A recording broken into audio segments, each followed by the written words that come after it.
The following is a presentation of the St. Louis Chess Club. Contenders battled through adversity at the U.S. Women's and U.S. Open Championships in St. Louis. There's a three-horse race in the Open with the victorious Levon Aronian closing in on the leaders as he chases his first American national title.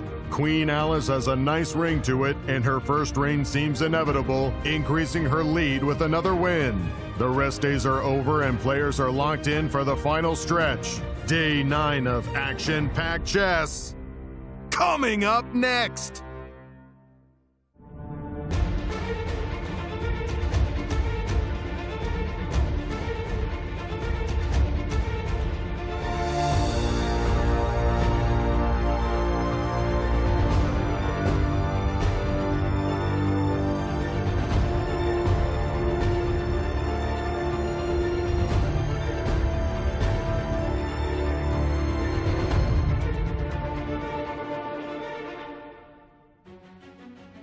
Hello chess fans, we're inside of St. Louis Chess Club, ready to start the round 9 of US Chess Championships. The tournament reached its final stage, and from now on, every move, every mistake can affect the final standings. So let's go to the studio and start the day 9 with Maurice, Yasser and Kate. The race for first place continues in the US Open Championship as Fabiano, Caruana and Wesley So are tied at the top. 16-year-old Alice Lee holds on to her lead in the women's section. With only 3 rounds remaining, we are headed for an exciting finish, as round 9 from the St. Louis Chess Club starts right now. Hello everyone and welcome to the show. I am Women Grandmaster Katerina Nemcova and I'm joined by Grandmasters Yasser Seirawan and Maurice Ashley. Kate, wonderful to be with you. Wonderful to be with you as well, Maurice. My goodness. Hello, everyone, and welcome back to our live coverage of the U.S. Championships. I must say that rest day was well needed. Oh, the commentator team. We have come back with energy and enthusiasm. Will the players be able to match it? Well, we will shortly find out. We have 3 rounds and a sprint to the finish. Maurice, I am expecting a lot of trips and stumbles and brilliancies along the way. Well, there has absolutely been blood on the board. And be careful, because the exciting moves might cause you to spill your coffee. They are playing right now as they round the bend with only 3 rounds to go. It's a title on the line, and the players are bringing it. So we expect to see a lot of action in the next few rounds. Absolutely. And let's take a look at the standings, Katja, and we'll begin with the ladies. Yes, we have Alice Lee, this teenage superstar. She has 6 points, and as you can see, she is 1 point above of Carissa, Anna Zatonsky, Anna Sargsyan, and Nazi Paikidze. So will she continue her lead? That's the question for today. Can't afford to stumble if you're Alice Lee. Look at those wolves. And tell us about the standings in the Open. Here we have Fabiano, Caruana, and Wesley So, who made a draw in their last round, and they have 5.5 points, and only half a point behind them is Levon Aronian, who will try to catch them. Lurking. Tell us about the format for these national championships, Katja. We play 12-player round robins here, which means each player gets to play everybody else in their respective section. Classical time control, 90 minutes for first 40 moves, followed by 30 minutes for rest of the game. And there is a 30-second increment from move 1. No draw offers are allowed here until after the completion of Black's 60th move. And the remaining schedule. So players had the rest day yesterday, but right now it's only battles on the board. 3 rounds remaining, and then if there will be a tie for the first place, we will see playoffs on October 25th. Fantastic. And Maurice, tell us about the road ahead for our leaders. Well, it's critical. Who you play at the finish could dictate how you end up. And the stronger the opposition, well, the harder it is. Let's take a look at our leaders. First of all, the standings, as we had already shown, Fabi and Wesley atop the leaderboard, only half a point ahead of Levon, Aronian, and their strength of schedule slightly different. Let's start with Wesley So, who looks as though he has not a bad situation. If you see him there, he's got a tough game today against Sam Sevian, who's currently tied for 4th. But then he has a couple of tail enders. at the moment, Dariusz Swiercz, who's tied for last place, and Grigoriy Oparin, who's not doing horribly, but 7th place, could be better. Wesley's going to look to pick up a couple of points from this group. And Fabiano Caruana, a bit different, as he starts with former U.S. champ Sam Shankland, not doing great in this tournament, but he's always a tough out. And speaking of tough outs, Abhimanyu Mishra went 71 games before finally getting defeated here in these championships, actually twice. Will he languish at that level and give Fabi a chance, or will he give that stalwart defense that kept him from being beaten for so many games? And finally, it's Levon Aronian that he will have to play against. And that's not going to be easy because Levon needs to win this event. He is currently only a half a point behind Fabi, so this will absolutely be a challenge. And if we switch over to the women, well, Alice Lee, she's just dominating at the moment. A full point ahead of the field. That would usually mean a cakewalk to the finish line, but it ain't going to be that easy as we take a look that she right now plays. Anna Zatonski, 4-time champ, has not been touched at all in this tournament. Not one loss. The only player in the women's section to have not lost a game. She will have her hands full against her. And then young Rose Atwell, the fellow junior, who's also playing quite well. And then Anastasiya, who is also tied for second. She will have her hands full trying to beat off these wolves as everybody hopes that they can take a bite out of her in their quest for the championship title. Well, in this kind of event, you want to finish strong because, first of all, there's a finish strong prize. $5,000 in each section awarded to player or players with the highest score. In rounds 6 through 11, the prize, of course, is split in case of a tie. And let's take a look to see how the chasers are doing. And no surprises here. Carissa Yip at 2.5, trying to make a run at her 3rd in a row. Alice, she's saying, not only do I want to win a championship, I'm going to do it on the backs of everybody I play. She's doing well so far. And Nazi Paikidze also doing well to this point. Look at those two names lurking, Anna Zatonski and Rose Atwell, as we mentioned as well. They are playing well. So this will be exciting to see them chase down this prize. And over in the open, we see Fabi and Wesley and Levon. I sense a theme. All leaders doing well. Then you see Sevian and young Andy Woodward in his first championship. He might have started slow, but guess what? He's finishing strong, showing that he belongs in these championships. Very exciting as we go into the last 3 rounds. Andy, I came to play Woodward. This is great. Thank you, Maurice. And Kate, do the honors. Tell our viewers the pairings for this round 9 coming up. Let's start with the ladies. So we have to look first where Alice Lee is playing. This is the second board. She will play Anna Zatonski White against Alice Lee. Big match. Will she be able to defeat or maybe even hold to try to keep that lead? And then Anna Sargsyan, Tatev Abrahamian, big battle. The same about Carissa, the last board, against Rose Atwell, who is doing unexpectedly well in this event. And of course, Nazi Paikidze on the first board, playing against Megan Paragua. Fantastic matchups in the ladies. How about in the open? In the open section, we have first board Wesley So, the co-leader, playing Sam Sevian, who was able to bounce back, and Fabiano Caruana on board 4, playing Sam Shankland. Wow, and I'm just looking down there and I'm saying, wow, there's Hans Niemann, Awonder, Liang. Big matches coming up.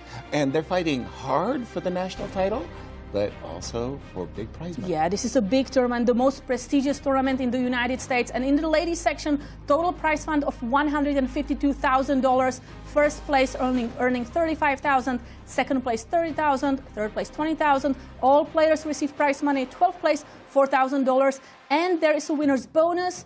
If a player is clear first after 11 rounds, they get extra $5,000. And in the open section, the prize fund there? Here the prize fund is $250,000, with first place earning $55,000, second place $43,000, third place $35,000, all the way to 12th place $6,000, and again, winner's bonus $7,000. Thank you, St. Louis Chess Club, for all your generosity. You weren't mentioning the Bobby Fischer prize, but when you start adding up all of the prize monies that has been on offer, the players are really, really spoiled. As you see, boy, does Sam look like he, like somebody stole his newspaper this morning, and he is angry. Look at him really, really, really bear down into the position. He blew great preparation last game. Oh, did he that ever? Against Levon Aronian after rook H3, he was queen surprised F6. by this move, bishop F1, and let that A-pawn race down the board later. It tortured him. But he must be feeling like, man, I put so much work into this preparation, and to just have it get thrown out the window from one bad idea. Okay, they usually come in groups because he didn't have to lose just because he allowed the pawn to be captured. But his preparation can be fantastic. Fabi knows how dangerous he is. And we see here Levon, who did win his last game, playing against young Abhimanyu Mishra, who's got to stop the bleeding. Right. He did so well to not lose any games. He hasn't won a single game this championship. Is that right? Yes, and he has 2 losses and only draws. Losses and all draws. Is very uncharacteristic. But remember last time well. he played against Levon Aronian? I think Levon tried that King's Indian defense, and he just got defeated. Smashed. Wesley So, one of our co-leaders with the white pieces against Sam Sevian. Sam, having lost only 1 game, very, very difficult player to beat. But as you were saying coming in, it really does look like in their road ahead, at least on paper, Wesley has the best opportunities of scoring some points. Fabi's going to be challenged to to retain his title, I want to say, as the round gets underway. Well, if we look at the road ahead, you think Wesley's scoring +1 at least out of the last 3 players. Just because of who he's playing against. Right? Like it just looks like that should be his expected result is +1 against this field, right? Right. So that's a given. If he goes +2, we wouldn't even be shocked. We wouldn't say, like, oh my God, he beat 2 of those players. We wouldn't. Fabi, on the other hand, to go +1. +1 would probably be expected. Well, that's even a decent result, let's just say. Yeah, +2 would be a special result. Yeah. So there's just a little bit of an edge. And as we see, Fabi. Fabi, no Sveshnikov, no. Well, maybe a Sveshnikov, sorry. No Rasalimo, I should have started with. And here we go, knight c3. We're waiting for the next move of Fabi's. Are we going to see a6 or queen c7? He's played. Time enough. He's gone into. With queen c7, we'll see. Right now on my board, I do have the game of Anna Zatansky versus Alice Lee, and I see that Anna has made her first move. This is great. This is really wonderful news. She hasn't gone into a 20-minute thing on move 1. d4 is her opening move, as we expect. Anna, very, very wily veteran, and I must say, with her d2, she has a lot more confidence. I'm not exactly sure why, but she has a lot more confidence when she has the white pieces and she can dictate the action. d7, d5. Is this an invitation to play into a Queen's Gambit accepted? Normally speaking, players like to begin with the knight of 6, e6 move order before playing d7, d5, and the Queen's Gambit accepted. e6, please, Maurice. What do you think about the strategy going forward for Alice? I mean, she's a full point ahead. If she gets a 1.5, just breaks even, that forces her closest chasers to go +2. To go +2. That's a big challenge. And those 2 players chasing her happen to be playing her. Right, right. Which means if she draws both Annas, keeps them down, and Sargsyan, they must win the other 2 games. Precisely. Right? We see there, tied for second, Anna Sargsyan and Anna Zatonsky. All she has to do is draw these 2 players, and she puts them in a situation being a point behind her. Yep. They must win both games to just catch her, not even overtake her. Right. So strategically, I'm thinking, if I'm her, especially with the black pieces, draw. Oh, yeah. As no, we know, draw Alice, today is great. I feel like she's not strategizing. You know, she always comes to the game, plays her best. If it's going to be a draw, it's going to be a draw. But she's going to try to play for a win, to push, because she's here to improve, to get her GM norms. I don't think she's right now, still 3 rounds to go, to be looking at that title. I agree with everything you just said. When you think about it, you're chasing Grandmaster norms. I agree with everything Maurice just said. No, I mean when you're trying to make a title. To improve as a player. Yeah, I'm just thinking in terms of clinching titles as opposed to becoming better, well-rounded player. No, that's not.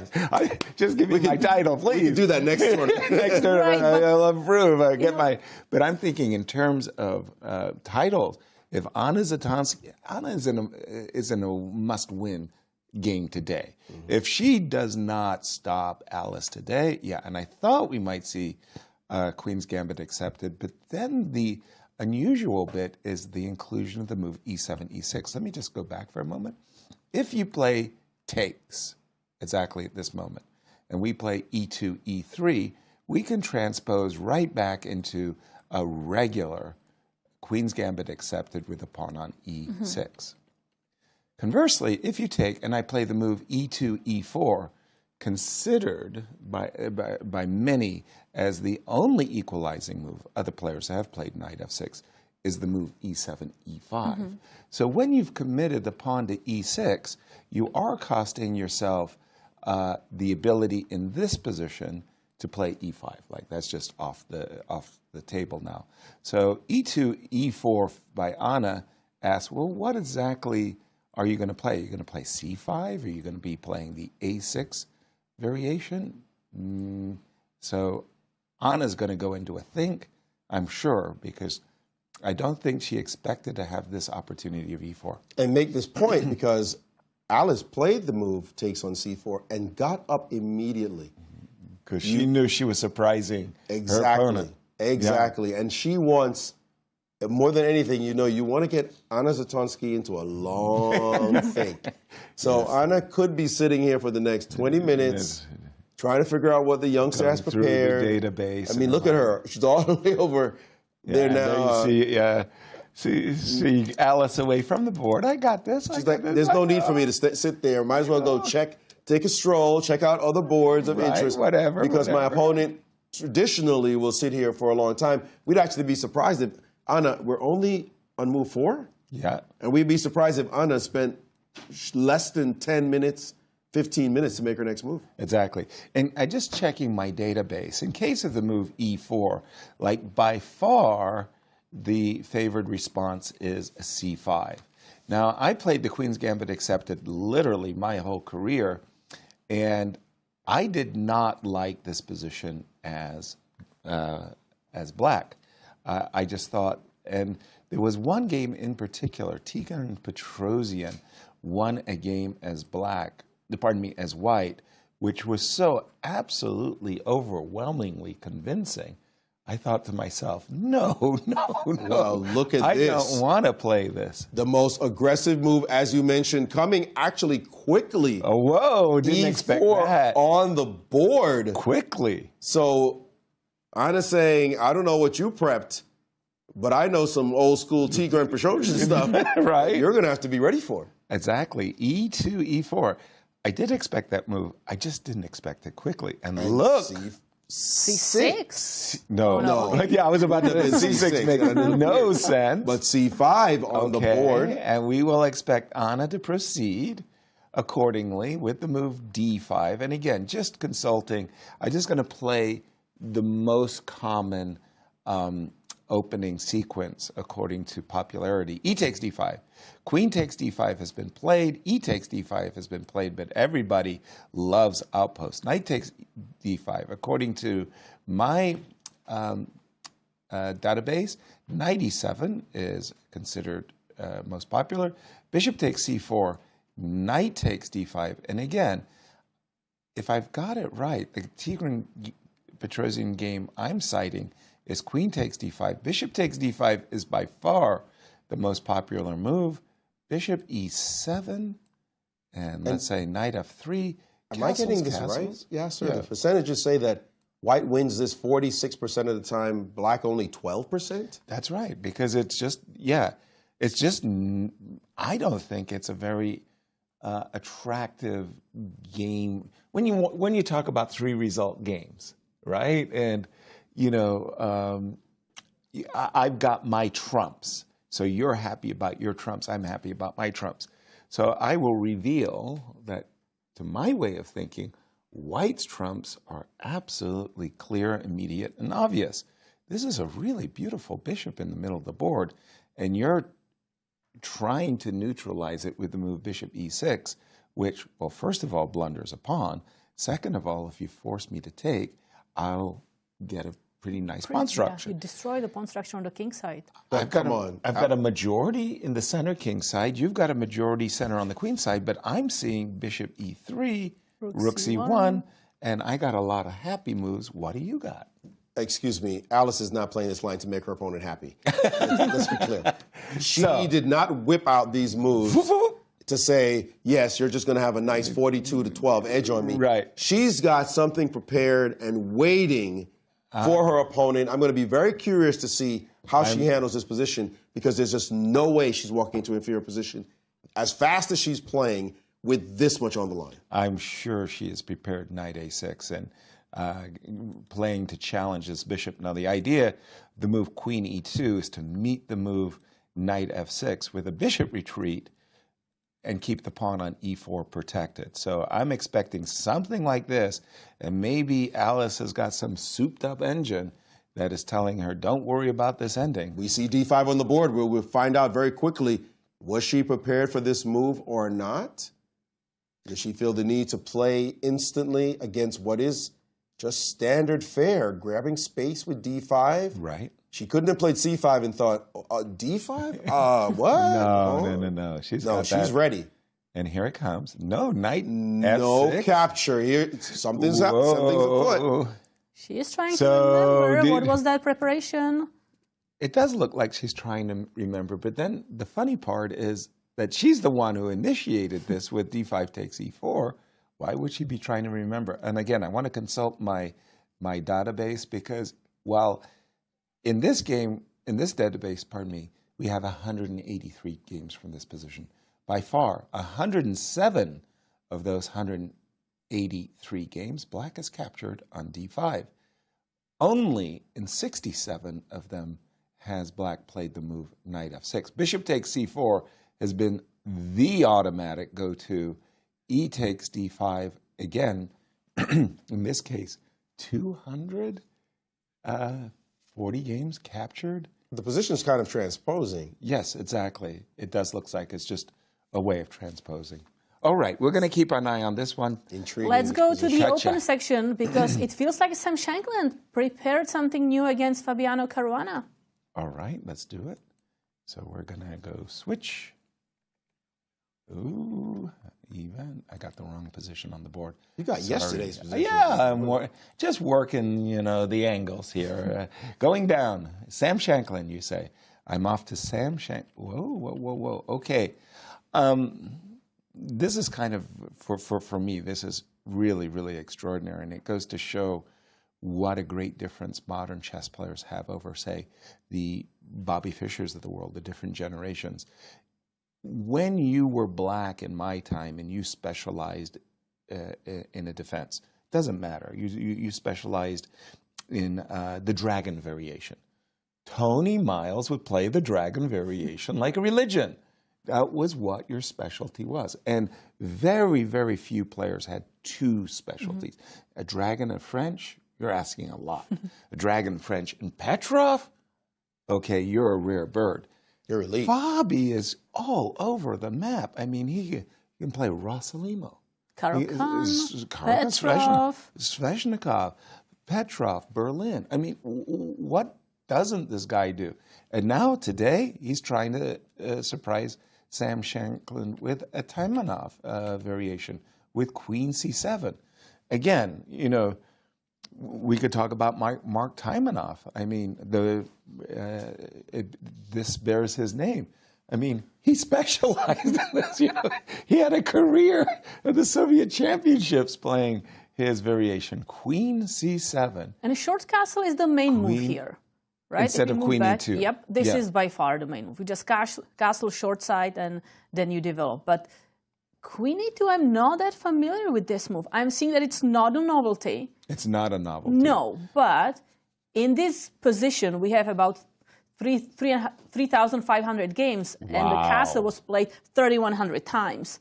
By Queen E2, only almost 200 times. Okay. So it just, Queen E2 is not very popular. At least, what are we looking at? At least 15 times as much more like 16 times as much based on the small difference, because Queen E2 is only 187 moves. And so little surprise to Fabi to see this move. And so he brought his queen up, and now this capture. And now the move, castle's queenside. Which, by the way, the engine seems to not like. By the way, when I was talking just about Fabi there for just a moment and his incredible virtuosity in the openings, where Sam Shankland is concerned, it's very hard, nearly impossible to surprise Sam.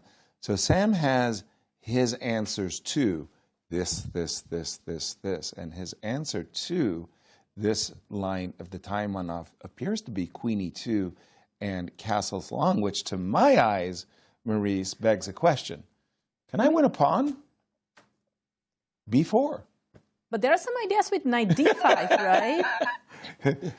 No, I'm just asking if can I win a pawn? You're so greedy. We can rely on Yasser. Hey, I got to ask the question. I have to be true to myself. But actually, it's the legit question. In the Sicillian, the move E4, when you play E4 and you're a Sicilian player, the pawn on E4 is a weakness. Like, you understand it. And it sounds weird. I played E4. That's supposed to be best by test.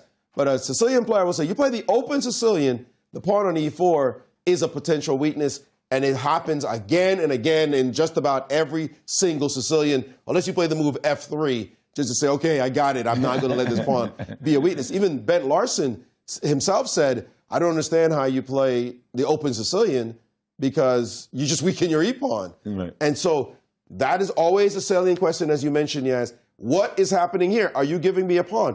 Well, there are a couple of moves. There is E5, which... The classical response is knight d5. I mean, you never go knight b1. This is just like you are saying something Remember who played very knight, wrong. Nazi played knight b1 in a completely different setup. But Queen yes. A5, Queen takes A2. You're still tasered by that. I know, your brain is stuck on the totally different setup. But knight d5 is the key move, Only move that you'd have to think about. And you said knight b1. I'm reminded forcefully of Mikhail Tal, who said that, he said, why? You sacrifice a knight. You're always putting knights on d5 sacrificing. He said, well, the way we play chess in Latvia, knights can't move backwards. So, wham! And there you go. There we go. Knight d5. So, let's check the line, because now after pawn takes on d5, e takes d5, obviously there's some kind of discovery. Can we get away with knight takes? Do your worst, right? In this position, do your worst. Believe it or not. Yeah, what's your discovered check? That's the question. No discovered check. We developed the last piece. I'm inviting you to capture my bishop because then I'm going to be doubled on the e file. Oh, yeah, no. This No, we're not doing over. What? No. First of all, we just win material. So we can't do that. Stop. What an invitation. I don't want your invites to your place. Bad things will happen. Bishop E7, let's go. Okay, bishop E7, and now the move bishop to G5. And remember, bishop E4 is on tap, so there's knights hanging. So this position is actually collapsing. Castles, I would say, is a move worth considering, but you didn't try to win a pawn to actually lose a pawn, because it looks like this is going, bishop here is coming, bishop H7 check is a threat, your rook's hanging. That's not looking good. Not that happy. So back to bishop G5. What are you supposed to do? Queen C5, trying to over-defend this one, and you already can feel like something's wrong. Something's wrong. Something's wrong. I don't like it. Queen F3 actually turns out to be the best move here, and this knight just looks like a problem. If you play the bishop here, well, I can actually just win material because your knight is pinned. So this bishop is pinned, that knight was pinned, this is hanging, and so knight D5 actually does the job. So go back. Are you still confident about trying to win this pawn, Yas? Or you want to no, let's go. Knight takes D5. I want a pawn. I really want a pawn. Queen takes D5. Let's go. Yasser is willing to suffer forever and just feel like I have this pawn. Viktor Korchnoi would walk through the Gobi Desert barefoot for the victory of a pawn. Is there a direct refutation? Well, clearly we cannot play bishop takes here.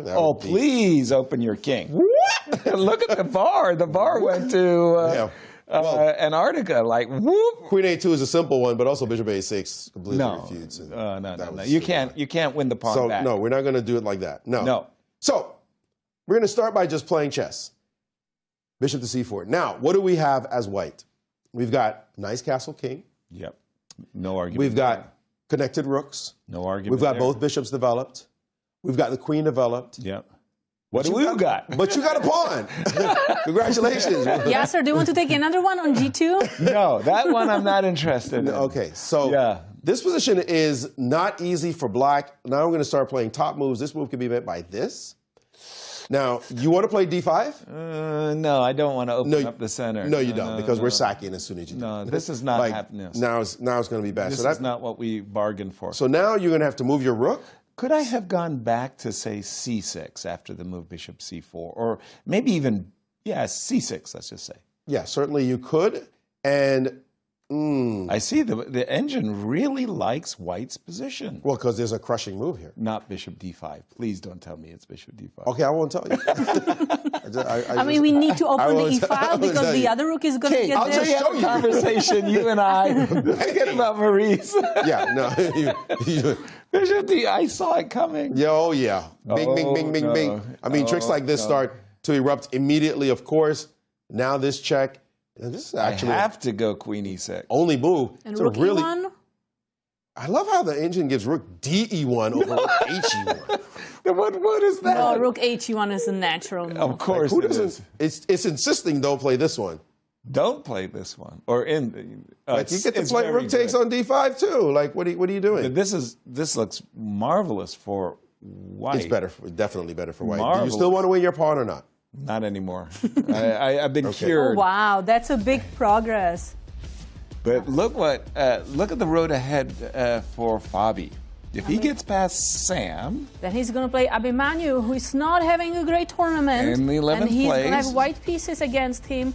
But then Levon in the last round, that will be a big match. That is what we would call a crocodile, Levon lurking in that last round. Although the heart shirt, I think that's like a wrong signal. I'm here. I'm all about peace and love, says Levon. No, you're not. You're a gangster.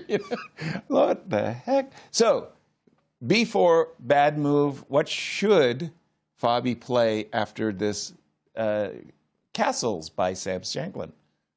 Probably just bishop e7, just to continue developing. Bishop e7, you think? Well, let's just have a look-see. Bishop e7. Doesn't white have a threat, though? Isn't white's threat to play e5, followed by bishop e4? Wow, you're fast with this move. That's what I think that's what Sam's setup is saying. If you don't challenge me with b4, sorry, you haven't. I'm actually thinking, so if you go e5 and I go knight d5, you don't have bishop e4 immediately. That is true. Because I can play knight takes c3. And oops, you're attacking my queen. You're attacking my bishop twice. This works out very well for you. But a moment ago, I was giving up my e-pawn, rather happily, some might say, and getting a position like this where, okay, I probably don't want to lose my a2 pawn, but I'm kind of inviting you to capture my pawn on e4. There was lines with queen f3, and I was feeling very uncomfortable as black. Yeah, I want to decline that invitation, but I also see that if I just move my queen somewhere back, you are thinking about queen g4, right? And suddenly targeting this pawn. Yeah, anything where I get to play bishop e4. And just to, once again, I mean, I think we've probably shown it about 100 times over the course of the first 8 rounds, but those surprise attacks against the queen with, the bishop sacrificing itself, that's the threat. You would much rather play castles than you would moving your queen. And we have Awonder Liang in the confessional room, so let's listen to him. A new sinner. Come on, Awonder, tell us your sins.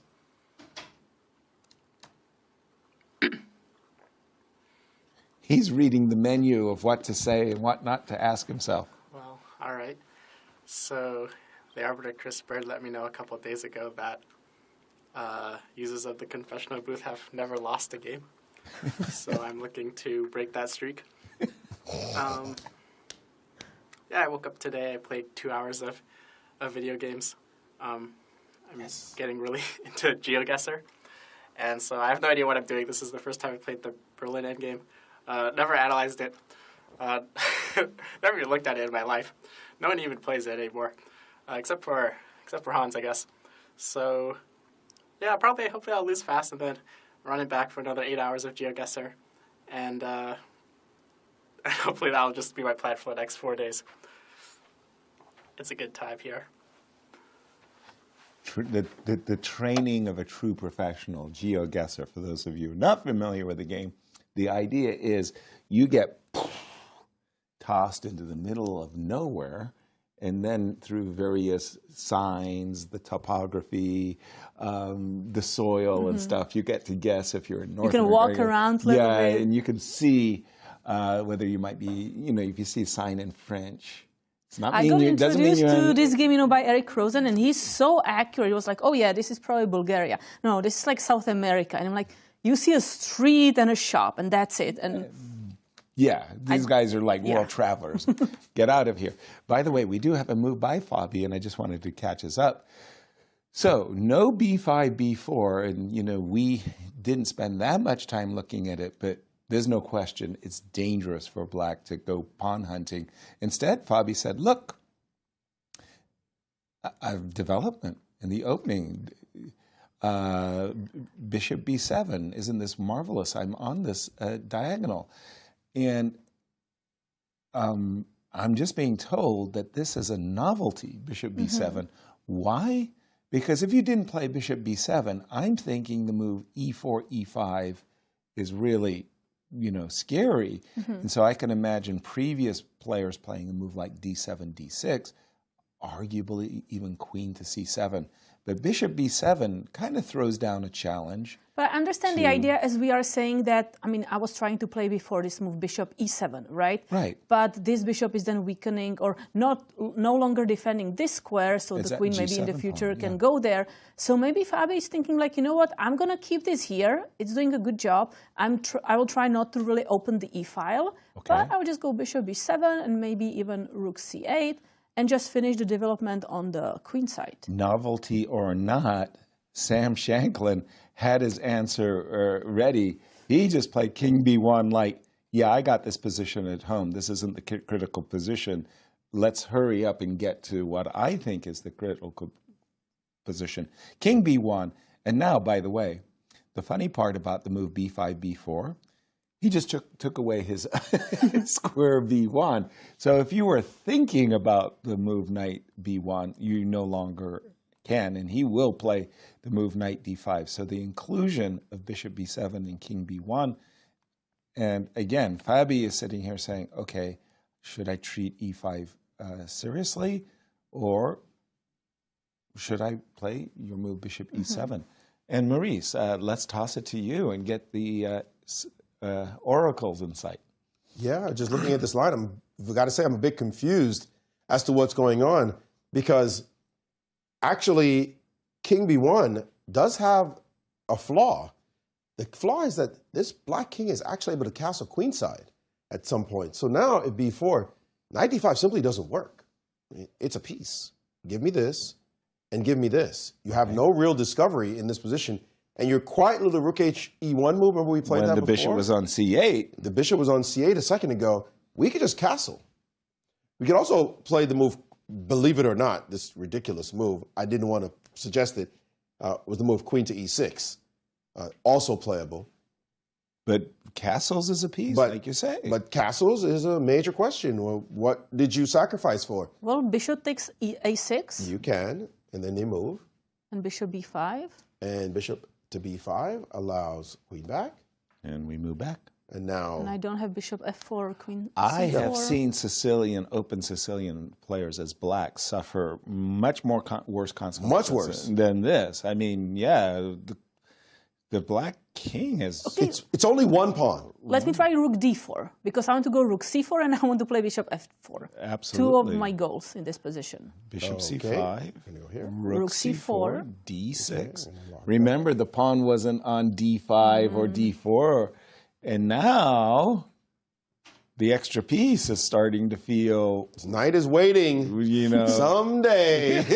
it'll be my turn. and this pawn is very useful in stopping any kind of pins on this side.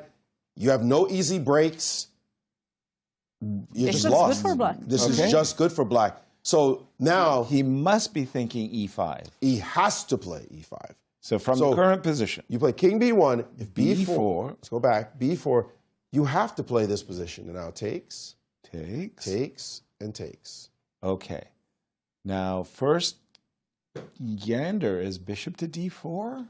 But Yeah. but how do you feel about the position now? Not great. No. As white. As white. The knights are off the board. Right. Black's king still has the triangle protection. So to speak. Right. So- and there is a traitor or not, it is a good pawn. It's a pawn around your king. Your king has Right. been exposed somewhat. This is not, I mean, just at first blush when you look at it and you say, with white, with preparation, Maybe we'll make what it did work. Sam go into this for? Right. Like, if he really deeply, like yesterday, 2 days ago when he played against Levon, that line he played was saucy. There was fight. There was potential. He ended up Exchange falling on sacrifices. his own sword, but his preparation looked fascinating. It was interesting. Looked like it had potential. This prep right now, Fabi is going deep into this position and saying, wait a minute.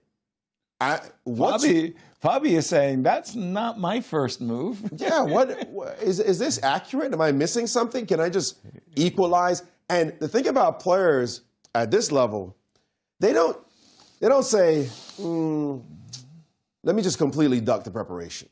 They start thinking, is this accurate? Yeah. Should I just go in a deep think and refute this bad boy? What's wrong with the move I think is the best move? Right. Because you can't just back down from people. You have to check and recheck if you feel they've done something that is not precise. So this moment right now, I'm fully expecting b4 to land on the board. I don't think Fabi's going to back down. Right, and I'm just looking at the clocks, almost an hour and 30 minutes for Sam Shankland, so he's played literally a la tempo. I mean, he's conveying to his opponent that I'm ready to play knight d5, and Fabi is sitting there saying, did you misforget your analysis? Because b4, knight d5, e d5 looks like a piece to my eyes. And I think we need to go to the game Please. of Anna Zatonsky and Alice Lee, because something is going wrong with Alice's last move, bishop e7. Okay, well, let's catch up with the players because Whoa. Anna took a different path. After the move, bishop takes c4, captures on d5.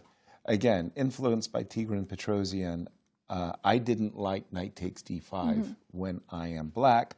Anna said, you know what? I've got a pass pawn in the middle of the board. I'm perfectly happy recapturing with the pawn. a7, a6. Only move. The idea is twofold. You want to blockade the pawn, but you don't want to face the consequences of a future knight b5.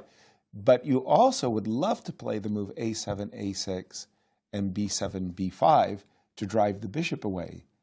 Knight f3, bishop d6, queen e2. Something's wrong.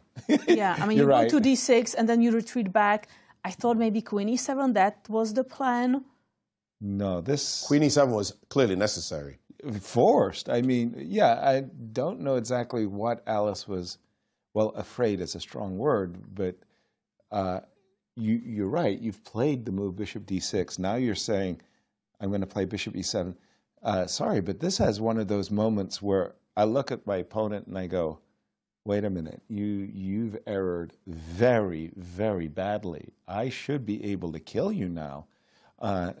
Shall we look at the most forcing? Let's take a look at d6 for just a moment. If you have to play queen takes d6, right? If I play knight e5, gift me the pawn. Castle. If you castle and I play bishop Bishop f4, I mean, I'm getting enormously Rook fast d1 coming. development, easy, happy moves. Like, So I have to play queen d8, because if I go here queen c7, I think we have some discovered attacks. it just feels like, you know, this is just dead. This is not good. No, but knight e5 can be by bishop e6. Bishop e6. A developing move Important. with a bit of a tempo. And Absolutely. your bishop f4 can be met by knight c6 here. bishop f4, knight c6, and Black is actually e1, developing with time with game. tempo. Yeah, Knight d4. and I haven't.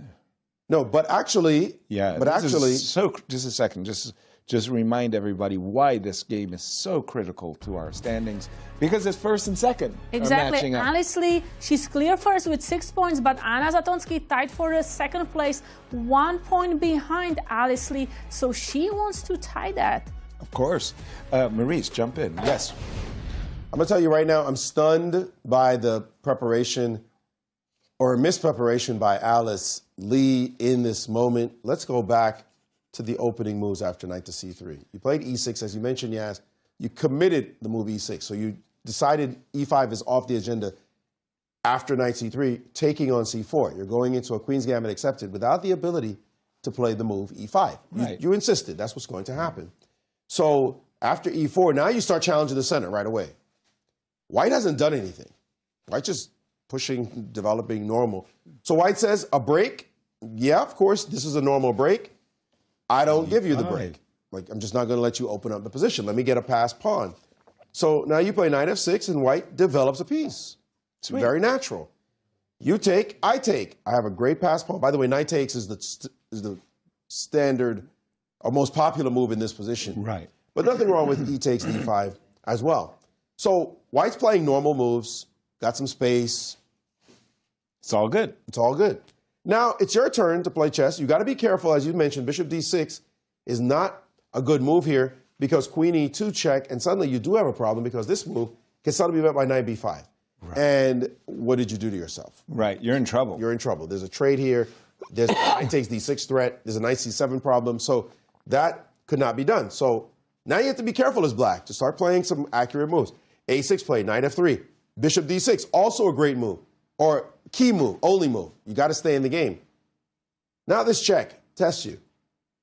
You really only have one move. You got to put your queen on e7. There's no way you play bishop to d6. I get a free move in check with a check. And now you play bishop back. You can't tell me that this queen on e2 was so bad that it was worth you spending 2 moves to get away with it. You lured me into making a good move. Right. Like, you lured my queen, just got put on e2. What did I do that for? No way. That's great. Once you see this as a player sitting at the board, you think, I don't care which computer you've got. I don't understand chess if this is good. Right. Like, I get queen e2. There's times when you check and somebody blocks like a bishop b4 check and some queen's Indians. Right. Bishop d2, the bishop is not as well placed on d2 as it would be on b2. So the check makes sense. You block and then you retreat to e7. That's understandable. But this case, a queen on e2, you play bishop here and bishop back, something's wrong. Now, we would definitely be calculating d6, and I'm sure Anna is looking at d6. We already have a move on the board. She castled. Yeah. Oh, castles on the board. Castles ain't bad. Castles is not bad. But let me tell you. The missed opportunity. She did miss. Bishop f4, maybe? No, even stronger is this one. Then you have to castle. Then you you don't castle. allow bishop takes f6. And that one. Talk about maximalist chess. Now find a move. Shades of polymorphy, huh? D6 looks scary. Exactly. Guess what the best move is? B5? No, that you're going to get wiped. I Rook understand. E8. No. Keep going. Not king. H6? No. King H8. No. That's 4 choices, right?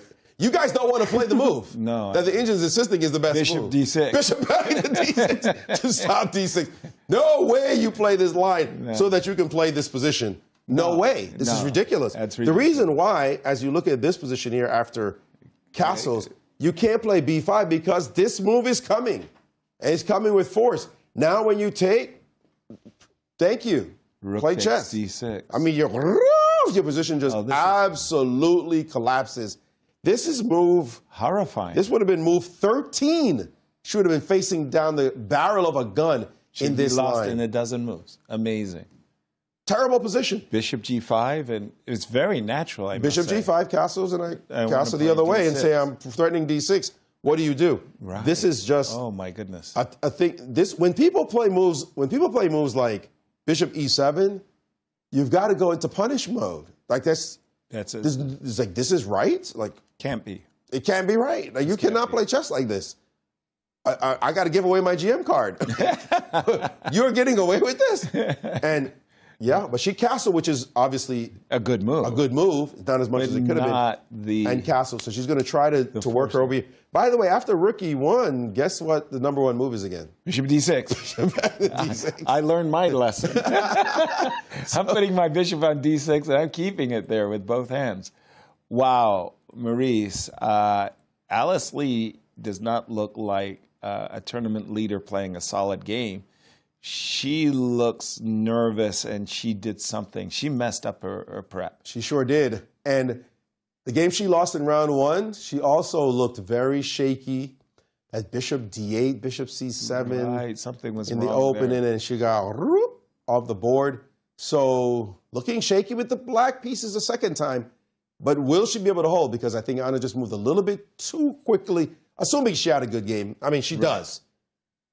Knowing that she had a good game after Bishop E7. But maybe a stone-cold winning game with the move Bishop G5 Yeah, and she had Castle just long. gone the other way and connected rooks. Boom, boom, boom. It would have been. Because now she actually has to prepare after prepare the bishop, the king, the rook. It takes slowly. One more move.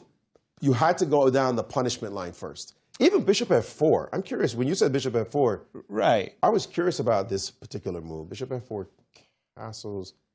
And now if you castle this way, Bishop D6 again.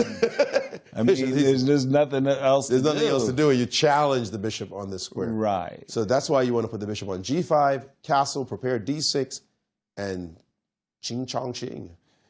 Thank you, Maurice. Katya, it's clear that half the tournament is hoping for Anna's success because the chasers want to see a close tournament. How are our chasers doing? So a lot of the games look balanced. Maybe the only one that doesn't is Nazi Paikidze against Megan Paragua. It looks like Nazi has a big advantage. And for Megan, I must say, she's being challenged. She's the youngest player in the field by a few years, I want to put it like that way. And she's lost some games. She's been fighting. But boy, it's been a difficult struggle for her. So yes, she has 2 draws and 6 losses. And here's, I don't know who Megan is working with, but here's something that I think somebody's done something wrong right here. You could expect that Nasi, who loves to play the Catalan, would achieve this position. If you put this in front of her, Nasi will say, I agree. So you kind of expect this setup from white. And the normal thing that black tries to do in these positions is play c5. So knight a6 followed by c5, counterattacking in the center is the way generations of players have played these positions. c7, c6? It's blocking the bishop, right? No, that's not what how you're supposed to defend. So after e2, e4, what white is trying to do is artificially create a weakness on the d5 square so that Nasi could follow it up with the most natural moves in the world. Bishop g5 followed by queen b3. Megan felt she had to capture and blockade with the knight on d5. But from the way Nasi plays chess, and I can tell you this having sat next to her for a number of years, this for her is what she aspires to. Her bishop on g2 versus the bishop on b7. The bishop on g2 is playing a far more offensive-minded role than... And by the way, for a player who's in real trouble, she's as calm as can be. Check out that pose there by Alice Lee, 16 years old and as chill. I mean, if she was California cool, that's what I would call California cool. Anyway, I like Nasi's position very much. Where else are we supposed to go for the other players? I think it's Carissa. Carissa and Rose. Ooh, look at that. Over to you, Maurice. Yeah, that looks good. Sorry, I was just keeping track of the game between Wesley and Sevian. And we get a good old school hanging pawns position. Right, old school. You talk about learning structures. It's very important to learn certain structures, hanging pawns being one of them, and where the pieces belong, what should you be doing as long-term plans. Or even short-term plans. One of the main plans that black has in this position is to play for the move b5. Force you to push and then get the light squares in the position from you. Just one of the significant plans here. In fact, the engine is saying it's the second best move by only a little bit because it prefers a move that I've never seen as a plan. The move knight e4, the queen moves, and actually now it's changed. Yes, the queen moves, and now the move knight to b8. I'm just curious, Yaz, have you seen this plan before? I've seen so many plans. I want to say it's very, very unusual. I'm much more used to b5 and even e5 ideas, as like bishop takes f3, bishop takes f3, e5. Right. That would be standard. Knight e4 in combination with knight b8? No. Have you, Katerina, seen this idea? I'm not familiar with it. It looks ridiculous, is what it looks like. I'll confess. All right, so let's go back to natural-looking moves, like this move b5. And now c5, hitting the pawn, and now the move a6. And it's about blockading these pawns so they can't go anywhere and putting something on d5 and playing eventually, if you can get the break, e5 in. White does have some space and a passed pawn, but it's not so easy to make this d5 move work or to get this pawn to go any further square. So a little bit better according to the engine for white, but this is white. I would expect from Sam to play. He's actually sitting on this position and hasn't played the move b5 yet. And as we're speaking, he has done so. He doesn't know about the knight e4, knight b8 stuff. The engine might like it. We humans don't. Sorry. We know the standard plan here, and he has put it there. And Wesley's got to get past this guy. If he makes a draw here, things are looking good to make at least 1 point, a +1 in the next 2 games. So he knows to just pay attention to this game. Definitely don't mess this one up. And Sam definitely also trying to search a little bit if he could beat Wesley, but he knows it's not going to be easy. With b5 on the board, Wesley has not dropped c5 on the board as yet, but it seems like an auto move. Right, no question. You don't want to allow b takes c4. You just can't. Yeah. You just can't. So we expect this to happen. So we can move on and check another game. Speaking of checking another game, Carissa Yip, one of actually my pick to win the ladies, and why not? I mean, she started 8 out of 8 in the 2024 U.S. Women's Championships. I expected her to come in and be a barn burner as before. No. In the first 4 rounds, she was at -1, struggling hard, and now she's fighting for the best finish prize, a strong finish prize. She started winning, and when she strong prize, yeah. Get it right. I know after 3 times. Get it right. We've only been here 9 days. Carissa on the white side against Rose Atwell, a French defense. And by the way, Carissa, she has 3.5 points in the last 4 rounds. So she's really getting back to the field. Well, we all know that when she does get into that, well, dare I say it, Bobby Fischer, Carissa mode, she is a terror. Take a look at the Finish Strong Award, Maurice, Finish Strong. So we have Carissa Yip, Alice Lianazi Paikidze so far with 2.5 points, but there's also Anna Zatonsky and Rose Atwell close by looking at that price. Dare we say, this is the leader of the ladies section. And again, I'm coming to the Carissa game, Carissa Rose game. Actually, I like the position for white. I think it's a rather in some ways common, but in some ways unusual with the knight on e2, knight on f3, pawn already on h4. No, we're still in theory. And the theory tells us that previously played in this position includes the move a5 as well as queen b6. Those 2 moves have already been played in practice. But both players have actually been burning clock to get to this known position. I'll put it like that. 30 minutes by Rose, 12 minutes by Carissa. And the reason why I actually like these positions for white, even though I play the French, is there's no knight f5. There's no playing for the knight f5 square. And what I never liked is when my opponents played the move h5, not necessarily even playing for h6, but let's say, let's put some moves on the board. a5, h5, h6. The thing I didn't like was the rover. And with the bishop already developed on e7, I'm not a happy camper playing castles. I think that walks into it. On the other hand, rook g3, king f8 isn't my best friend either. By the way, Rose is not wasting any time with a5 preparing the push. b4 immediately, but the engine is saying that's a mistake. That's a terrible mistake because it's absolutely critical in the French defense that you keep the tension as much as you can on the structure f6 and e5.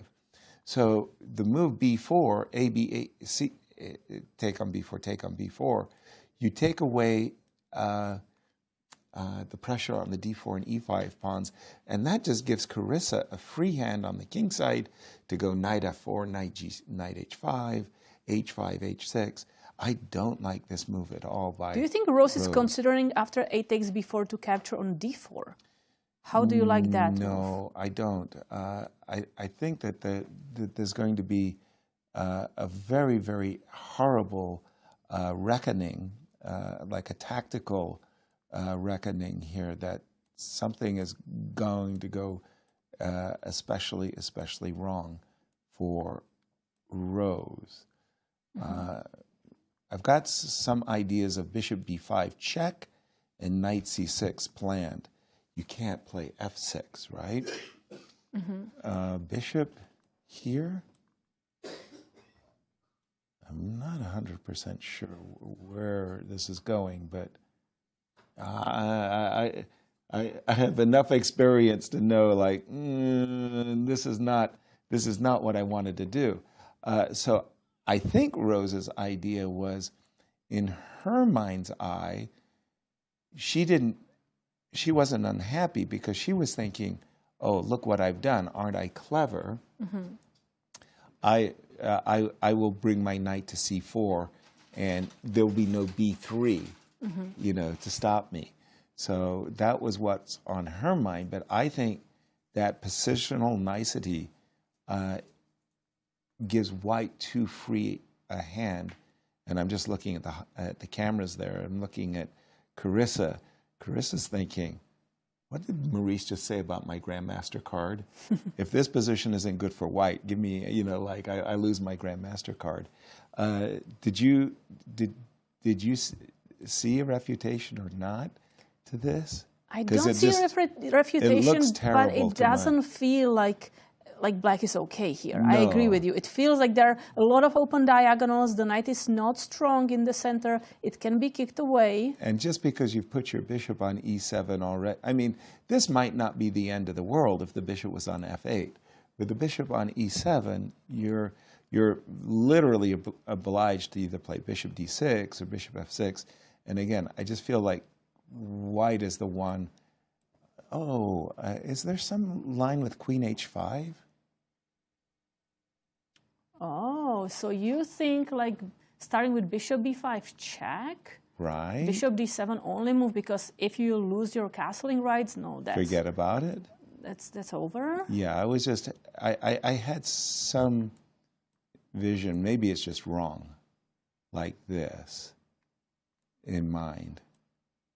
But you know what I mean? Beautiful. I'm just if it works. That instead of recapturing on e6 in this precise variation, if I have queen e7 to suddenly try to take advantage of that open pile. With both hands, I'm taking on d7 with a I capture with queen.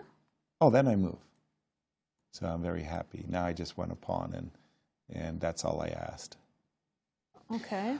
But this game is crucial for both ladies, as with 3 rounds to go, they're still in the hunt. As you can see, Carissa, she's tied for a second place with 5 points, and Rose Atwell playing an extremely good tournament here. She's with 4.5 points. You were right. You guessed it. Rose did play the move c5 takes d4, probably realizing, or maybe she had realized it all along, that she was not playing for c5 takes b4 because of all of the things I was mentioning about the the pawn center. Now, on the other hand, you know, Carissa could just be chill and recapture with a pawn and say, I'm not looking for any of those tactics. But my spidey sense is saying that no. This is opportunity, and maybe I'm just doing it in the wrong fashion. How about this one? Knight, bishop f4? No, you don't like bishop b5? I like that we are tying that knight on d7 and then preparing captures. Yeah, there's on e5. Yeah, I would love to see this because at the end of the day, the threat of knight c6 I think is overwhelming, and you have to pay attention to that. So bishop b5, bishop f4. Boy, knight takes e5. I'm going to get Maurice to clear some cobwebs on me. He's not ready for the cobwebs. He's looking at other things. Okay, Katja, you're my top agent in this matter. No, I like this bishop b5. I feel like it's bringing some pressure unless I can ignore it. That's the problem. Can Rose get away with just the simple castles? And because why didn't we force matters? I think. Oh, by the way, it's that time in the show where we like to look at our statistical models. And statistically speaking, Katja, who's going to win? Let's see what Ben Underwood, the in-house statistician here, has to say about the chances to win the tournament. In the ladies section, pre-tournament, it's Carissa with 29.0%, but Irina Krush going there after round 1, Anastasiya, and actually watch Anastasiya. Yes. She's moving to 41.5, and then after round 3, at a certain point, I think okay, 32, it's not that, but now I think after round 4, we're going to see just a, wow, 61%. So much purple. Oops. But then Alice Lee is starting to take the lead. Actually, here she was tied with Anastasiya, but still, according to statistics, she is a more experienced player, more chances to win the tournament. And after round 7, it's Alice Lee with 62.4% chances to win. Wow, 84.7% chances to win. I would take the field in that case, even though there's only 3 rounds left. That sounds high. And how about in the open? In the open section, pre-tournament, it's Fabiano Caruana, no surprises there, with 24.8%, and he just kept on increasing his chances to win the event. Wait a minute, but Wesley So started to be like, guys, I'm still in the field, I'm going to play. Here. Me here. And this, wow, 53.1% chances for Wesley after day 3. But again, we have a lot of days in this tournament, 11 rounds, so we will see changing every single round. Wesley So 52%, but Fabi was like, no, I'm back. I'm back. I'm back. And after day 6, Fabi still, that's a big lead, big percentage lead over Wesley. After round 7, Fabiano, 59.9% chances. Wow. Wow. And let's see how it's after day 8, because now we see Fabiano Caruana and Wesley So tied for the first place, but the statistics are favoring Fabiano with 57.5%. And yet when Maurice came on the show and was explaining the road ahead and how, at least on paper, Wesley's got the easier schedule going down the straight, as there we see Fabi and Sam hard at work. And I don't see any E5, B4. E4, he didn't play it. He did not. He backed off with the move Queen C7. That was Bishop E7 he actually played. Oh, Bishop E7, apologies. Instead of that move. So we expected him to be more aggressive. He was not. We both have different positions on our board than that particular game.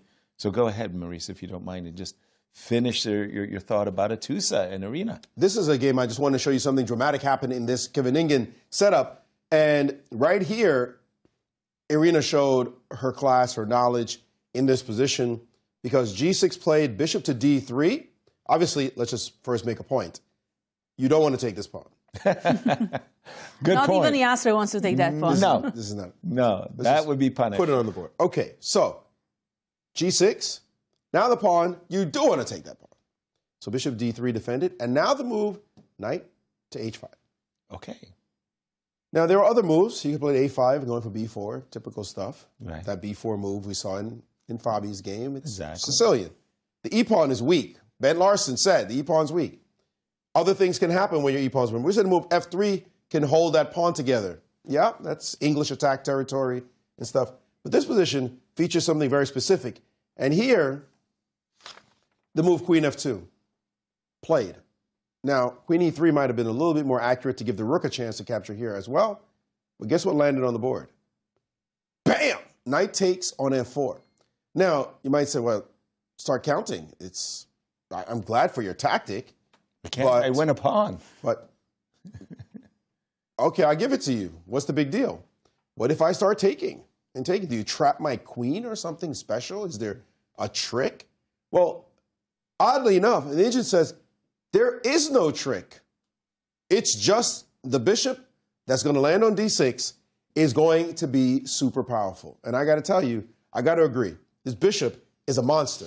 Now, you could hold the position together here with a move, for example, like queen to D4, queen C7, more dark square control, H3.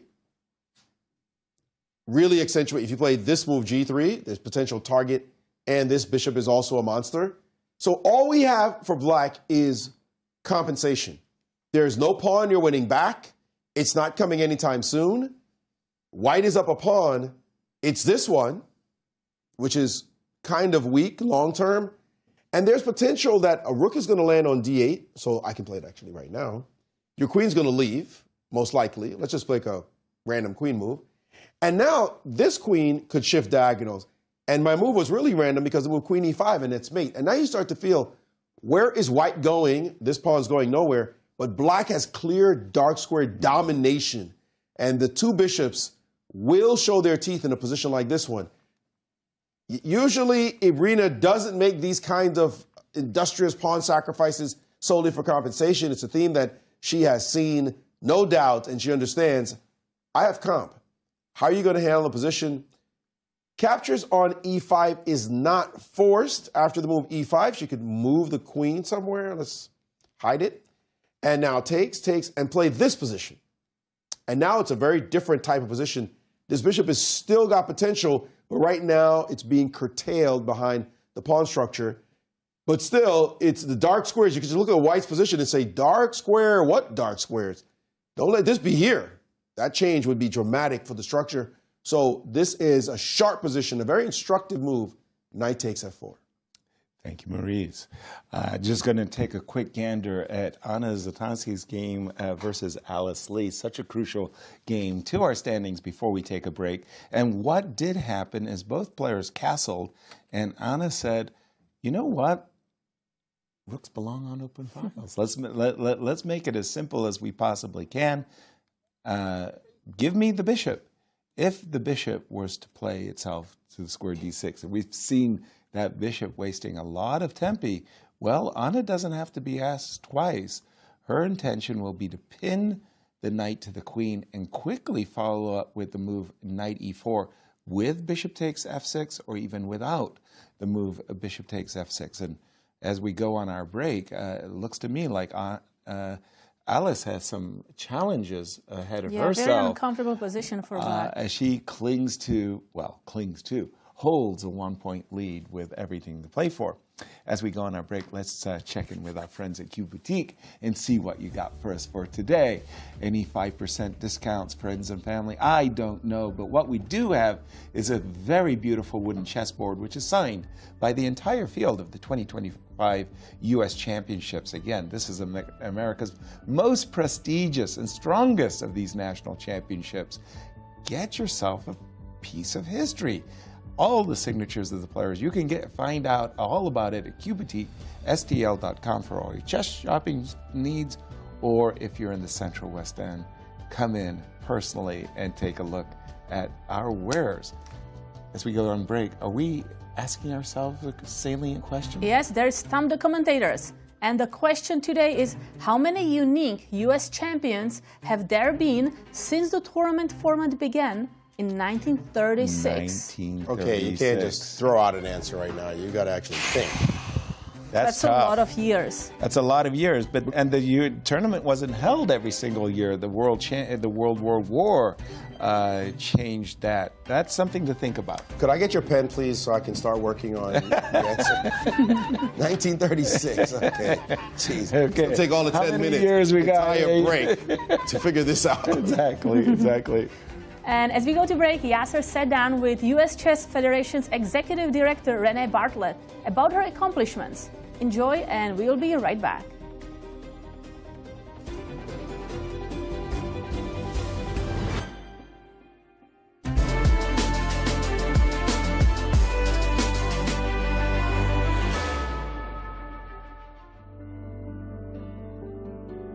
Renee, thank you so much for joining me for this interview.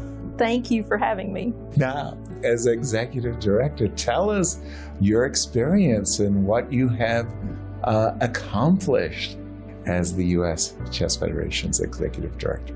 You know, I've had such a great experience getting to be here representing U.S. Chess at many events here in St. Louis, but also across the globe.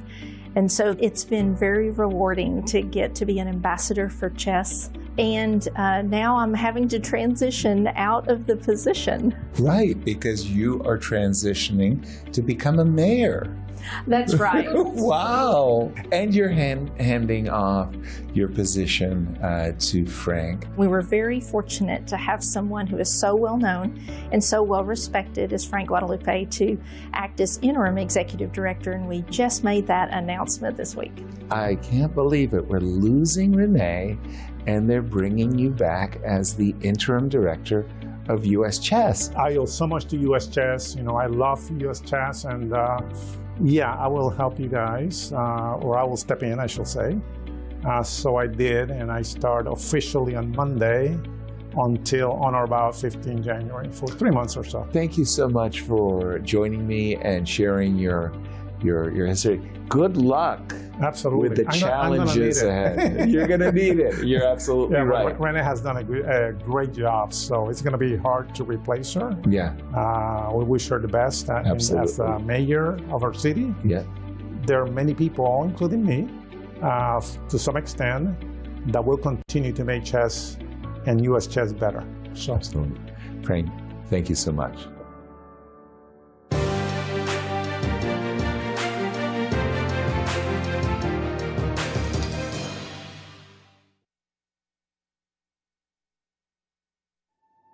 From world capitals to the chess capital of America, titans of chess have traversed the globe to prove one thing: who will be the next Grand Chess Tour champion? Each stop yielded elated winners, but it all came down to four, and beautiful Sao Paulo, Brazil set the stage for an epic final showdown.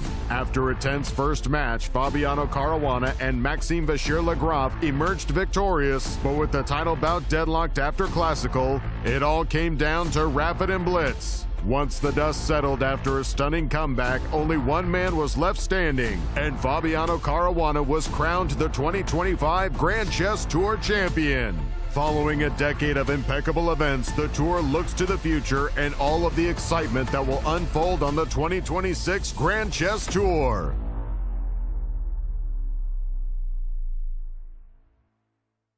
America's top chess players are set to compete in the most prestigious national championship in the world, the 2025 U.S. Chess Championship and the 2025 U.S. Women's Chess Championship, hosted by the newly expanded St. Louis Chess Club. Defending champions Fabiano Caruana and Carissa will lead an illustrious field from October 12th through 25th, with a total prize fund of more than $400,000 on the line. Don't miss chess history in the making.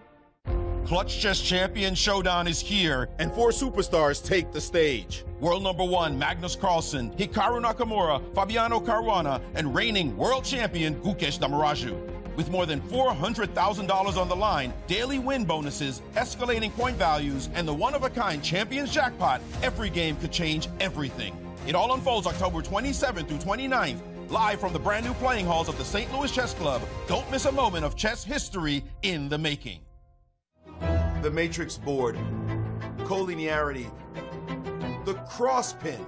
These are terms that are not often thrown around in the chess world, but they all have the idea of geometric complexity that you really should learn if you want to be able to play chess on a higher level, and especially to stimulate your vision, your ability to see the chessboard in a brand new way. This rook is stopping this pawn. This bishop is stopping this pawn. And now we have the concurrent point right here, and we see the right move is bishop to f5, a sparkler. If you take with the rook, the c-pawn queens. If you take with the bishop, the f-pawn queens. That's the game. Top grandmasters understand this core quite intimately. They know it like the back of their hands. And you can tell a chess prodigy by how easily they intuit the secrets of chess geometry. The 15th annual St. Louis Chess Club golf tournament teed off on October 6th at Glen Echo Country Club.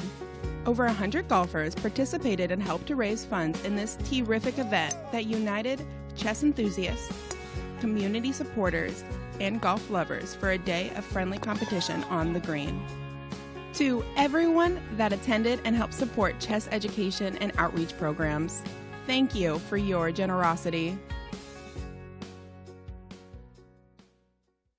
By now, you guys probably know there's a lot to see and do in St. Louis.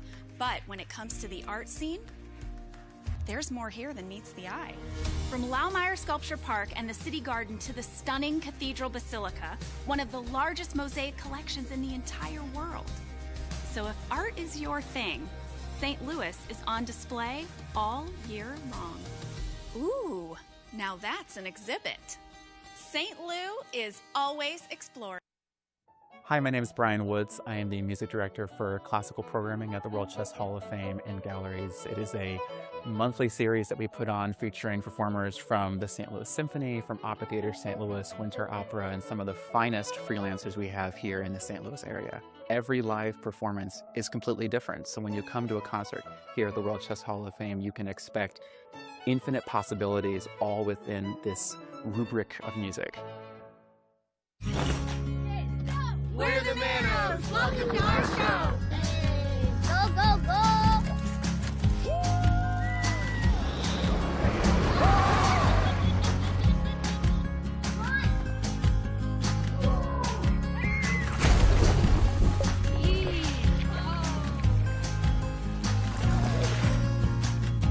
That's our show! Now go play yours at visitmo.com!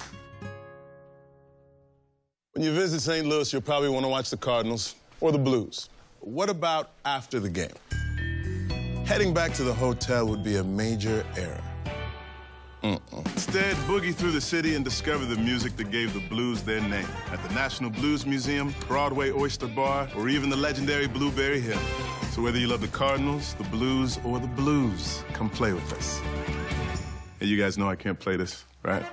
St. Lou is always exploring. Hey everybody, what's up? This is Brian Owens, Music Director and Creative Resident of the World Chess Hall of Fame, and I just want to invite you to come out to just a great musical experience. The culture here at World Chess Hall of Fame around our music series has been growing. Audiences can expect an array of genre, everything from pop and soul to R&B and country, and I really love that because it's just indicative of the creative and cultural excellence that we have here at the World Chess Hall of Fame. We want you to come out and experience it with us, and make sure you get your tickets because by next year, may be sold out. So come on down, everybody.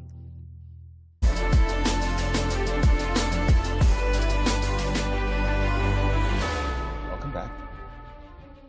Welcome back to round 9 at the US Championships. We have a question to answer. Exactly. And I hope you guys are ready with your answers. You need to be ready with your answer. Very unconfident as we go into this question and answer. So how many unique US champions have there been since the tournament format began in 1936? 18, 23, 30, 37. Well, I'm towards the... Well, sorry. Let's pick Maurice first. No. I'll go. I've been doing the math all this time. That's not fair. Okay. You want me to go first? Do you want us to go first? I would say I'm leaning towards C or D.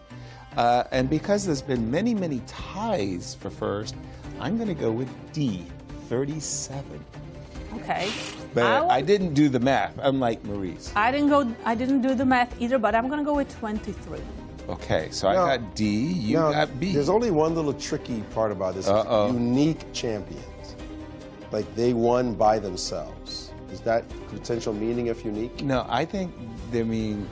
Or just unique individuals person, who have won. individual. That's how I understand it. So I've tied for first place with 3 people, for example, Stuart Rachels, Roman Chinchiashvili, myself. I think we were all champions. Right, there's a lot of ties. Yeah, there's a lot of ties. It ain't D. It ain't D. I think it's a trick question, but I'm gonna go with C. Okay. C, and the answer is? Oh, okay. C. Congratulations. What did you say, Kate? She went B. She went B. Is that the second time I've been right? You guys have no idea, no clue. You split the I feel difference. so sad Get out. you. Nobody remembers. It's unbelievable. Like, yes, sir. Maybe one day. We have a guest. Anastasiya Grow has a up. guest. Anastasiya, over to you. We are also laughing watching you guys trying to get these quizzes every time. Maurice, good job. And I'm here with a very special guest once again, the store manager of Q Boutique, Jennifer Carau, with us today. Jennifer, welcome. I really like your outfit today. Thank you. So bright Yeah. and so positive. Tell us about this short. So this shirt is from the Charles Hauska exhibit over at the World Chess Hall of Fame and Galleries, and it features the chessboard that he designed for his exhibit. He's a local artist here in St. Louis, and it is, I'm right in the way with my microphone, if you can see it. It is a beautiful set, and we actually have the full set available on to view in the gallery if you want to come by and see it. We also have some other merchandise as well. We've got a little tote bag, which features, his name in the World Chess Hall of Fame on the back. And these were both gifts. I think they went to Carissa. Yes, exactly. Yes, it's a really, really cute outfit, and I also have this bag. It's really, really great. I'm using it also all the time. And Jennifer, first of all, let's speak about the U.S. Chess Championships, because I know that Q Boutique is the official retailer for these events. So, which kind of items can we get connected to? Which kind of merch we can get connected to the championships? So we have the quarter zip pullovers, one in red and one in blue. We still have a bunch available, and we are down to 2 of the wooden autographed boards. So if you want one, I would suggest ordering it now because the vinyl sold out and there are only 2 of the wooden ones left. We also have a lot of souvenirs, and we have a lot of autographed boards. I have 1 left from the Clutch Chess Legends. Wow. Yeah. And also, like, all the players signed this one, right? Yeah, the 24 U.S. signatures, championship boards are all players. And as you mentioned before, the ladies from the tournament from U.S. Women's Chess Championships got very special gifts from Q Boutique, right? Yeah. And yes, for the moment we can see Q Boutique shop, which actually has so many different items, so many beautiful boards and chess pieces. Like, please tell us a little bit about your favorite ones. We have a lot of standard kind of Staunton sets. We have a lot of very ornate sets as well. I believe this video is going to show you one of our most ornate sets. It's the Samurai set. It's in gold and silver, and the board is marble. It's very, very intricate. So very nice. Handcrafted in Italy. Yeah, it's a very, very nice board. But we also have, your standard wooden sets. Really portable sets. We have some that are made out of metal and are magnetic. Wow. And there's the Samurai. But we also have a lot of gifts, gift items, jewelry, kids items. Oh, and there's Carissa. Yeah, and we can also speak about these special gifts you provided from Q Boutique to our to those who will win the first game of the round. So Carissa got, Alice got, Rose also had some nice gifts. Can you talk about it a little bit? So we have a checkerboard pin that is a lapel pin, and then Nazi has the checkered earrings, which are very, very popular, and the artwork is by a gentleman named John Guillaume, and I actually didn't bring that particular art piece, but I did bring this one. This one is called Wood Pushers. It's very intricate. It's really beautiful. It is absolutely so many gorgeous. details, right? Yeah, and he's actually featured in our chess variants exhibit right now, and we also have some of his prints for sale in Q Boutique. And we prepared a very special gift for today for the ladies, the book of Danny Ranch Dark Squares. We're going to have him signing his book, yes, very soon. Yeah, he's going to be here on this Sunday, on the 26th, and I'm blanking on the time. I think it's from 5 to 6. From I think it's 3 to 4 or 4 to 5. I can't remember, but it is on all of our social media. It is on the website. If you want to come by, he will be available for an hour to autograph books, and we will have the books for sale in Q Boutique. Yeah, so we showed this very beautiful book. I started to read it, actually. It's really, really interesting. Like, you cannot stop. I mean, I have to push myself to stop reading and try to sleep in the night because it's so good. It's so exciting. And I hope I'll manage also to get my signature as well. Thank you so much, Jennifer, for coming here. Welcome. Thank you. And sharing all this. Where we can find all these items? So you can buy from us online at qboutiquestl.com. Always welcome to come in person, though. Exactly. See all of us. What everybody should do after visiting U.S. Chess Championships. Thank you so much, Jennifer, and hope to see you again. Let's go back to the studio. Very, very friendly staff at Q Boutique. I'm sure you'll enjoy paying a visit in person. I just wanted to turn our attention to the game of Anna Zatansky and Alice Lee as big developments are taking place there. Alice Lee coming into today's competition with a whole point lead over her competitors. But if ever Alice is wanting to play a game for a loss, she is achieving her aim, because I really, really do not like what she's played in the opening. She's played bishop to d6, back to bishop to e7. Meanwhile, Anna White has just developed all of her pieces. And after this last move, knight b8 to d7, you can see that Alice's pieces are really constrained. No squares, the bishop on c8. Anna made a very good move.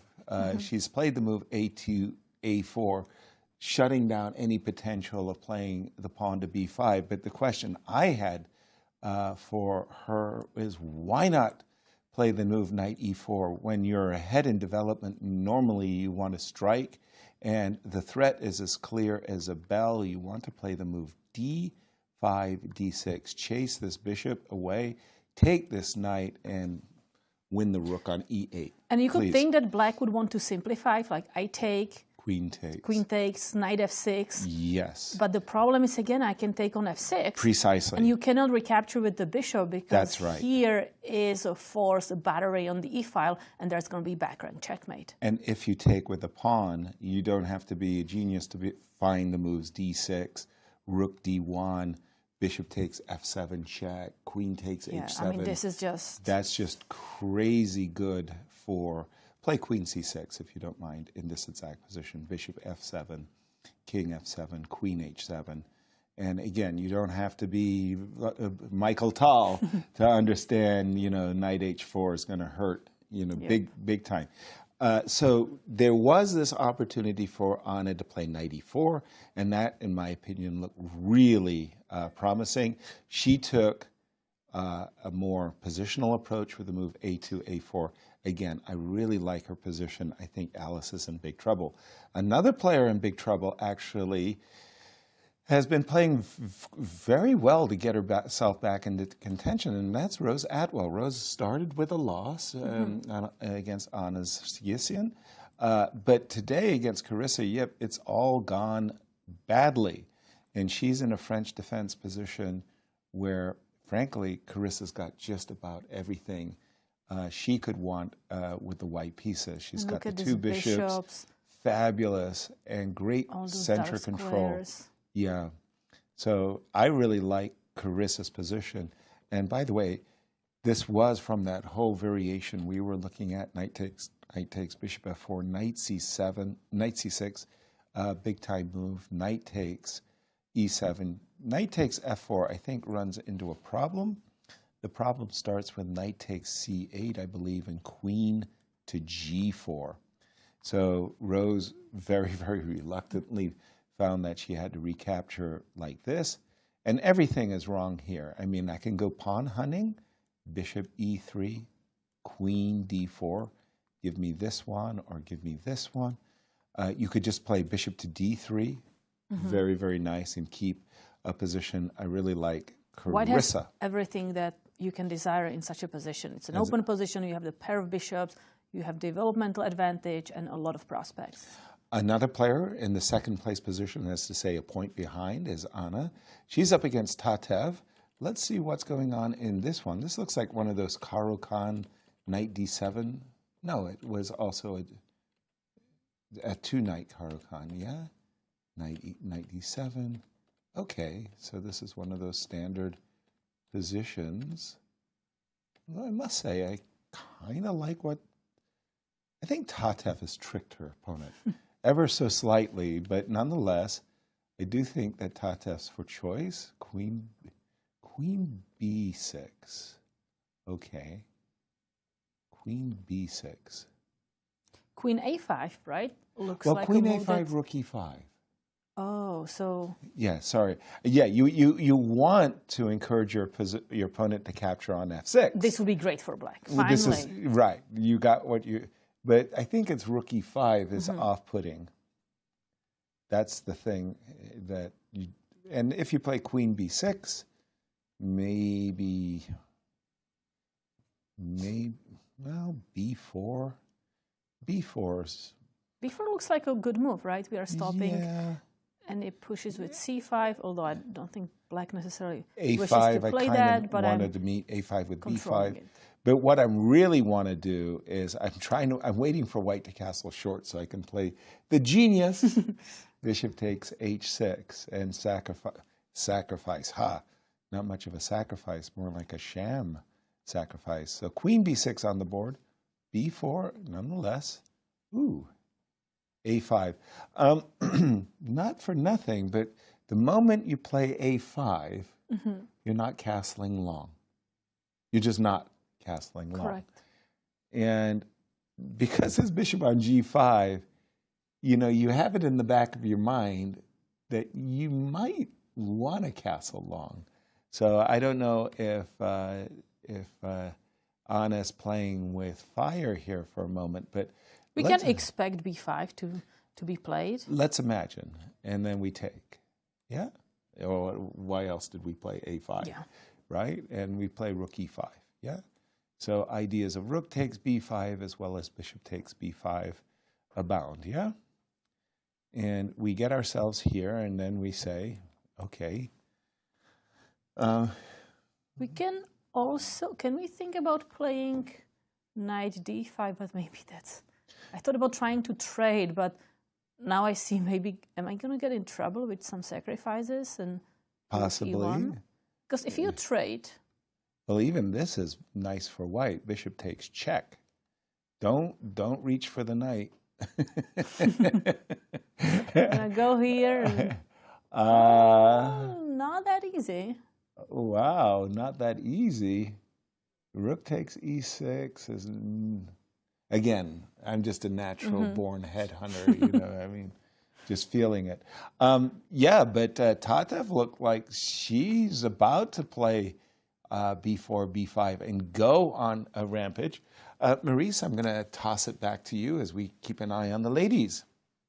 Yeah, there's some tough games going on in the open section, and we're going to go right to the leader, Wesley So, and check out Fabi's game in a second.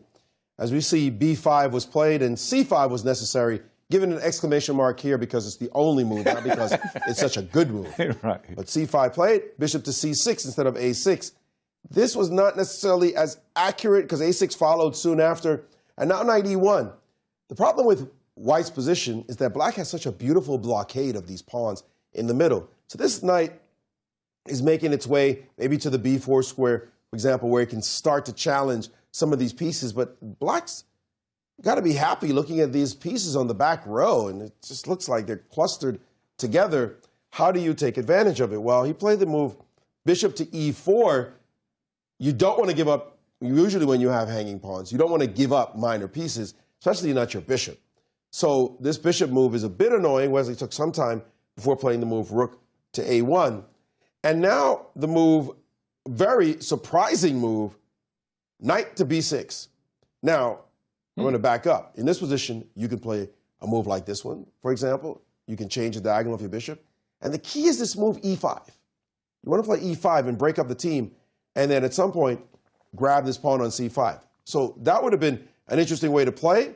You could also move your queen out of the way and then play e5. But this move, knight b6, is hyper tricky, solving the problem of the knight on d7, saying, I want that knight to be on the d5 square. If it's good, it's going to be really good. But could there be a problem here? And it seems as though there might be a little tickle. The move bishop to g5 in this position, freezing this knight, because you wanted that problem solved, right? Well, now that knight is frozen. And if you try to chase this bishop, it's just going to chill. Take it. You want to take? Queen e3. I got a fork. Well, the old double it. Who's got a fork? You got a fork. I got a fork. So I won a piece. Yes, except this bishop tactic. Takes, knight takes c3. Bishop takes, and good luck solving the problem of your two bishops in this position. It is the problem of the two bishops. It's an amazing tactic. Nice. Okay, knight d5. Well, if I go bishop d3 here. Bishop d3, but this is defended, right? So just take. I take the bishop. Oh, you're not going to take the rook, right? So I take the bishop, and you're just going to take the bishop. Okay. No, no. Right.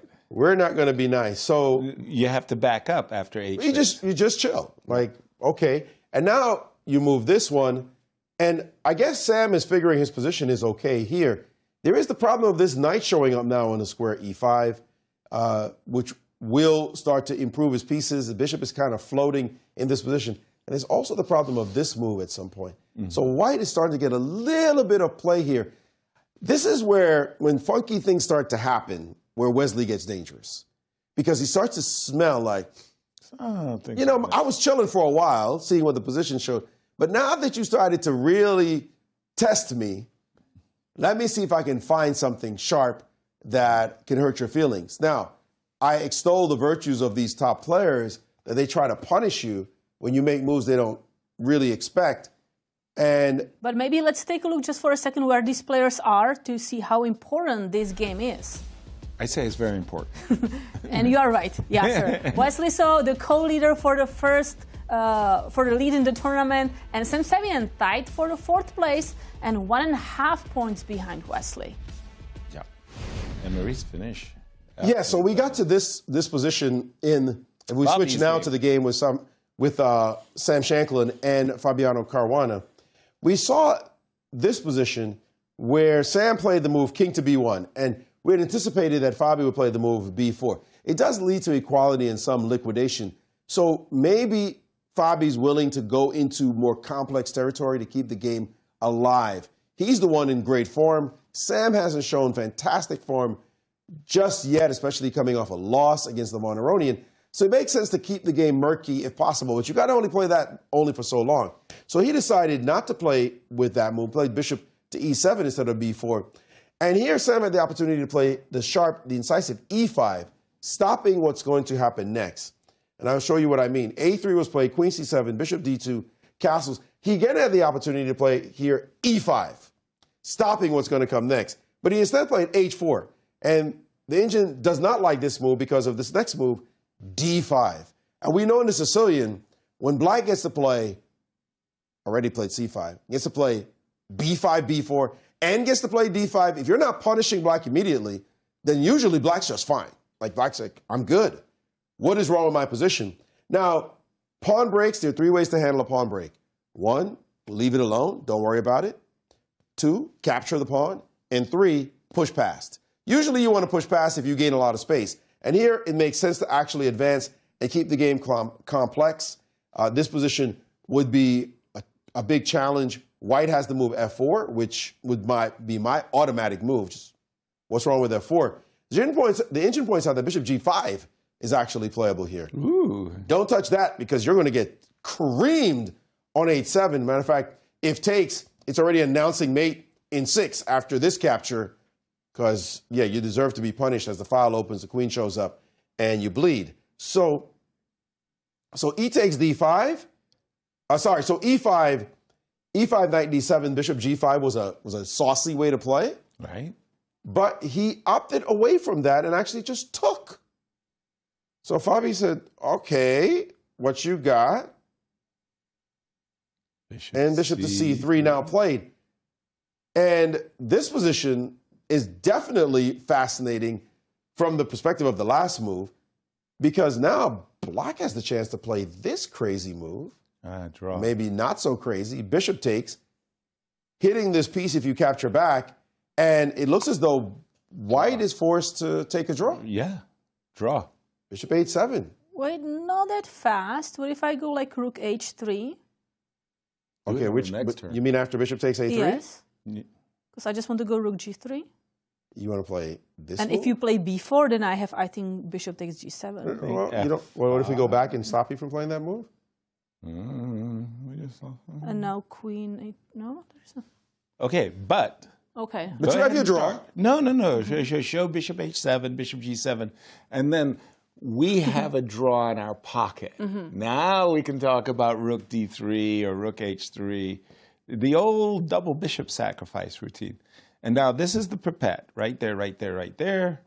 But right here, we could pause. Can we? Do we have time for rook d3 or rook? You want to go here? Rook d4 maybe even? Rook d4, rook g3. Which one do you want me to play? Both. That one. Rook d3, bishop Rook d6, d3. Okay. bishop d6, rook h3. You want to go here, and then you want to go here. Yeah. Which, by the way, you already had your draw. Now you no longer have your draw. Oh, and we don't have rook g3 because they're going to sacrifice the queen as well. And Oh, the queen. Yes. Oh, pain. Yeah. That is pain. Bang, bang. That's it. Yeah. Okay, but we had a draw. We had the draw. So I don't know if Sam is just thinking draw here, draw. I mean, Fabi sees bishop a3 for sure, but he also sees that these sacrifices will happen and it'll be a forced draw. Does Fabi want to go into that line, or, as I said, just try to keep the game going a little bit longer? The problem is white has actually solved his main problems and is pointed with two cannons at your king. Something going on over there. Wait a minute. Something's going to show up with this H-pawn getting ready to advance as well. Right. So you have to finely tune judgment right now. Do I end it? Stop? Foot on the brakes? All right, let's just walk out of here, get a draw with black, and go fight another day. He does have Levon awaiting him in the last round, so that's not going to be an easy task to play that last round game. I think he has black against Levon, as a matter of fact, if I'm not mistaken. We can check on that. Yeah. But he should have black against Levon, and if he does, that ain't going to be easy trying to beat that guy. No. And so here we go. Look at the road ahead. Levon has white in their matchup. Sorry. No, so Fabi is going to have white against Abhimanyu Mishra, but then black against Levon Aronian. So take this draw just ending so quickly, so easily. Yes, normally you would like it, but he may have also, and see that? He has not taken the perpet. He doesn't That's allow right. Let's perpetual. keep it going. But actually, yeah, no, he just said, let's play chess. Let's play chess. And that's a hyper a committal move is what I want to say. F5 in this position. No draw for you. Thank you very much. Let's play chess. The engine likes rook h3 and likes white. But Fabi doesn't care at all. This is fighting time. He wants to win this game. He doesn't know what's going to happen with Wesley. And he knows the strength of schedule is very different between the two players. So let's go. I'll take a slight disadvantage, or maybe even a little bit more than a slight disadvantage. Will it come back to haunt him? This is a major decision he just made and could affect the entirety of these championships. Absolutely. Well, and also a time disadvantage, by the way, because he's 20 minutes down compared to Sam Shankland. Ooh, that's a big move, F5. I mean, yeah, very, very, very challenging. Like I said, I feel like there's some unresolved issues between these two players. Famously, they were tied for first at a U.S. championship where, with 3 rounds to go, Fabi would finish with 2.5. What a finish Fabi had. As he explained to me, he felt, well, like a clear first check was his due. He got clear second because this man, Sam Shankland, went on a tear of his own, scoring 3 out of 3 to take the title a half a point ahead of Fabiano. So that move, F5, very, very challenging move. I want to turn our attention back to Tatev and Anna's game for a moment, because after the move A7, A5, Tadov said, well, I'll just chill. I'll play the move A2, A3 and ask you, what are you going to do? You're going to castle short? Are you going to castle long? Do you want to take on B4 and open up the A file?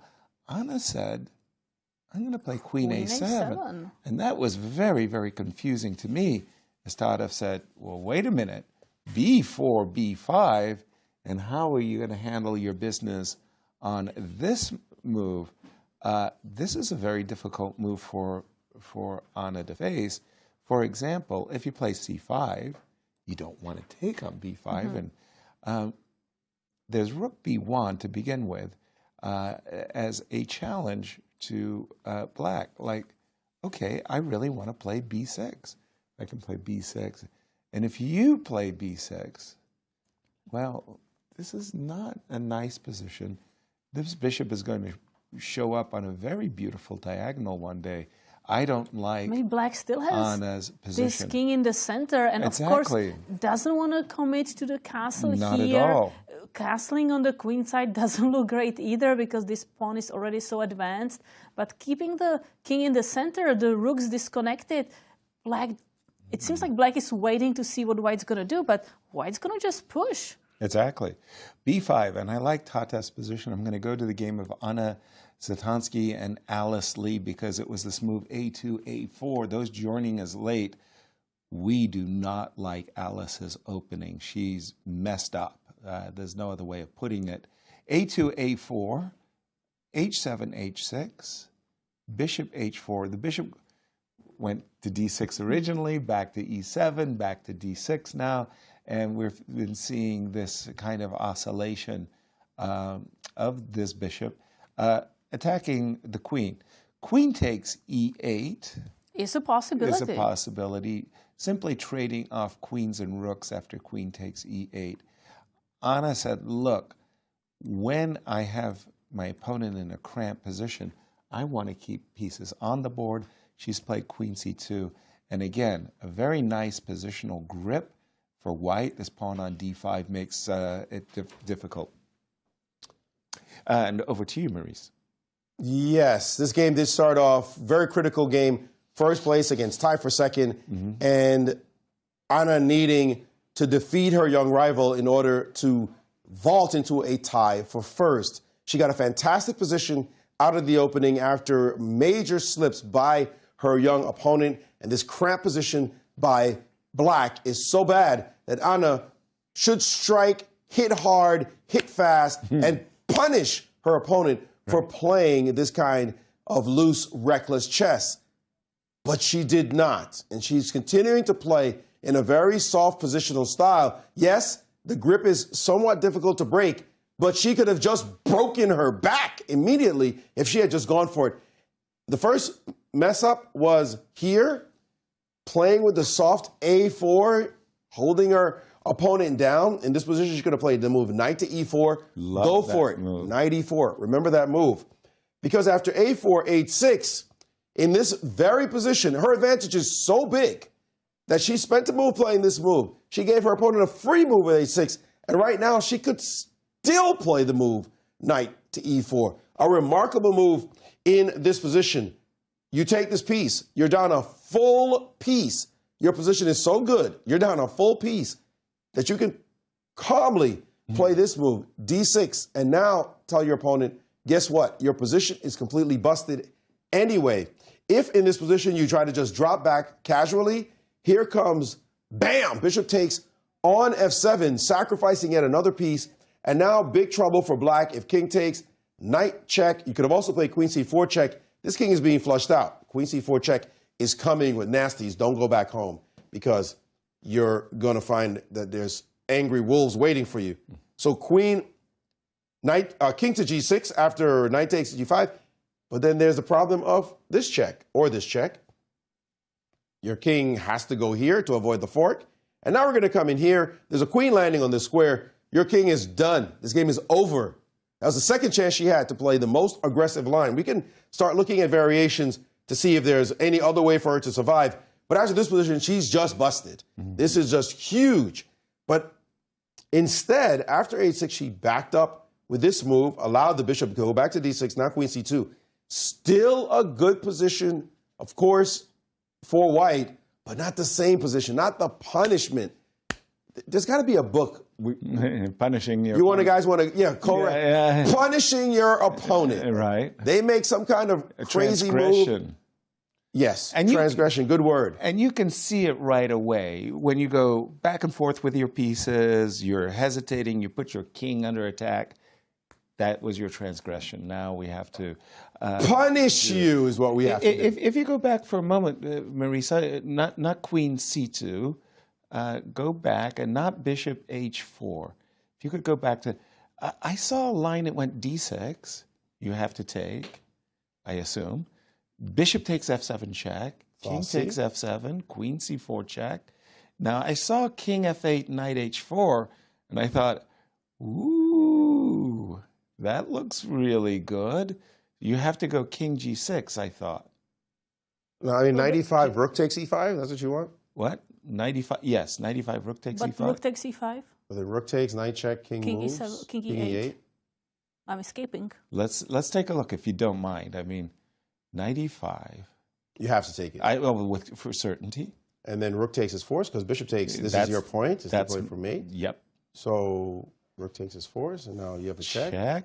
King is the only square. I have to take the rook, of course. You take the rook, threatening mate on the square. You have to take. Kill that.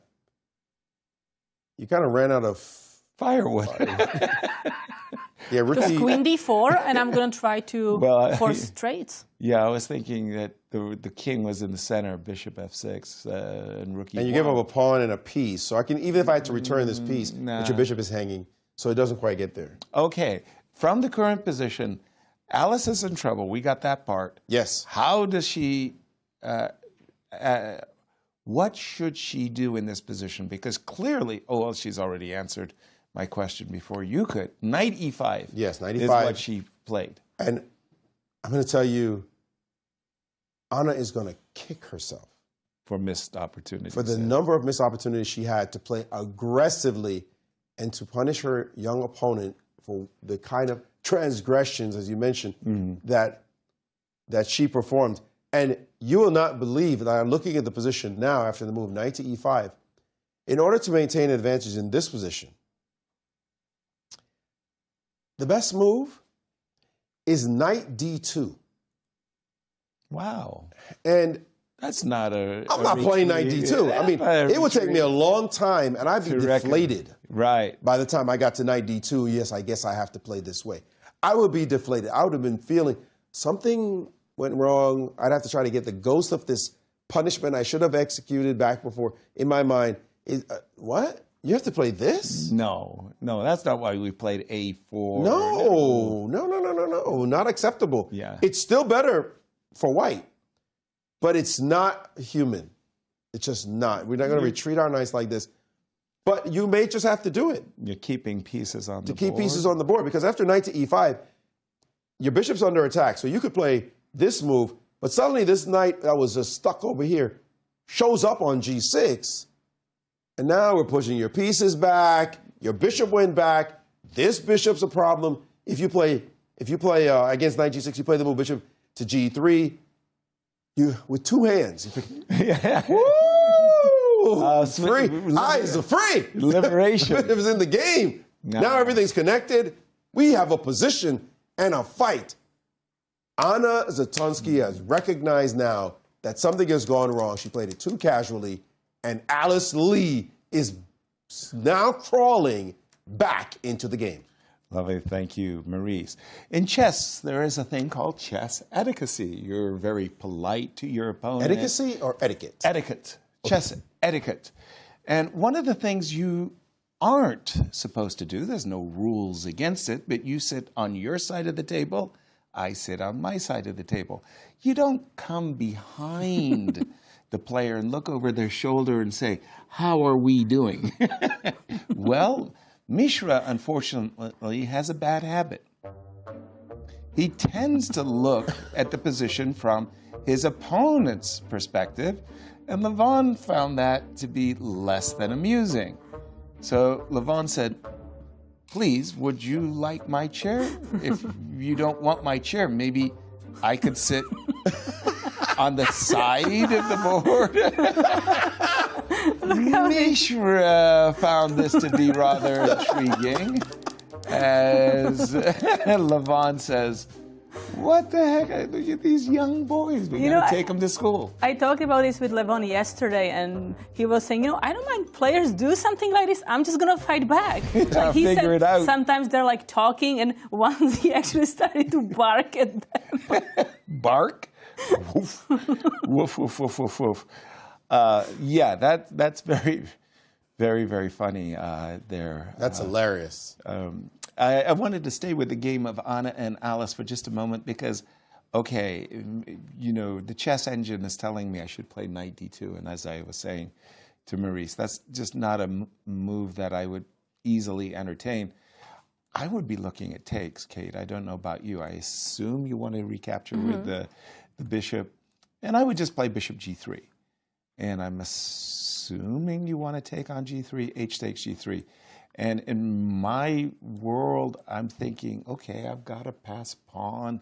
I've got some kind of advantage, but I feel very much like what Maurice is saying. I missed an opportunity for Anna Zatansky in this game.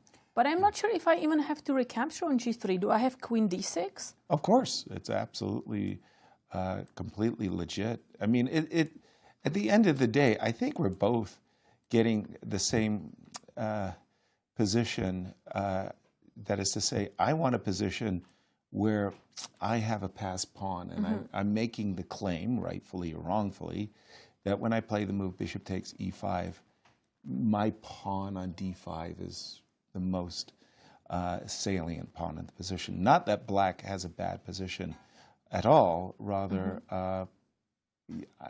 Anna's playing for a small advantage as opposed to the large advantage we think she had. Anyway, big game, but Maurice, other games as well. Not a very big game for the standings as far as Dariusz Swiercz and Grigoriy Oparin, but a move worth remembering, worth seeing. Put this on your card if you're a trainer, because these kind of moves you don't get to see every single day, as these two players just showed us something special. Actually, it's Oparin who did so with the black pieces. It is black's turn to move. All right, you got a problem. You need to develop your pieces on this side, right? You want to get your pieces into the game. So natural would be something like g6, bishop g7, get my rook in the game. That's how normal chess would work. Oparin said, not so fast. I'm going to play the move king d6. Say what? That's right. Stick my neck out there, my face. Go ahead. Hit me. I dare you. That just happens to be. Would say, no way. No strong discovered attack? There's nothing there. There's nothing to hit him with, and it's a fantastic move. The engine gives, this move is better. The second best move is that one. And both of them look like I got to hit you in the face. Like somehow, I got to hit you. Let's go. But there is no hit. It's a fantastic. You know what's crazy about this move? These two moves, king d6 and king d7, they're definitely the top moves by the engine. Definitely the top moves. All of us, the three of us, I would agree, we would all say exclamation mark at least, yes?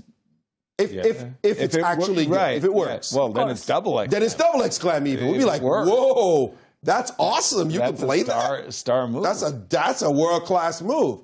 No question. Engine's like, meh, that's normal. What's the big deal?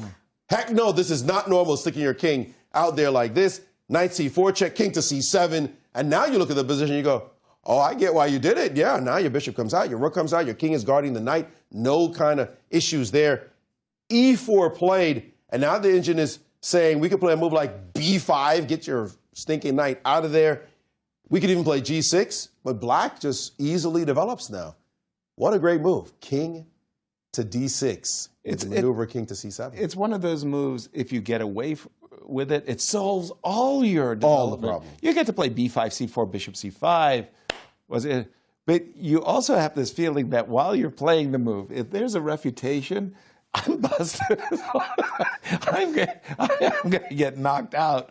And your friends are going to laugh at you. Of course. I mean, Yasser, you play that. You know I'm calling you up. Right. Oh, yeah. Come on over. King D6? Yeah. But sometimes it's even difficult to consider that move because that move, your brain is automatically rejecting. Like, do not go under the rook. Just right. And you don't even like think seriously about that move. Exactly. Yeah, it might not even occur to you. Right. Yeah. Like, just not even enter your brain. That's a... And by the way, if I put this position in front and said, so what would you play now? You look G6, like I said, it was a natural. I mean, Bishop D7. Something. But if I said, well, the engine says King D6, you might go, nah, nobody's playing that move. Right. Right? Like your knee-jerk response. Oparin, clear mind, clear head, no preconceptions. I need to get this king to the other side of the board. I can sneak across what looks like a mind file, but in fact, there's nothing there for him to worry about, and he understood it. Fantastic. World class. One of the best moves played in this tournament. One we'd be most impressed by. Not so impressive for the engine back here, but a fantastic, fantastic conception. And now he's slightly better as black. Kudos, Grigoriy. Turning our attention to the game of Atusa and Arena for just a moment, because Arena made a pawn sacrifice with the move knight takes f4 that Maurice was explaining. And she got just exactly the very types of compensation on the dark square. So she's given up a center pawn on e4 for these beautiful dark square bishops, and that bishop is ready to pounce on h2. And I really liked what Arena did next. She brought a rook to e5. And she just telegraphed a massive, massive punch of a rook to h5 and crash landing on h2. Atusa stopped her with the move bishop to e2, and I'm expecting exactly in this position the move rook on f8 to e8. Again, Arena's a pawn down, but she's the one with the initiative. She's making threats. She's threatening to capture the pawn. And imagine, just for argument's sake, a move like bishop f3. Well, check this out. A moment ago, the forces were all focused against the e-pawn.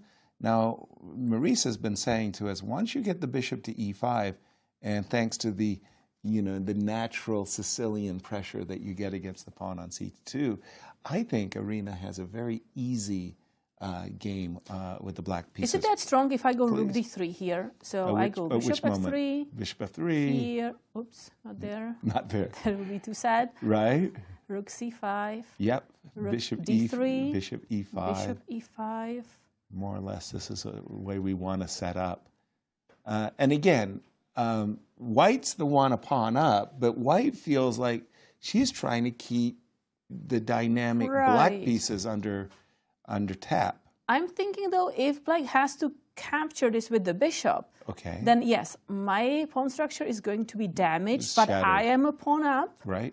And I don't have to worry about my dark squares anymore. But a5, b4 is not a plan? a5, b4 is a plan. So if I start with doubling the rooks, thinking I want to go maybe for some trades. Okay. You go a5? No, I was going to take the knight, actually, and just play a position like this. Can I focus a little bit in this ending? Against the pawn on e4, against the pawn on c4. Sorry, I'm sorry. Have I got better? Have I messed up? I'm just looking. Is bishop e4 possible here? Am I missing something?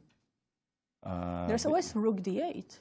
Bishop e4, bishop e4. Rook h5. Ooh. That's a problem.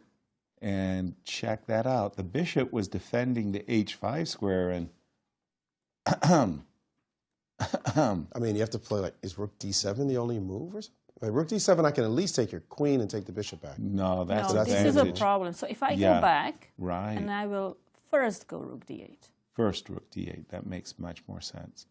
Whew. For a minute there, I thought, oh my gosh, reputation Because if you have to go like rook e5, then I first take and then I recapture. Okay, so I play bishop back to c6. Bishop to c6 is his necessary reaction. So he greedily grabbed the pawn, but maybe he'll regret it. Oh, take. Yeah, and that's bad. But not that.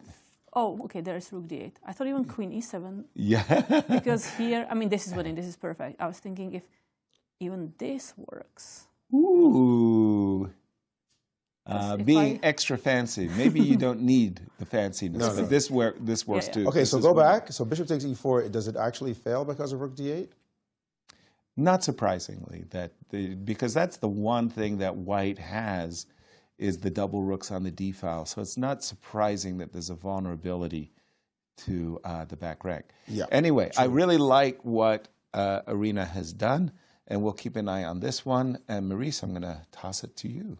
Well, there is a big situation, a conflagration maybe, on the board between Fabiano Caruana and Sam Shankland, because Fabi just insisted, I'm not taking you on a3. I don't want to see any draw.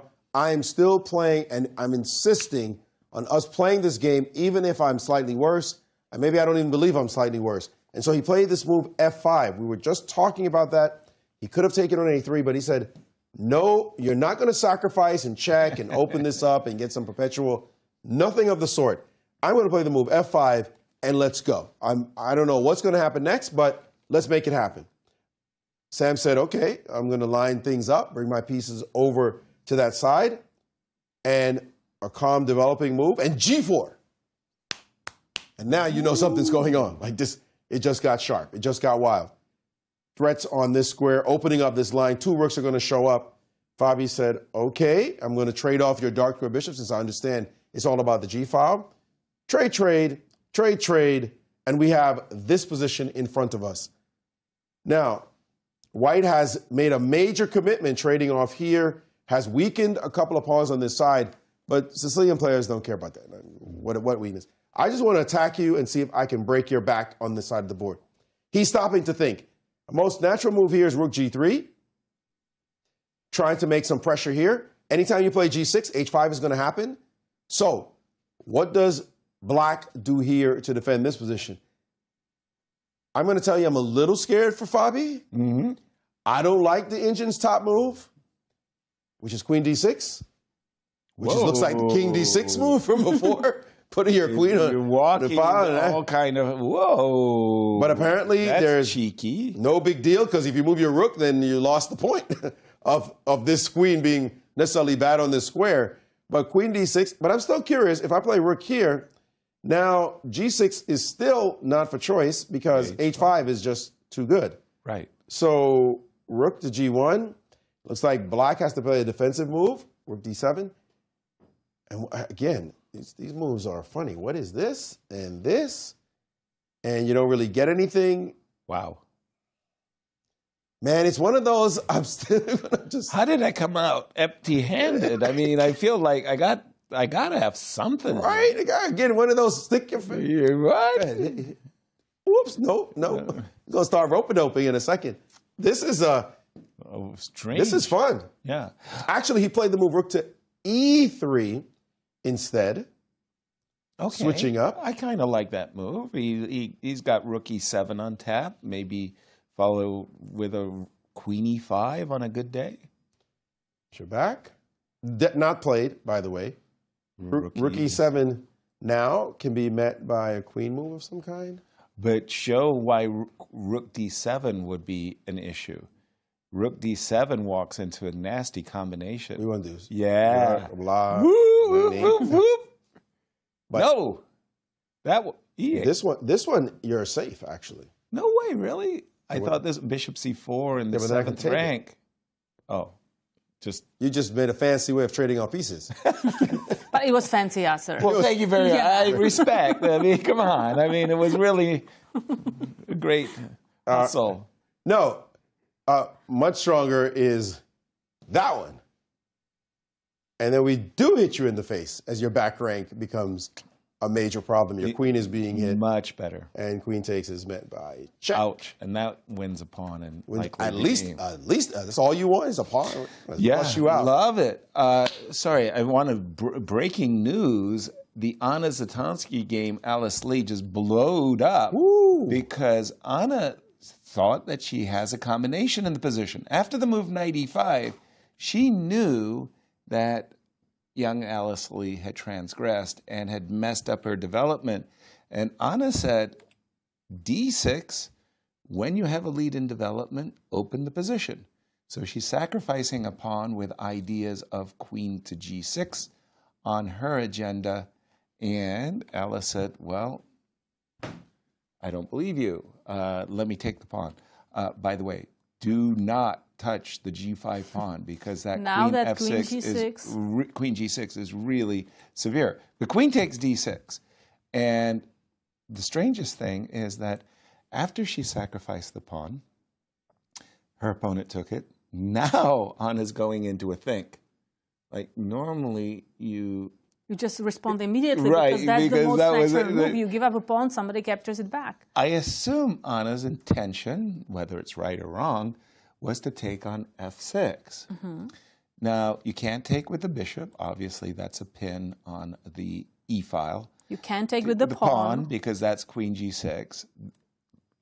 Ipso facto, you Mm-hmm. have to take with the queen. Now the knight is jumping to D5, again, with the idea of exploiting the E file. Queen has to go back. Stop me when you think I've done Not something. necessarily. Queen H4 I can start with. Queen H4 you can start with. Okay. G3 didn't... you forced me to include a move that maybe Yes. I want or not. Okay, now I go so back. queen back to... But queen D6? Queen D6? Back What's wrong with queen D6 after... Yep. Queen D6, very good move. And if Anna, for argument's sake, had this Then position bishop in mind, D4 check. this is not self-evident to me that that pawn sacrifice is paying a dividend. Black's king looks pretty safe to me. You mean it's self-evident that white's much worse here? Right. That, well, I mean, why did we sacrifice a pawn? So queen takes D6. So maybe rook 80. No, but rook 81, you have that bishop takes H2, do you? Yes. King H1. And you were trying to get a tempo against my queen a moment ago. No more tempo against my queen. Rook takes. I'm still trying to play for this idea, Yasser. Queen G6. Gotcha. So here I'm just trying to evaluate how serious the threat of G2, G3 is. Like, should I be developing my bishop? But let's assume I go back just for now. Okay, so now I have rook D1 as a possibility, the queen G6. It's not like the queen is on the worst square or... Looking at this, at that. I'm probably going to F8, queen, rook D1, queen F8, queen C6. I'm not really sure what Anna's follow-up here is. This? Am I... But I am 2 pawns down. I just realized it's not one. It's this is an extra pawn and this is an extra pawn. That's right. That's exactly right. Because it feels like Alice is behind in the development. I mean, it doesn't. That's it clear. Is. That's clear. Right. Black is behind. But if we don't have direct targets and direct ways of exploiting, then it's not clear. Passive pieces. Let's ask Maurice to jump in on this one.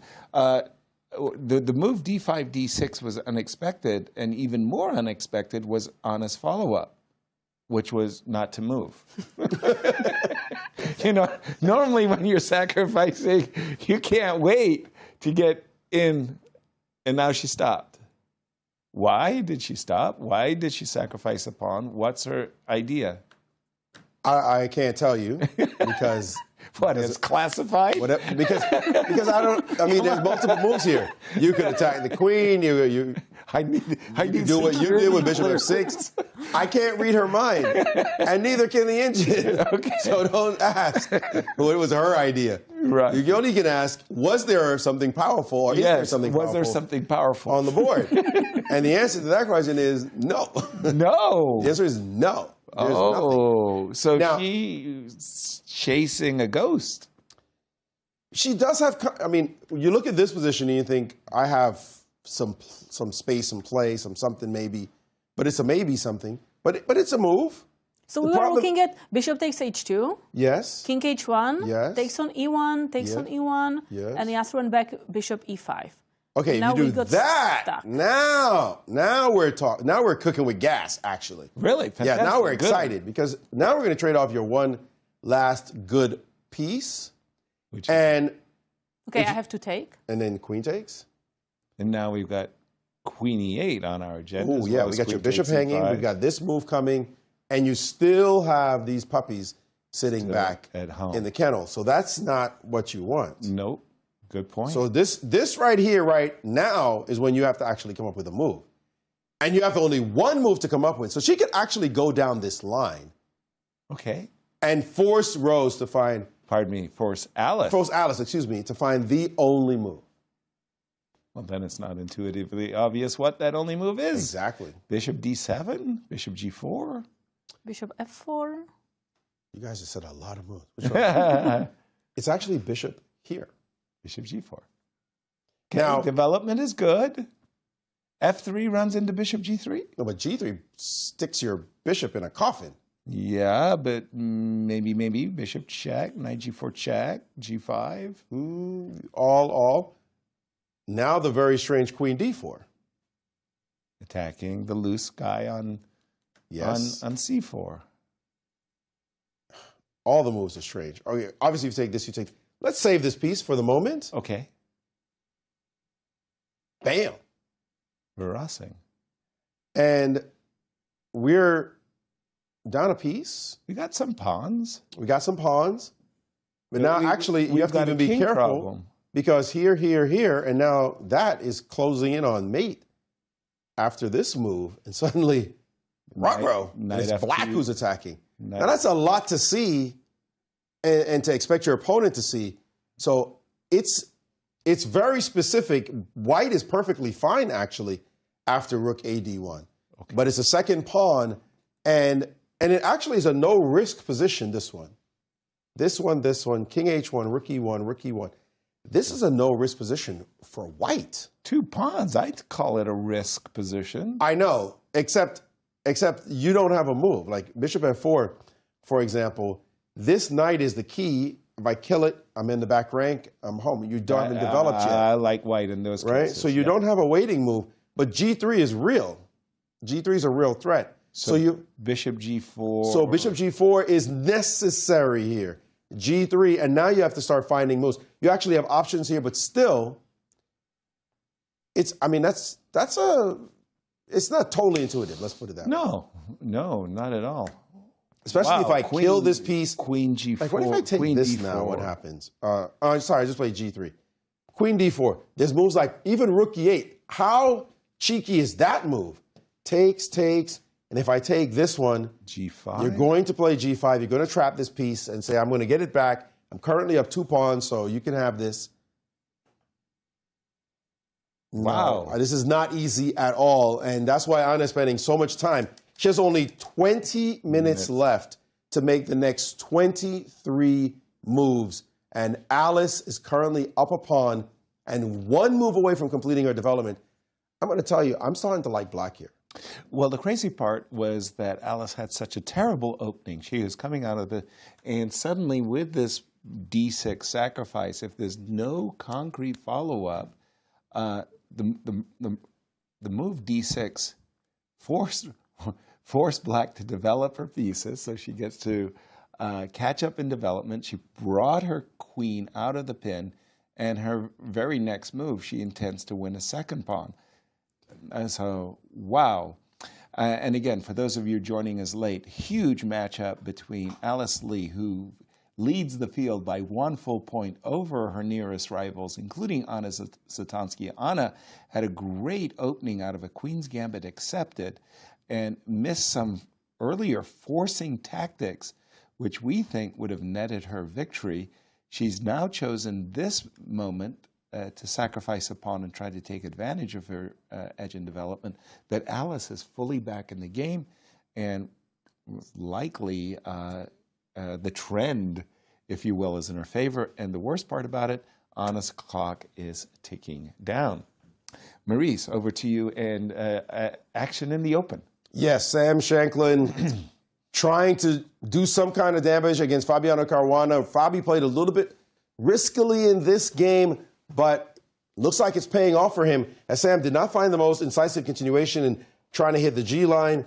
He dropped his bishop back, did Fabi, and after rook to e5, he said, I got no problems. I'm just going to play queen d6. Another one of those stick your face in the way of a potential punch, but there's no there. There's nothing to worry about. Fabi is not impressed. Do your worst, he said. I'm ready. And now Sam played the move rook to e1, stepping off the line, and that's not a threat. So there's nothing there, although he's got the troubling on the file. Black is apparently perfectly fine and even slightly better after this move, ignoring all threats to the position. It looks like this pawn might have been hanging for a moment, and you'd wonder what happens if I take it. Just say, you can have it. Now this bishop is pinned against this pawn, and you feel like white should have something here, but there's nothing here. There's nothing for white, despite having full coordination. Black's king seems a bit more exposed than white's king. Man, my intuition is terrible because I would feel like there's... how do you feel? You don't feel like white should have something? It feels like a nothing burger. I mean, there's a rook on f6, which is a good defender. Bishop on f7, it's a good defender. And you're not worried about the file or nothing over here? Do you feel like black is better? No, I feel like black is equalized. Yeah, Incr is giving better. No, and you start making only moves to even keep it within bounds. No, I didn't expect that. It's awful. Right. At minus 0.45 right now, and if you make any other move, 0.66, it just starts to become much better for black in this position. Crazy. If you go back just a move, Maurice, if white had said, okay, I'll play h4, h5, I'll keep my h pawn. How is talk about being insistent, and dang, and there's a back rank. Can't even play rook takes f5. I'll get back rank mated. Isn't that crazy? Rook takes f5, queen yeah, e2, yeah, rook takes, rook takes, and mate. Crazy. Good stuff. Great, good. That's why they get paid the big bucks, these players. I guess so. And Fabi has estimated this position to be fine for him after rook to e1. He has not moved as yet, however. The most aggressive move is this one. The second best move is h5. I think Fabi's about to lift up his queen and drop it on a d4. That was, and Sam Shankland really, he came to the board intense. He had lost a very, yep, here we go, queen d4. Amazing. He is just so accurate in his understanding, Fabiano, just amazing accuracy. But you got to admit, though, look at that clock. It has taken him some time to come to grips with, I'm continuing to play. I'm trying to beat this person in front of me. I am not playing for any draw lines. I want to play chess, but he knows the risk that he took to get to this position. If he wins this game and goes on to win the championship, this is going to be because... Hey, tip your hat. Yes. That's amazing. That's fantastic play. And he's tied... With Wesley. He's tied with Lubomir Kovalik, right, for his unbeaten streak. Yes. Coming into the game, coming into the tournament, he was chasing 3 players. Lubomir Kovalik. Four players. Onishuk. Onishuk, Kamsky, and Lubomir were all ahead of him. Lubomir first. Right. Then he'll come past Onishuk. He won't catch Kamsky because Kamsky was up to 51 undefeated games in the championships. And Reshevsky... It is uncatchable. Let's stop it. Don't even think. Well, it'll take him another 3 championships after this. We'll see you in 2030. Queen d4 on the board, and Sam Shankland looking at the position saying, I don't get it. You know, chess is hard. I'm supposed to be better with white. I've got tripled on the open file. My opponent's king is more vulnerable than my king, and he's at a slight disadvantage. Katja, where would you like to take us? The game between Hans Niemann and Awonder Liang, we had Awonder Liang today in the confessional room, and he said that so far he believes that whoever went to the confessional room did not lose his game. So he's giving it a shot today because his position, he said, was not very good against Hans, and he was unfamiliar with the situation, with the position. He didn't analyze it. It's a lot of Berlin risks. ending, and in his confession, he explained that nobody loses the Berlin ending, and so he thought it was a challenge that he had to accept, that, you know, he could lose the Berlin ending against anybody, and it is one of those endings that is really, it challenges everybody. You know, every time I look at these Berlin positions, I think white is for choice. White has the pawn majority on the king side, and the white majority always seems to be threatening. Black has a pawn majority on the king side, and every time I see it as non-threatening. And yet, the engine for all of these nifty little points says Black's position is solid. He's got the two bishops, and they never seem to give it a big advantage until one player wins or loses, that type of thing. And let's just pause, because I think it's arbiter confession booth time, right? Let's take a look. Deputy arbiter is in the confessional room. The Ask an Arbiter question I have was, how has technology impacted the role of an arbiter? So the DGT boards have been around for a while, and it's nice because they have all of the games on the screens so that the players and arbiters and spectators can watch what's happening. So as an arbiter, I need to make sure that what's on the screen is what's actually happening on the board, so that the positions are correct, the move numbers correct, and that the clocks are working properly. So if you see me with a clipboard, I do this about once an hour. I am checking the clocks to make sure that they are running properly. And if anything is amiss, then we need to let the DGT operator know as soon as possible. The second is that there are programs which can flag threefold repetition and the 50 move rule. And so if either of those happen, there's an automatic kind of flag on that game. And then, you know, you can double check if a player is making a claim on that. But as an arbiter, you also need to be able to explain to a player why the claim is upheld or rejected.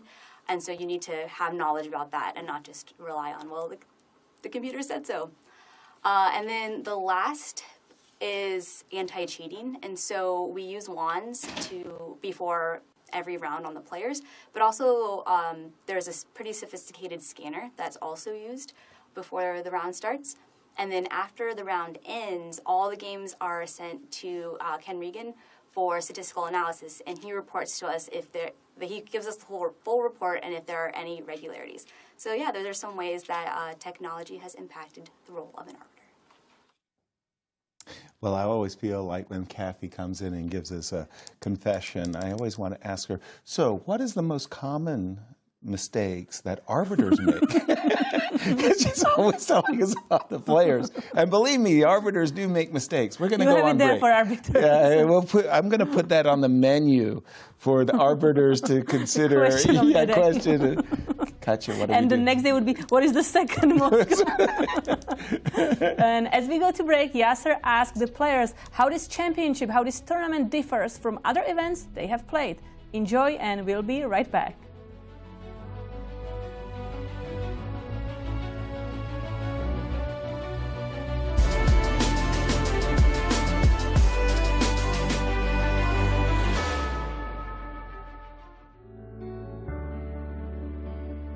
How does the U.S. Championships, the competition, the atmosphere itself differ from other tournaments that you play in? Well, first of all, it's a round robin, and everyone is extremely solid here. So speaking from my experience from last year, I didn't win a single game. So that's probably one of my goals for this year. Try to win at least one game. It would be nice. But yeah, I mean, everyone is so strong here. There's no easy opponents. We're going to be big fights in every single round. So yeah, I'm very excited about that. Yeah, no, it's certainly quite rare to have a tournament with a country with so many amazing players. It's a lot of familiar faces, so my perception from the first year to now is so different. There's a lot of bragging rights. It's essentially a super tournament. It's probably the strongest tournament I play every year. When I come to St. Louis, it's sort of like, okay, it reminds me of it's like, okay, this is a stop, you know? Right. Like a place you go on vacation to every two weeks, but instead you're playing chess. U.S. Championship feels more like a super tournament to me. It's just similar. Like, you know, if you look at a super tournament that has a bunch of guys over 2,700. I know I'm not over anymore, but I was not that long ago. Yeah, and also because we have so many players from so many different countries playing, having switched federations, I really don't see this as any different than a super tournament. It doesn't feel like specifically U.S. Championship to me if like half the players are players who moved in from other countries and they're all really, really strong. Right. It just feels like a super tournament.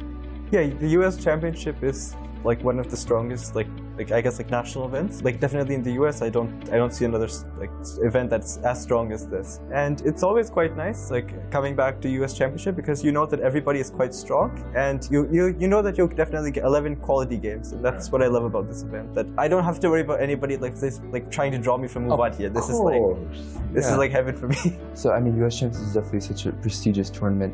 I mean, the top players of the country all battling it out for the title. And even though they're super tournaments, they have a bit of a different feeling, because here you want to become U.S. champion. You want to do your best. Also, we all know each other so well. I mean, I don't know how many of these I've played already, but maybe 9, 10 plus. So every single time you have to prepare something new for each opponent, try to get an interesting game, and just in general, it's a very exciting experience.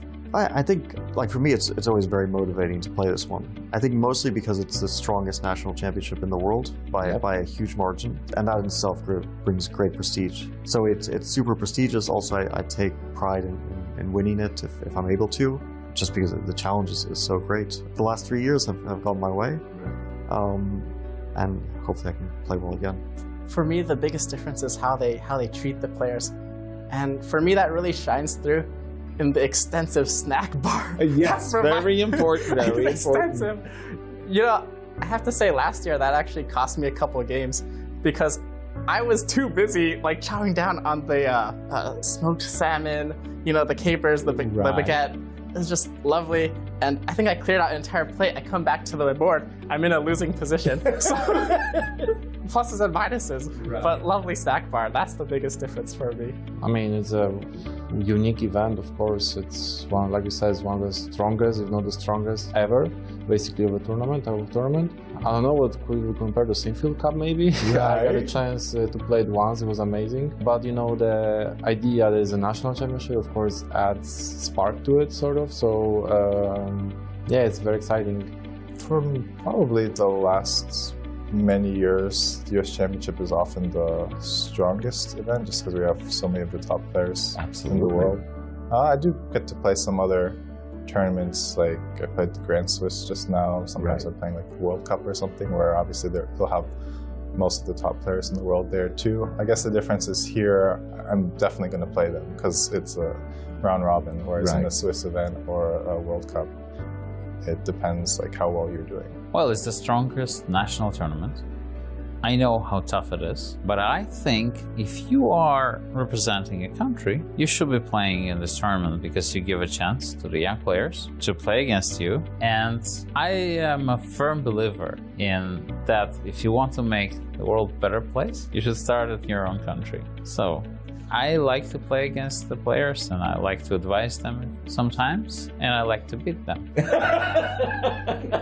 And the younger they are... So that they respect your advice. Yes. The younger they are, I mean... The more important that you beat them there. Sure, sure. And before that, I used to have this fear. I was like, okay, I'm playing against Mishra. Oh my God, I don't want to lose against him. I lost against him. I'm playing against Andy Woodward. Oh my God, I don't want to lose against him. I lost against him recently. But now I have no fears. And I think I'll be invincible. That's over. That's done. That's over. Keeping the pride. There's none left. I'm just here to fight. Excellent. And survive. Wow.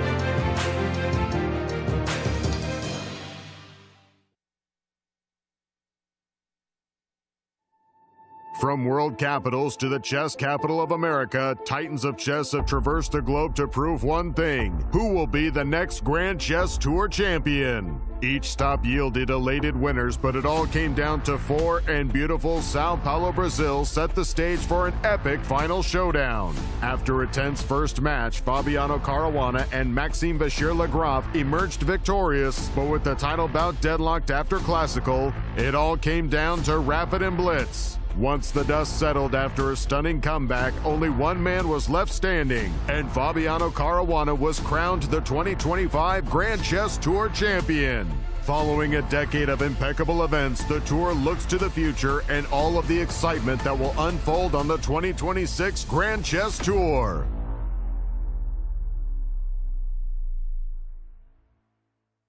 America's top chess players are set to compete in the most prestigious national championship in the world, the 2025 U.S. Chess Championship and the 2025 U.S. Women's Chess Championship, hosted by the newly expanded St. Louis Chess Club.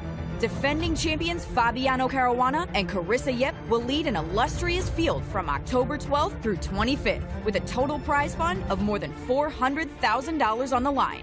Don't miss chess history in the making. Clutch Chess Champion Showdown is here, and four superstars take the stage. World number one, Magnus Carlsen, Hikaru Nakamura, Fabiano Caruana, and reigning world champion, Gukesh Damaraju. With more than $400,000 on the line, daily win bonuses, escalating point values, and the one-of-a-kind Champions Jackpot, every game could change everything. It all unfolds October 27th through 29th, live from the brand new playing halls of the St. Louis Chess Club. Don't miss a moment of chess history in the making. The matrix board, collinearity, the cross pin. These are terms that are not often thrown around in the chess world, but they all have the idea of geometric complexity that you really should learn if you want to be able to play chess on a higher level, and especially to stimulate your vision, your ability to see the chessboard in a brand new way. This rook is stopping this pawn. This bishop is stopping this pawn. And now we have the concurrent point right here, and we see the right move is bishop to f5, a sparkler. If you take with the rook, the c-pawn queens. If you take with the bishop, the f-pawn queens. That's the game. Top grandmasters understand this core quite intimately. They know it like the back of their hands. And you can tell a chess prodigy by how easily they intuit the secrets of chess geometry. The 15th annual St. Louis Chess Club Golf Tournament teed off on October 6th at Glen Echo Country Club. Over 100 golfers participated and helped to raise funds in this terrific event that united chess enthusiasts, community supporters, and golf lovers for a day of friendly competition on the green. To everyone that attended and helped support chess education and outreach programs, thank you for your generosity. By now, you guys probably know there's a lot to see and do in St. Louis. But when it comes to the art scene, there's more here than meets the eye.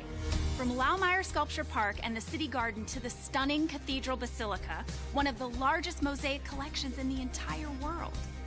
So if art is your thing, St. Louis is on display all year long. Ooh, now that's an exhibit. St. Lou is always exploring.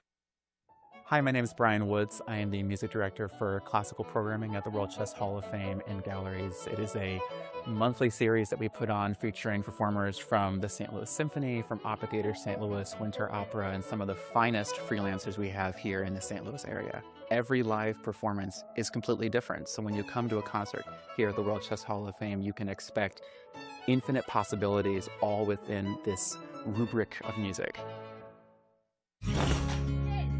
We're the Manos! Welcome to our show! Go, go, go!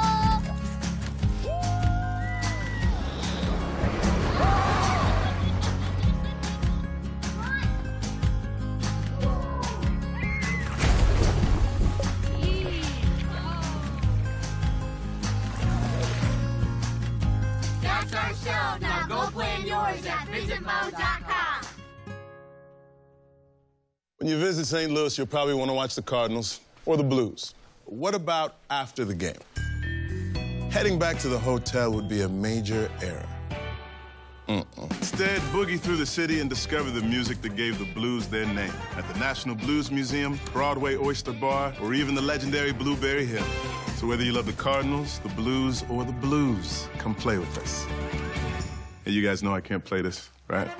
St. Lou is always exploring. Hey, everybody.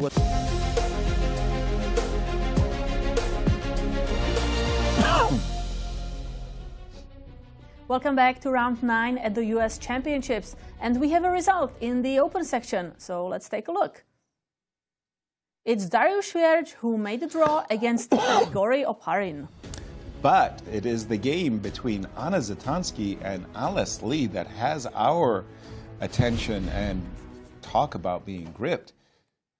We had reached this position and we had determined, thanks to the computer's engine, advice that a very good move for Alice Lee would be the move Bishop G4, and the trend was her friend. She has actually come back from the dead. She had a terrible opening, and we thought Anna Zatansky had a winning position after a dozen moves. No, Alice said, you know what, my bishop on H2 is in trouble. I don't want to face the consequences of G3. She retreated her bishop, and immediately Anna Zatansky, very strong move on the board with the move knight e4. And indeed, we looked at the position after knight takes e4, queen takes e4, and whoa. There's a back rank mate issue. You cannot play the move f7, f6. That's illegal. And after a move, for example, like queen d4, hoping to be able to play takes, this is the back rank issue. Takes on d4, check, and Anna gets to win not only one pawn back, but leave her opponent in this really, really difficult pin, almost impossible to get out of. So right now, after the move knight e4, and you can see it in Alice's face, she realizes, I did something wrong. And we've been looking also at those opportunities of playing for queen g6. Check this one out. Imagine the move queen c6. Looks like a reasonable move. Looks like a reasonable move. Looks like a reasonable move. Hello. Oh, that's a big move. Oh dear. Oh dear. How are we going to deal with queen g6? Well, actually, do we have bishop e6? Do we? Let's have a look-see. Bishop e6. Rook takes e6. Whoop. Can't take my queen. I'll take yours with check, discover check. And yeah, this is very strong. This one, I don't think anybody wants anything to do with this. Actually, I think there might be just a checkmate coming up shortly. So there are ways for Alice to get out of her difficulties, but still a big advantage to Anna, even when Alice plays the best moves. Not easy at all. So we're going to keep an eye on this one. Maurice, what do you have for us in the Ray Robson game? Just a quick look at this game. It's hard to follow all the games. Obviously, there are so many games being played, and the ones of importance are the ones we usually focus on.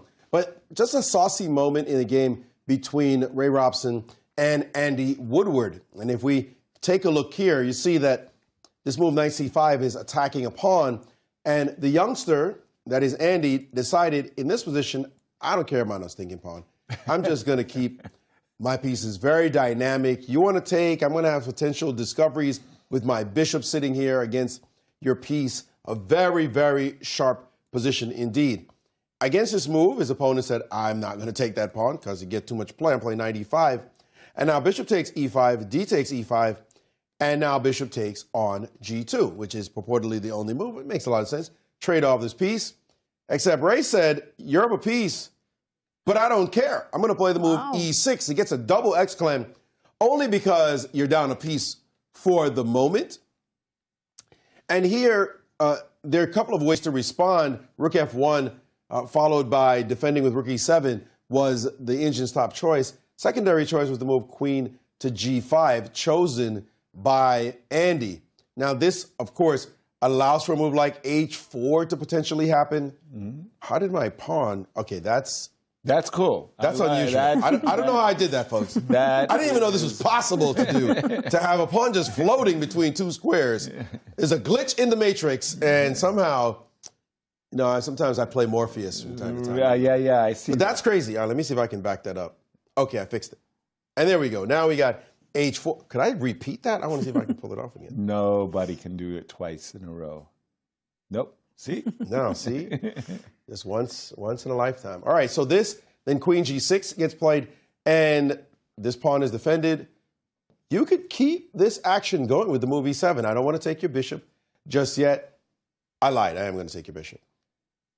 But this position, it's very sharp. If you start capturing stuff, I can go here. I always can take this one, so your queen has to do something. Queen c6 check is playable, and it looks as though after all the sharp stuff, it's not clear what white is going to get. But a cool moment, nevertheless, after bishop takes on g2 to play e6.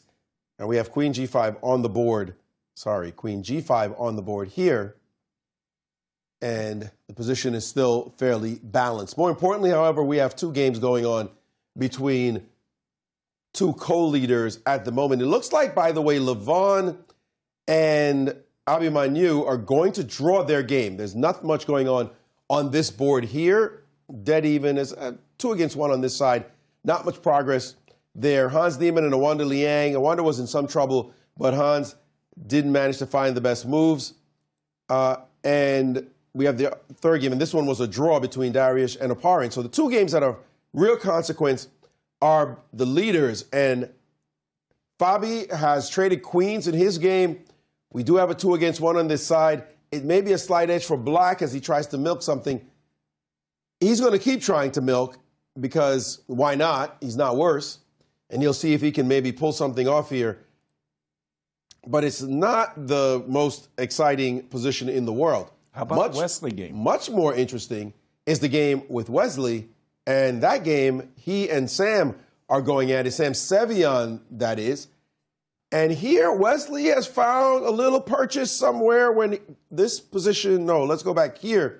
I saw something really nice happen after the move queen to c7. I might have to back up, sorry, to this moment. When we saw this move, knight to b6, the pin, of course, stopped you from taking this piece. Bishop g5, bishop on the new diagonal, g6, bishop f3, and now knight bd5. We have these pieces where both bishops can touch either knight, but no problem there. He played queen b3, queen c7, and now this move, bishop takes f6, often, or once called by the late Jeremy Silman, the Grand Master trade, taking this piece on f6. Or maybe it was John Watson, actually, who said that in his great book, Secrets of Modern Chess Strategy. Jeremy Silman, of course, wrote the classic, How to Reassess Your Chess. But it's all, both of them talk about the imbalance created by moves like this. I'm giving you a bishop, but I get a knight, but the attack is going to be on the other color. Because why? If I give up a dark square bishop, I'm going to be stronger on the light squares. And so I've removed that at least, so you don't have the extra piece. Now let me start attacking you on those light squares, especially with your bishop not being here, being on this side. So a4, rook b8, takes, now knight d3, and now here goes that GM trade again. I'm killing that piece before it goes anywhere. Queen d3, rook fd8, rook ab1, and now knight to d5. This pawn is a target.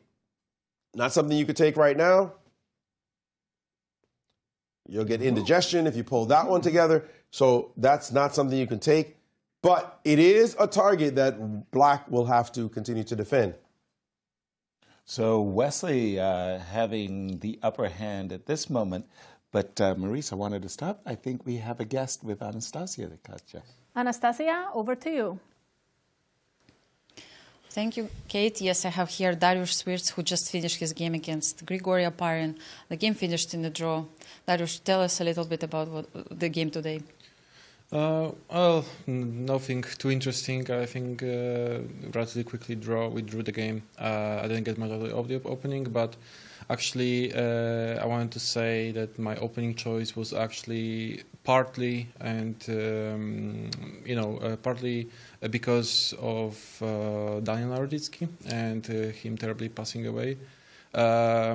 He used to play Alapin Sicillian like very, very often. He has played against me as with white in 2020, I believe, during the pandemic, and probably countless times online when we played like hundreds of games, dating back probably to ICC times in 2015 or even earlier than that. We played like hundreds of games together. So I wanted to play this opening kind of as a part of, in a way to kind of honor him and his memory.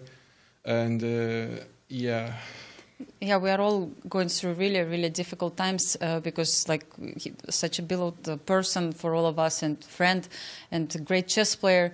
I think the whole world is really like missing him right now. So maybe you can share some really nice memories with Danya. Yeah, definitely. I mean, honestly, I'm still so shaken and shocked by what happened that it's just devastating. I cannot. It's still hard to fathom what happened. Yeah, Danya has been like an amazing person, amazing player, and a good friend.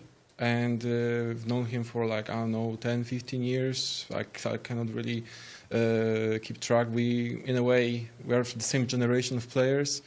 And we played many games together, but also apart from, on the chessboard, and, I remember like we had great time in Atlanta Chess Camp 2023, for example, 2024 as well. And we played like lots of table tennis, like ping pong, it was amazing time together. We were like laughing, joking around, playing blitz late at night, and he was always a fun person to be around. And it still feels like the chess world is missing an important piece, and it's really hard to process all that. For the past 2 days, I've been constantly thinking about it, and it's really hard. But the best we can do is to honor him and remember him positively, and that's why I want to also say a few things from me. And at the same time, I want to offer condolences to the family, the closest friends, and yeah, it's a horrible tragedy, and yeah, I'm speechless basically. Yeah, I mean, thank you so much, Dariusz, for coming today here and sharing all this with us. Of course, everybody will remember Danya, and the whole world is still like cannot believe this heartbreaking news happened. Thank you very much, and I mean, we'll keep playing, same like what Danya did. I think this is the game he loved so much, and so everyone will just keep playing. Yeah, we have to play the game to honor him. Exactly. Thank you, Thanks. you, Dariusz. And we go back to the studio. Thanks, Anastasiya, and certainly thank you, Dariusz, for sharing those thoughts. Those are the kind of things that we all have been thinking about as we've talked about this tragedy that occurred. That's very, very hard to believe, very hard to fathom could happen to such a beautiful young man at such a tender young age. And again, may his soul rest in peace. He will be honored, certainly, with many such wonderful words and actions as well in the days to come and weeks to come, and his name will never be forgotten. We jump to some games as we continue with chess, and this game continues to be a roller coaster. What's going to happen next? Nobody knows. In this position, queen takes e4, queen d4, the only move to play. And here you could go into an endgame where black, unfortunately, is frozen on the back rank in this position. G5 is a move to just try to free yourself a little bit. And black might as well die with a full tummy, as Yasser likes to say. Capture here. The problem is after the move A5, you're not pushing here. You're not, by the way, bishop D5 against any B push anyway. The pin is on and it's not going anywhere. Your pieces are locked up. And don't try to move your bishop off this diagonal because bishop E5 comes in. You chase this pawn down. So this position is actually not completely easy to play. You also, as let's say this move is played, as white, you don't necessarily want to play this move, which looks like, why not? I win a piece. You can have that piece. Thank goodness I finally developed my bishop. I said a piece, you actually only get an exchange here, but look how many pawns black has, and you don't have a passer anywhere. This position would suddenly dramatically shift in a black's favor as we see a runner going up the board. So this one is not what you want to do. So I'm thinking she did actually play f4 instead. It's still advantageous for white, but I feel like we've seen roller coasters in this game. I think we're going to see more. And I don't think this is the last of the roller coasters, especially since they both have about 20 minutes. Well, Alice has 21 minutes. Anna has only 15 minutes to make 17 moves. Expect more mistakes here. Nobody's going to predict this finish. I could almost take any bet. Whatever you take, I'll take the opposite bet. And it could happen. I mean, it's just a crazy position right now. It would be a flip. Thank you, Maurice. And Katya, where would you like to go? Well, let's go to the game of Sam Shankland and Fabiano Caruana, because as of now, Fabiano is having an extra pawn on the board. What? Even, no? 4-4? Well, a few more moves. Oh, sorry. I thought I was up to date, and I'm not. There goes. And now I got a pawn. And he took. I don't know how long I'm going to keep that pawn, but as of now, it's extra. Well, I see this position as slightly better for black, only because there's a passer for on the black side, the H pawn. There's a passer for white on the C pawn, and I see the H pawn as being ever so slightly more mischievous, a little bit more dangerous, if you will, than the pawn on C4. Having said that, I think the position is still terribly balanced, and I think a draw is the appropriate outcome. Maurice, how is Carissa doing? She's on a rampage. She has really found her stride. We saw her start off slowly, but now not only is she trying to finish well, she's trying to finish strong. She wants that finish strong prize and maybe even the title. If Carissa slips now. If Alice slips. If Alice slips now, a little bit closer. A little bit closer with a win. And she's got a fantastic position that just got much, much better after Rose Atwell played a sequence. Ooh. Well, she was bad anyway. Look at this massive lineup on the A pawn. It's dead. Give me that. Give me that. Your queen is pinned to your king. Bishop back to B7 played. There's so many ways to win. It's not funny in this position. Simplest is just... Well, before you got the chance. Before you got a chance to put it on the board, she played it, and it registered here. That's resigns. That's resigns. That's simple. You're not saving this position anymore. Don't take here. Knight D6 might be your only hope to defend this bishop. Some kind of funny ways. Again, there are multiple ways to win. You can trade queens, play bishop f4. That's hanging, the pin on this line. It's all bad. Take on B7, take on D5. You could do this as well. It's you name it. This one is over after bishop to A6. Again, Carissa. Rampage is the word, as Carissa is one of those players. She can win every single game. She did it last year. She won 8 in a row. She didn't get a Fisher Prize then, the new Fisher Prize. She would have been given $8,000 for her 8 in a row. She's trying to win a bunch now and get the Finish Strong Prize, which is $5K. And she's well on her way to doing it as Rose Atwell is going down. Started okay, but now Carissa is showing, I'm the champ. The champ is here. Let's play some chess and show them what I can do. And she's right back in the tournament. Amazing stuff by the back-to-back champion. Well, and Carissa just has to hope that Anna Zatonski can get a result against Alice, as we do have these moves on the board. Knight takes E3, queen takes E7, rook takes E7. We're expecting F2 takes E3. No, I think bishop takes B7. We are expecting. Oh, sorry, I'll take that back. We are expecting bishop takes B7. Thank you for the correction. In the game of Carissa and Rose Atwell, maybe let's see the board, because, yep, bishop takes B7. Now your knight is attacked. And the knight cannot move. If the knight moves, bishop takes D5 check. Oops. And that must be the end of the game, as Carissa. She actually took the knight, which is just as bad. She made your move. She captured the knight on E3, and Rose Atwell resigned. So a very important win for Carissa. Wow. Okay. She just scored 3.5 out of 4 to say, I am resurgent. She started with a miserable 1.5 points out of 4. She just didn't look like the Carissa we've come to know, the Carissa that won the Cairns Cup 2025. No, now she's back. But now she's 4.5 out of 5. Oh, 4.5. Let me stand corrected. And can we say this? Can we? She's tied for first. At the moment. At the moment, she's tied for first. And she's hoping. Well, I'm not sure she's hoping that her friend loses. Yeah. I'm sure if her friend makes a draw, she would be. It's fine. As long as her friend keeps drawing, that's okay. Because guess what? I'm hitting people over the head. I don't think she wants her friend to lose. No. I don't think that's what she wants. Fair. But right now, she's atop the leaderboard. As Anna Zatonski, if she wins, we'll see a three-way tie atop the leaderboard as Carissa is just on fire. And we've seen the interesting endgame come about. Is it enough for White to win? On this board.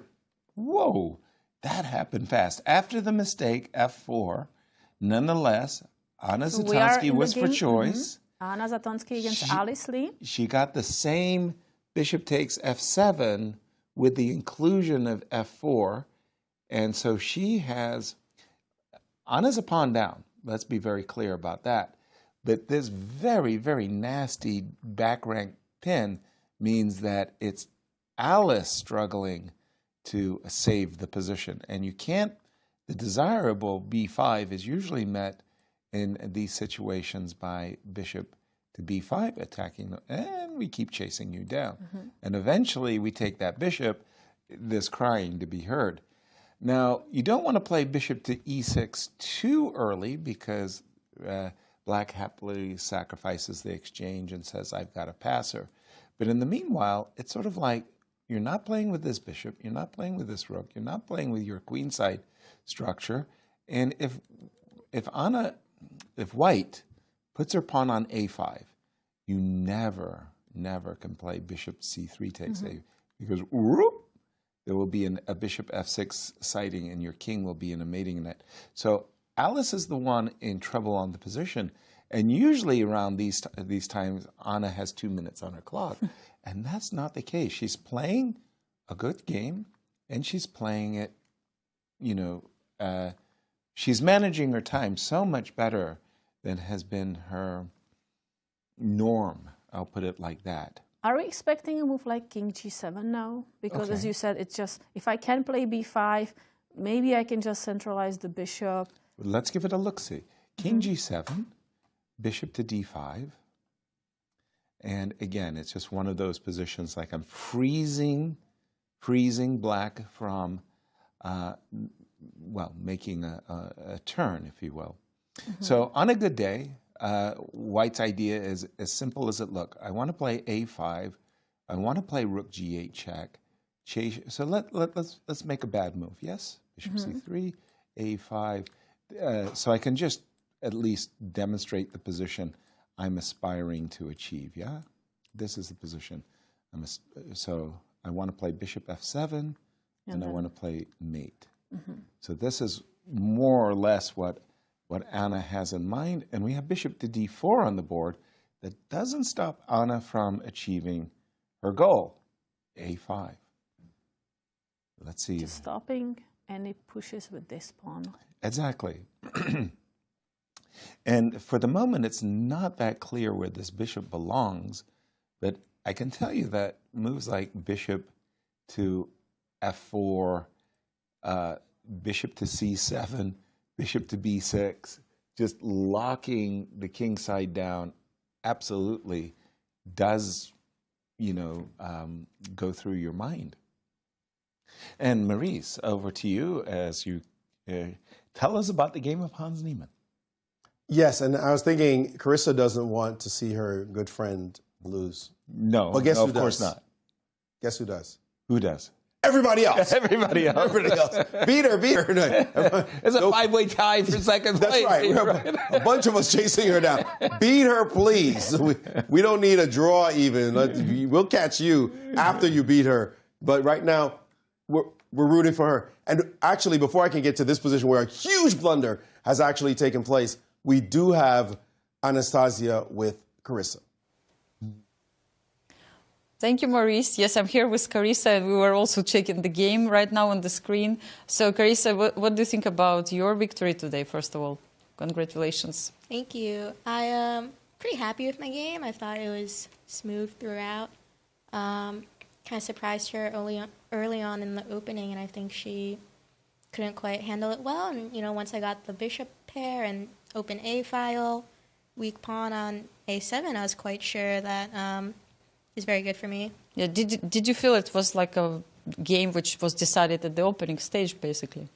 Yeah, I would definitely say so. I mean, black's position becomes very tough to play. All of her pieces end up so passive, just trying to defend this A pawn, right? Exactly. And when she tried to play actively, it's just her king is a little too weak. Her pieces just aren't really good enough, and it kind of leaves a lot of weaknesses in her position. Yeah, so you were looking for exact moves, how to finish this game quickly. Was it how you were processing it? I mean, honestly, I was just playing a little bit quicker, trying to get her under pressure, just trying to find, decent moves. Doesn't have to be so precise.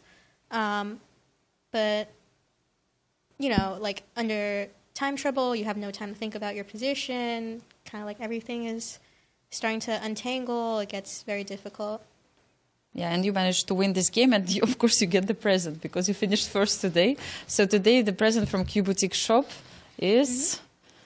Oh my God, a book. I love books. Yes. I also already read this one, I have to say. Really? You have read this? Yes. Bravo, Carissa. Yeah, I read it like last week. It's a good one. It's a good one. Did you really enjoy it? Yes. So it's a book of Danny Rench, actually, Dark Squares. We have to mention it. I don't know if you brought your book here, but Danny will be here in the town to sign the books. Oh, so actually now you have a chance to get his signature as well, if you wish so, or make a present to your friend if you would like to to give it as a present.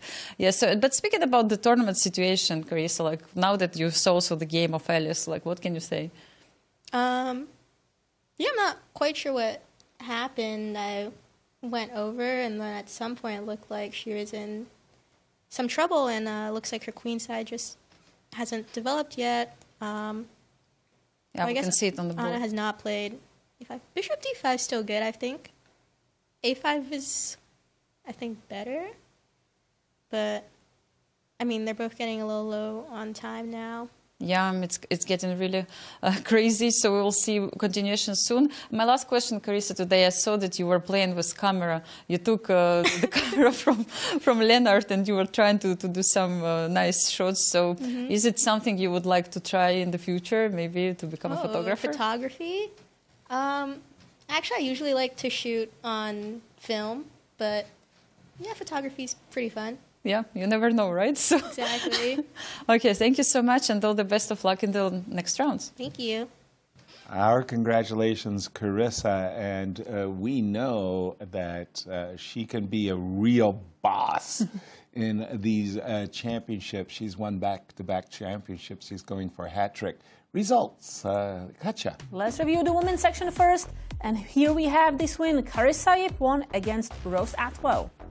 And everybody's at fight, but I'm looking... Oh, sorry, forgot about the open section. results. Dariusz Swiercz drew against Grigoriy Oparin. And Maurice, you're going to tell us about a blunder in the Hans Niemann game. Yes, Hans Niemann versus Awonder Liang, and Awonder is going to regret not paying attention to the possible, what Nemcova called in the book Yasser loves so much, loves my system.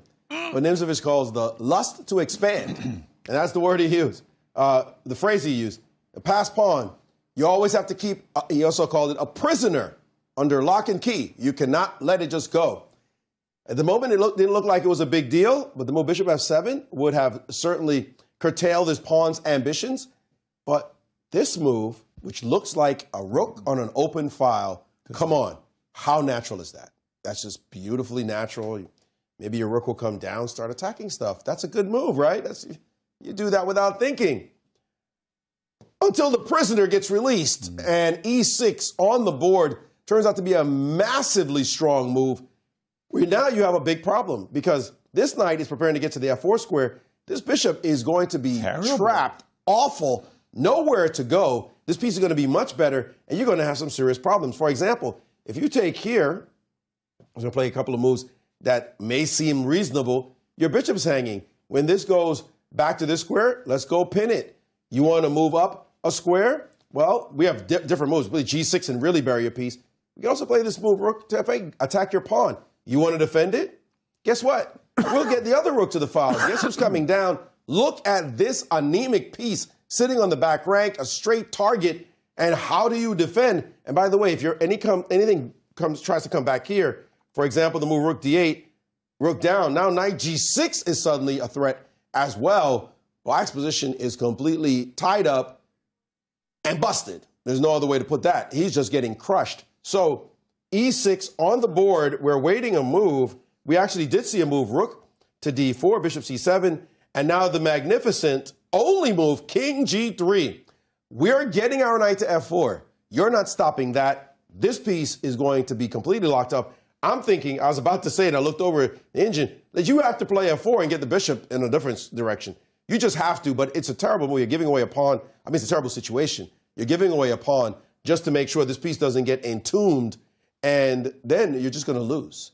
So Hans, he had a couple of rough games where he got punched in the face by Fabiano Caruana and young Andy Woodward, but he's saying, excuse me, I'm not a top 20 player in the world because I go quietly into the night. And it looks like here, Awonder is going to suffer an awful fright. It looks like I'm starting to rhyme because of Halloween. I need to... right at the end of the month. I hate correcting you, of course. Please. But in the... You love correcting me. Stop the nonsense. In the Aaron Nimzovich book, one of the worst books ever written that you cited, he actually called the pawn a criminal. The pass pawn is a criminal. He's a criminal. You're right. I use the word prisoner. Under lock and key. Criminal, you have to keep under lock and key. Yeah, exactly. Yes. And now he shows why, because e6 is really good. So you have read the book. You have digested. I read the all book and the hated it. Like with every... me too. I read it myself. First chess book I read. Never going to do that again. Thank you. There we go. Let's get to it. These infidels. By the way, got to work with these people. Nothing. Alice Lee she's not in Zugzwang. Zugzwang, we understand a term very, very, very specific where all you can do is make bad moves. That's not the case with Alice, but she can't do anything that really improves her position. So she's marking time with the move king g7. Everybody's reaching for the a pawn in these situations, putting the pawn on a5. Now, if Alice just continues to mark time, let me show you what my approach would be to the position. My approach would be, you're doing nothing, I'm doing something. I'm putting my bishop on a square that means black can't move the pawns. Well, the queen side is completely frozen. Can't move the rook, can't move the bishop. The only moves that black actually has in the position is to move the dark square bishop and to move the king. And then very slowly, I would play g3, king h2. And very slowly, just start moving the g-pawn up the board. Eventually, I get my g-pawn, I'll include rook to g8, and I'll get the g-pawn to g6. And I'll go on to win the game. So at the moment, Alice Lee is in a situation where this is one of the worst kind of positions to be in as a chess player, because we all like to play active moves, active, aggressive, attacking moves. And she doesn't have it. And we see Anna playing king h2, and I think that's good enough because we can also just start improving the king, maybe this direction. However it is. You don't have b5, you don't have b6. For black to play a5, then you also don't have the chances to improve your pieces. But there's no rook a6. But in this position, I heard about. I just saw. An opportunity. You can't pull it off. What's the opportunity? Please. No, because if you put the king on h5. Then there are some discovered attacks. Yes, you're talking about bringing your king up. Yeah, you want to do it slowly. Whatever you're doing it slowly. You don't want to, get a bishop maybe check. f4, but okay, h4. Yeah. Oh, sorry. No, just go down the line because I just wanted to make one small point. Please. I'm incorrect because of a reason, but I know how I could pull it off. Actually, here I could play the move rook d8. Okay. To avoid, and now play your same king move. There we see Hans has resigned because he was... No. Sorry, Awonder has resigned. Awonder has resigned because he was completely tied up in that game and literally could not move anything, and he realized, I'm busted. He blundered the move f5. I don't think that was a very good move by Awonder, allowing the the night to march in. Yeah, well, the prisoner, as you said, the criminal, to go to e6. Good. From that great book by Nimzovich. Thanks for the correction, by the way. No, we got to quote Nimzovich accurately. So now Rook D8, King back to G7. Yeah, King back to G7, and now King H5.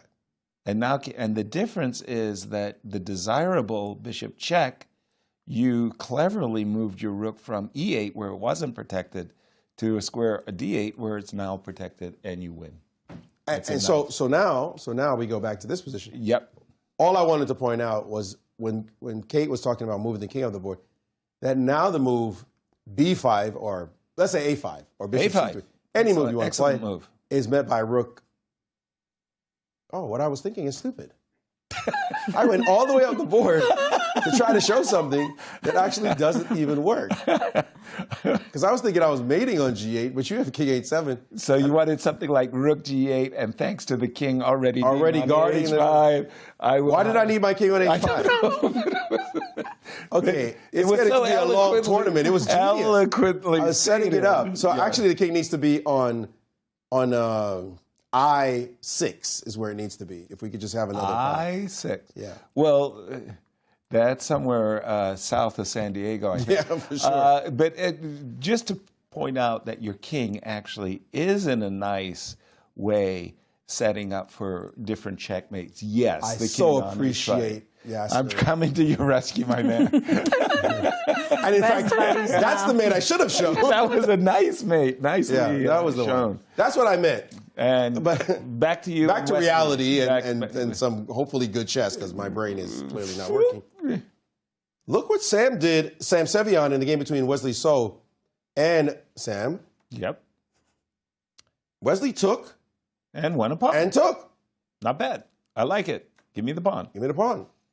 But Sam said, I got you. I expected this. And these endings are notoriously difficult to win. Notoriously difficult. Queen and, well, major piece ending. King perfectly safe. You're going to have to make a little luft at some point. And trying to push your passed pawn through. Right. Generally, you could even get behind your passed pawn.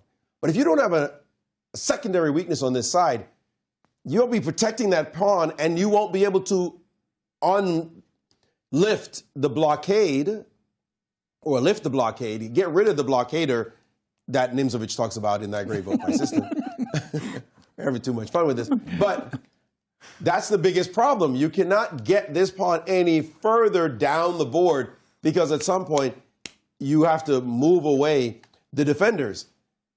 In this case, the defenders are also counterattackers on this point. So the move Queen B3 played, saying, please take this pawn. No, we're not going to do that. Back rank. You get back rank. No, we're going to play G6. And now there's no issue on the back rank anymore. And now we are preparing to take this pawn. And by the way, don't think you can just grab this 7th rank, because, you know, why not? I'm my rook and my queen. Because bam! Surprise. Suddenly you wake up. What just happened? There's a pin on this file. The tactics of the blockading pieces start to rear their powerful head. And after G6, G3 played. And now this pawn is for choice. You can take it. You can take this pawn. It may seem a little bit dangerous. For example, rook takes. Can I maybe check? And the king goes up. Can I maybe play some kind of move like this? Do I get a nice little pin? You do. Congratulations. Applause. Oh, can I maybe get you this way? Yeah, sure. Congratulations. Now we are the ones who are starting to think about playing for a win. Exactly. So it's not easy at all for Wesley.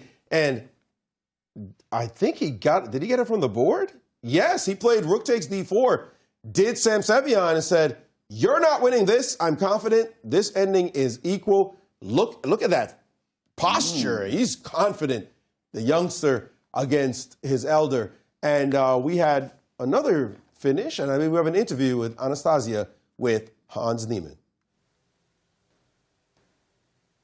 Thank you, Maurice. Yes, here I'm with Hans, and he just won his game. My congratulations, Hans. Can you speak about it? Yeah, considering the past 2 games, this is a big improvement.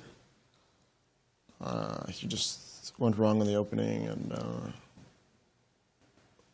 he got a very bad position, and I guess maybe I wasn't as precise as I could have been, but... What do you think was his mistake? You said he went wrong, like we can see the board. Yeah, this is, I guess, the critical moment. He could play f5 or f6. f5, g5, I thought... I have the h-file. My knight can sort of improve. The critical mistake was when he played a rook d8. I played rook h1, knight h3. He has to, I guess he has to play rook e8, because if I play e6, he can't trade these bishops. He has to try bishop d8. Bishop, so he has to play bishop d8, yes? Okay. Yeah. And I wasn't sure how to continue. I thought, let's say bishop g3, rook e6. He can take on e6. Yeah, but then I have knight f4, rook d6, rook takes. h8. Knight f4, rook d6, rook h8. Yes, still looks like good position And for if white, bishop, but yeah, it's hard to say. hard to say still, yes. Yeah, so you think this was rook d8? After rook d8, it was No, over, e6 is basically, game yes. over. With this pawn and knight, there's no chance. You just came from the playing hall. I'm sure you were checking the games of the other players. Like, what do you think about positions of Wesley or Fabi? Like, what's going on with tournament situation? I guess Fabi will probably win. Otherwise, I don't. Maybe Ray will win as well, but otherwise it's balanced. Yeah. Anything like specific we did during the free day? Like, what was your prep today? No, it was really unfortunate that the free day was timed that time, because of course you would want to play a game to take your mind off of it. So I wish that we didn't play that day, and then we just took a day off and then played on the rest day, because to play a tournament, even to continue, is quite difficult. So I really just wanted to play so that I could have something else to think about. Exactly. I understand. Everybody goes through difficult times now. Hans, thank you so much for coming today and sharing your thoughts. And all the best of luck in the last round. Thank you. Thank you. Our congratulations to you, Hans. Indeed, it's very, very, very tough to play under such circumstances. But a big game, nonetheless, is taking place between Anna Zatonski and Alice Lee. And this last move by Alice, bishop f2, doesn't this give Anna the opportunity that she wants to put her bishop on the f6 diagonal, so she can play check, only move bishop f6. So on a good day, she's thinking about marching her g-pawn up the board. There is bishop d4. What am I thinking? Sorry, you can always play bishop to d4 in these positions for Alice. Still, it's everything for white. Love this position for Anna Zatonski. However, she's getting down low on the clock. I see she's got 4 minutes, 25 seconds and counting, although she doesn't have that many moves to make. G3 is on the board, and that is move 31, which means 9 more moves to make to reach the time control. Normally, she has like 15 minutes at about these. And again, she's very, very slowly playing what I think is a winning position. Maybe the computer doesn't think it's... No, the computer thinks it's winning as well. And she's not risking anything. She can be playing with the king to g2, f1, moving bishops back and forth, get extra 30 minutes. And just don't want to walk into a bishop h3. That's why I really like this idea of just putting the rook on g8, keeping the king on h7, and keeping it protected. Bishop d4 on the board. And another player who is winning is Jennifer against Talia Cervantes, and Talia has only 10 seconds to make a move. Talia was white. I really didn't like the opening for Talia in this one. It was like she played a London, but she played it badly, and she's in exchange down. Queens just got traded. Jennifer winning on the clock, but also winning on the position. Yeah, because right now this bishop is hanging. We want to put more pressure here. Absolutely. A easy play for Jennifer. She looks to bounce back. Talia not having a good tournament. She had a great summer, did Talia. She was playing well, but has not found her stride in these 2025 She did US have championships. chances here, but somehow, you know, she missed that chance to make a draw against Anastasiya, against Irina Krush. I think it's always just making a mistake. And against Irina Krush, she could have even reached maybe a better position. Yeah, at critical moment, she's not finding the moves that she would normally find. Again, she's down to 14 seconds, but it's not about her clock, as bad as it is. It's about her position, which is terrible. And Jennifer is about to capture this pawn on b2, focus her attention on this pawn on f2. And March even with this pawn on a7. Maurice, over to you, and I see you've got the game between Tatev and Anna on your screen. Yes, and only 54 seconds left on Tatev's clock. She has to make just 2 more moves, but she just played a very committal move near her. She could have played almost anything just to wait around. Instead, she decided, I'm not waiting. With no time on her clock, let's just go for it with this move. And this one could come back to haunt her, as her opponent has a full 20 minutes, almost 20 minutes on the clock, and can play the move e4. Right here, right now. You have to be very careful. This rook seems like it could just drop back, but then guess what? Thanks for your push, because that gives me f4. But Maurice, there's queen a1. How is black not in trouble? How is black not in trouble after e4 queen a1? King g6. Let's illustrate. Rook here f4. cannot be played. Your rook is currently hanging. f4 is playable, sure. We'll take en passant. Which one are you taking with? Rook. The rook. Rook takes. Allows the queen to enter the fight. Bishop d4 is coming. Bishop d4. I just want to take with my rook on f5. I know. If only you could just do it for nothing. Problem is bishop d4 is coming, and your king is the one, thanks for all those pushes, that have made yourself really weak. Right. So g4 on the board, g4, and we're waiting for a move here. Now e4, queen a1, guess what? This position is so critical. I mean, it's such a sharp. You could get queen a1. That's a free move. What do you play now if you're going to make a decision with the white pieces? Like, you can't just casually, for example, move your rook backwards, because suddenly this queen comes on this square, and guess who's headed to f3, and you're in big trouble. You're dead loss, actually.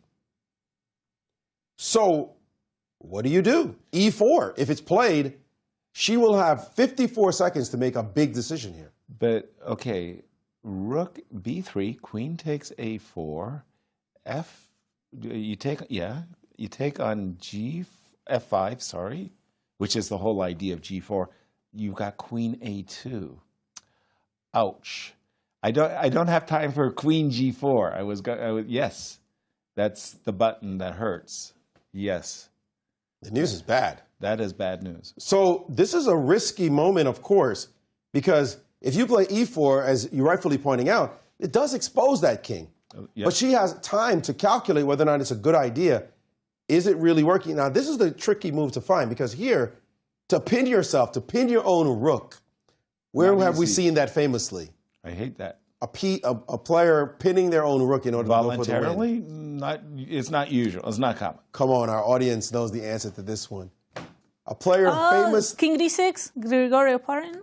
No, that's allowing a skewer. A move that willingly pins your own rook to win, I'm going to give you the bigger hint, a world championship. A recent world championship. Gukesh? Gukesh. Ding, Larry? Ding. Against Fabiano. No, against Nepo. Nepo Ding, yes. You remember this now. Now, yes? rook g6. Rook g6, thank you. Whew, I got to deal with these. Yes, man. Wow, okay. Willingly pinning your own piece is not something that you normally do. Exactly. So to find rook e5, it will take some kind of, what is the word, sang-froid? Mm-hmm.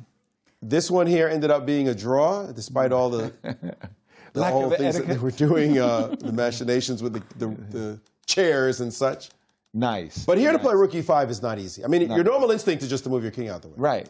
So it won't matter if she only plays this way, because suddenly you might look at this position and say, I'm not sure I want to play like this. No, your king is... Because your king is exposed, and maybe even a sacrifice, and your king is up here. Yeah, it's only a draw, it turns out. Who bargained for that? Right. So this move, it's g4, is a real challenge. Will Anna find this idea of E4 and rook E5? Truly, it's not easy because, again, if you don't mind, Maurice, E4, rook B3, apologies. Okay. Queen takes A4, queen C2.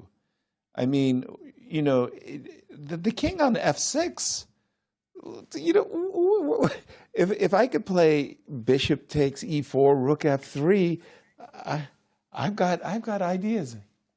Whoa, we've just been told some big news. Breaking news. Breaking news. Gotta find out. Fabiano in the open section appears to Shankland have just blundered. turned things around, and let's take a look.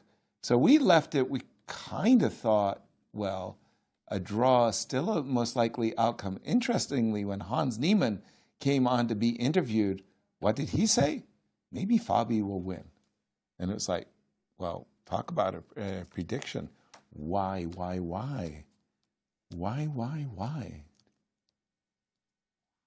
Wow. So, Incredibly, this reminds me of another world championship blunder. Oh, no. Not as bad. That one is actually worse, where Nepo took on B7 with a bishop and got his bishop trapped against Magnus Carlsen. Right. And now that bishop on B7 is going to be the problem because your king can never go to the B file. So you're going to have to go face down those rooks. but wait, look at this beautiful variation. So you go King here, B3. here. I have to play rook B4. Yes, wow, this is super cool. Here. Oh, no, I'm Wait. losing an exchange. King, rook check on G3. Wait. And you take the rook on B4. You take the pawn on... Yes, you did it. Take everybody. Okay, I thought I'm going to go here, and I thought you are recapturing on B7. Just bear with me, and then to go this way. But I'll This take way. But your it's rook nothing with working. check. So just rook G3, great idea. Doesn't work at all. The boring idea. But this one works one. wonderfully well. And there is no rook and bishop versus rook result because there's still an H5 pawn on the board. And oh my goodness.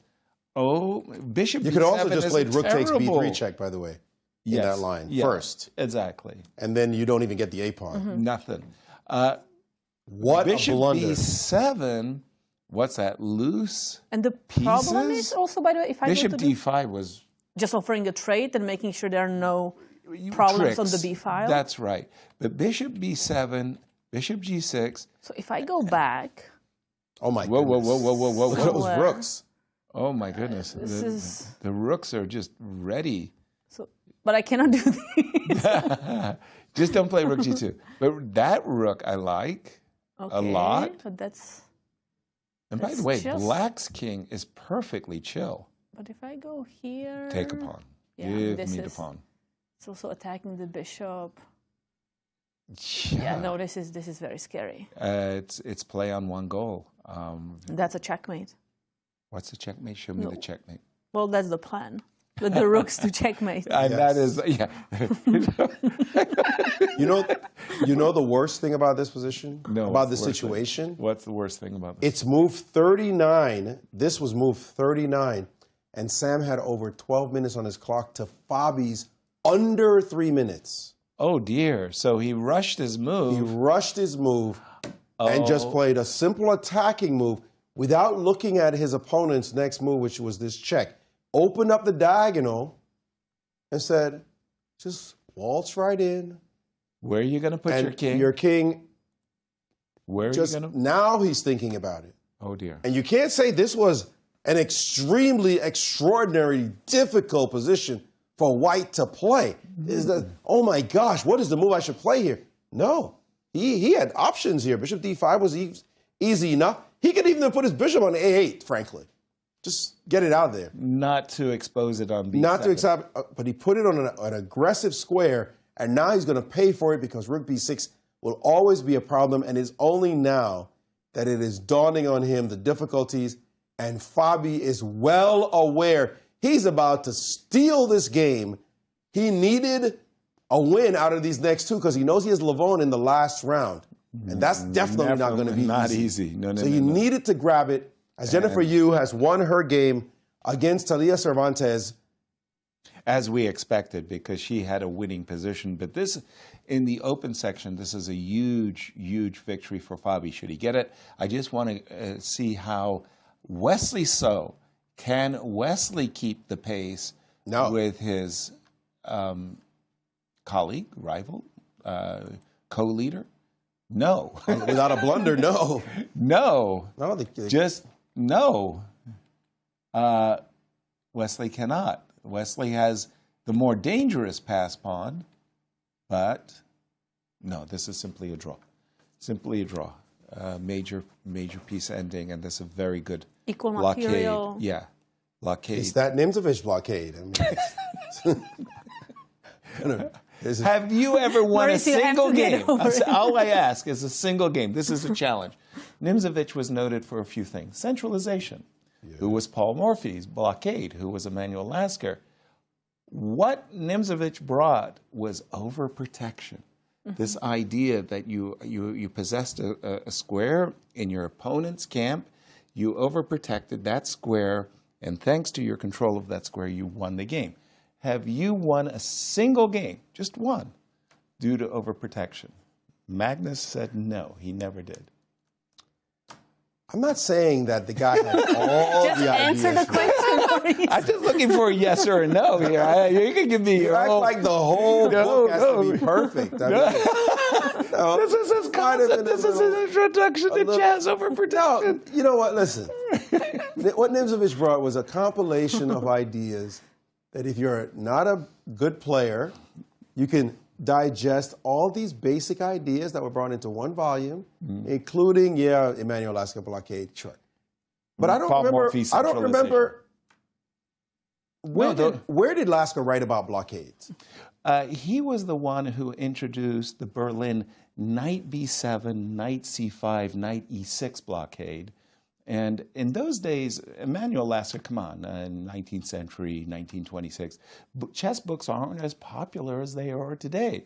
So he was not the person to write about his games, but the blockade, he was the guide, if you will, for blockades. Okay, so how are we supposed to know about it if somebody doesn't write about it? Just study his games. See, now you got us working, studying the games. So you're not going to get answer from Maurice. Simplified the whole point of this concept and showed its importance with multiple examples from his games and others as well, the importance of the blockade. That's the importance of overprotection. The communicator is really important as well. Dariusz was important for communicating many of Steinitz' ideas as well. Steinitz has some cockamamie ideas. Let's agree to disagree because we have important positions on the Agree to disagree. That's the last thing we do here. We will not. Because here we were looking at some rook f2, but there I see now the engine saying one only move, and just Fabi played it. Wow. Rook d4 is the only winning move here. It was not rook f2. No. Not rook f2. I thought, rook g2. I thought rook g2 was... No, the only winning is rook d4. And so what is so Well, the problem incredible? is, if I go king c3, rook d3 is a bit of an embarrassment, right? Because you force still to go on the b file, otherwise this is very scary. Yeah, because once again, if the bishop was not sitting on this b7 square... And this is the Fabi game we're looking at, not the Wesley game, but the Fabi game. If the bishop was sitting on a8 or d5, it wouldn't be a problem. But because it's on the b7 square, Fabi will have rook check, picking up the bishop and winning the game.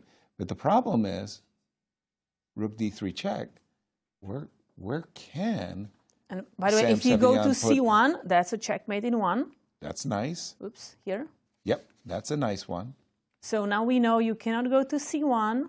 You can't go to c3. You cannot go here, you cannot It kind of go here. leaves e3, e2, or e1. Now, if you go there, we've got rook d3 check. That's a beautiful tempo. Only move, rook e2. You've got rook e6 check. Somehow I feel like we're driving the king unwillingly to its doom, I want to say, rook d2.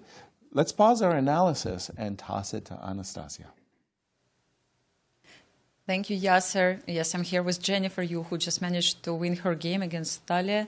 You had black pieces today, and still it felt like you got advantage quite early in the game. Like, did it feel the same for you? Yeah, I felt pretty good coming out of the opening. Like, I got the bishop pair, and then after that, I was just, like, I just wanted to open up the center and then just kind of like play very naturally there, and I think it worked out really well. Like I wasn't really she played the London before this tournament, but I wasn't really expecting it, so I was like, let's just get some position, and we got a good position, so I'm really happy with that. Yes, you managed to get the good one with all these pawns in the center. It seemed like really pleasant for you. So was it simple also for you to convert it? Yeah, I felt like this was probably one of like my more smoother games. like I've had a very lot of like up and downs this tournament, especially almost like if you look at the last few rounds, there's definitely at some point each round where I was just like winning or better and then just couldn't win it. So this one, I think definitely I handled it a lot better. For sure. And with all these up and downs, as you said, how do you process like situations like which happened before, some blunders, and then you have to play next day? Like how do you manage all this? Well, I'm really happy that there was a rest day yesterday, because the game before that against Nadia, I was just like missing everything that whole game, and then I got like played decent at some point, got a good position, and then just like completely blundered. And it was just, I feel like it was reaching that point in the tournament where it was like I just needed to take a break and come back. Yeah, but I feel like that's usually something I handled decently well, which is like I've played, like I feel like in the past I've played really badly at times, so I've just learned how to come back from a loss. You know, once you get used to that, like you just have to. Absolutely, yeah. Yes. Just last question quickly about the tournament situation, and you have +1 right now, if I'm not mistaken. Maybe +2. Wait, okay. Actually, I'm not sure. Yes, +1. +1, yes. +1? +1? Yes, correct. Yes, okay, I got the confirmation. Okay. Yes. What do you think about it? So you felt more optimistic, it seems.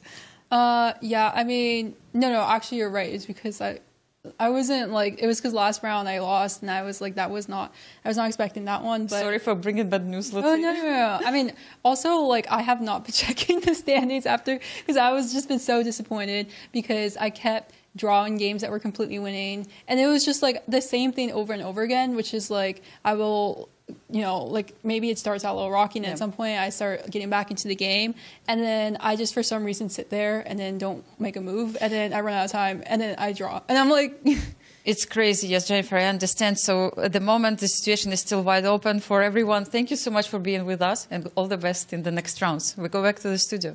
Our congratulations, Jennifer. I wanted to go immediately, Maurice, to you. And Anna Zatansky, is she making the progress we expected her to make? Well, I mean, it ain't about me right now. It's about the clock, actually. And she is got a great position. It looks pretty dominant. Again, Alice has very little moves to make, but she's just putting moves down and hoping for the best. Her pieces are frozen on this side. There's threats. Her king came up the board. There's rook g8. This pawn might hang at some point and will be taken. She still can't push because of that. So she's frozen. But 46 seconds and 1:04 left on the clock. Sorry to interrupt you. That's a nasty threat. Bishop e7 check. Look at what look at this trap that Anna's laid. The bishop on h4 looks, shall we say it, offsides. Looks like she's got to move her king, and she did so. The point is that now bishop e7 can be met by king f7. So that's not something you want to do. But again, I think we need to get to that board and that clock. We can see very clearly that both of them are in heavy time. Oh, she even dropped the piece trying to take a pawn. I'm telling you, nervous times right now. Bishop takes c5. It's got my vote. I mean, I'm on the pawn grubbers committee. Let's see, the time is king ticking f7. Down 3 more moves now for both sides. Alice is doing her, I've been watching you. I didn't bring up the game on my board, but here, check it out. Alice is doing her best to try to bring her king over to the king side so she can unleash the bishop, who's in this terrible, terrible, severe pin. But I'm thinking Anna's going to play rook f8, check. She just made that move. I don't know how much time she had on her clock at the time she made that move. And again, I've been kind of pounding the table to put the pawn on a5, the bishop on b6, and that secures the king side, queen side. That just means Alice will not be able to move at all. Have they made time control? Hold on. We got to switch to the Irina Krush game very quickly, please. It's move 38. Okay. And Irina was nursing an advantage, but it looks like her advantage is still there, slight advantage. If we switch to that board, hopefully we have a camera on that board because Irina is definitely better, but she's down to just 33 seconds on the clock as well. Against Atusa, she's trying to do some work here. A lot of bishops of opposite color middle game position. Sorry, Maurice. Yes, and 126 for Atusa, 33 seconds for Irina. This one could be resolved very quickly. Atusa has to make good moves here as, again, she's got to make the next 2 moves with her clock ticking down. We're seeing danger on different boards at the moment. So Atusa can capture the rook. Rook takes e3. That's a free rook. I expect bishop c5 to happen afterwards. Exactly.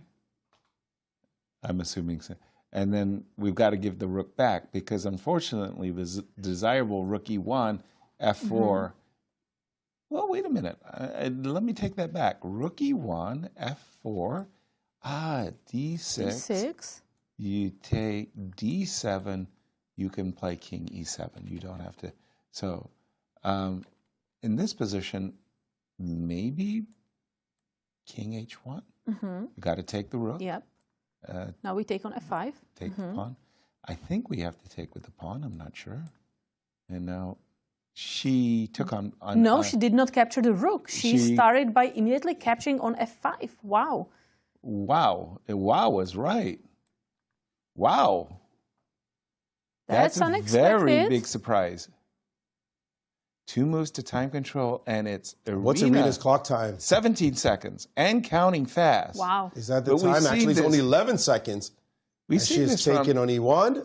And this time, you know, I don't like giving my opponent options.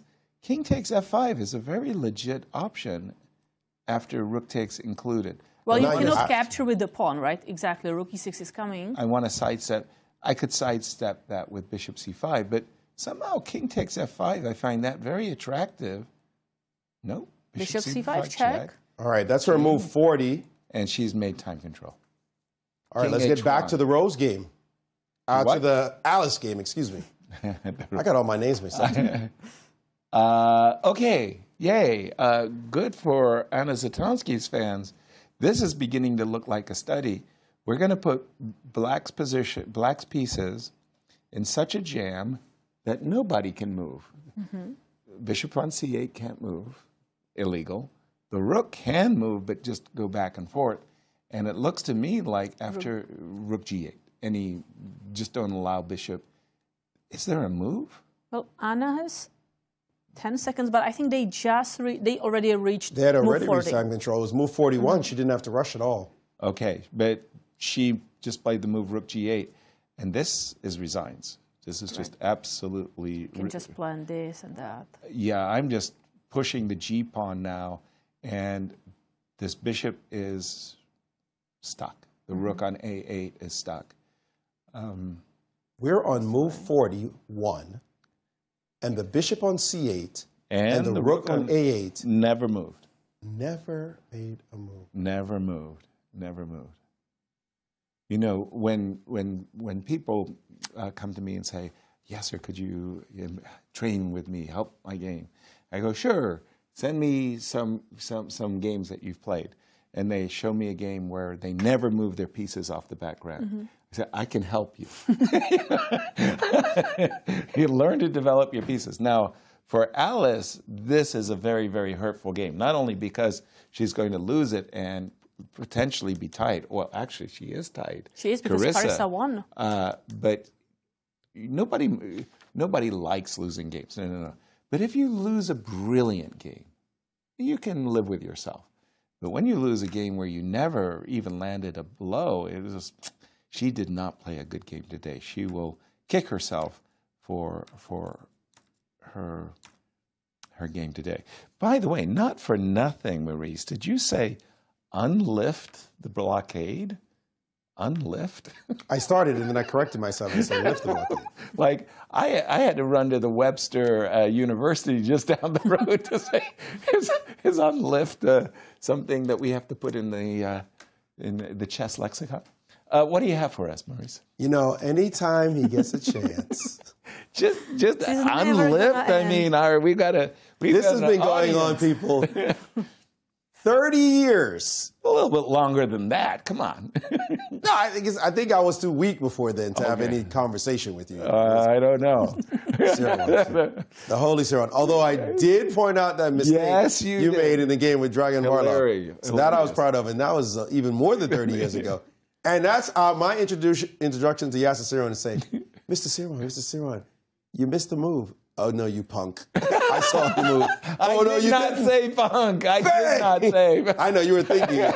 The way you said it was like, no. Please, it's a rook in the corner. Until I said, I'm sacking the rook. That woke me up. That woke me up. Sacking the rook. And it's been a love-hate relationship ever since. Dang, okay. Sacking the rook. Sacking the rook. That's right. All right, well, Fabi is doing work with his rook. And rooks, in matter of fact. Because now that the king couldn't run this way, it's running that way, but all his pieces are on the wrong side. And these are about to coordinate, and it ain't pretty. It ain't pretty. Where do you go? If you try to hang out, because you hope... reasonable. This looks good. Oh, well, rook d3. Very good.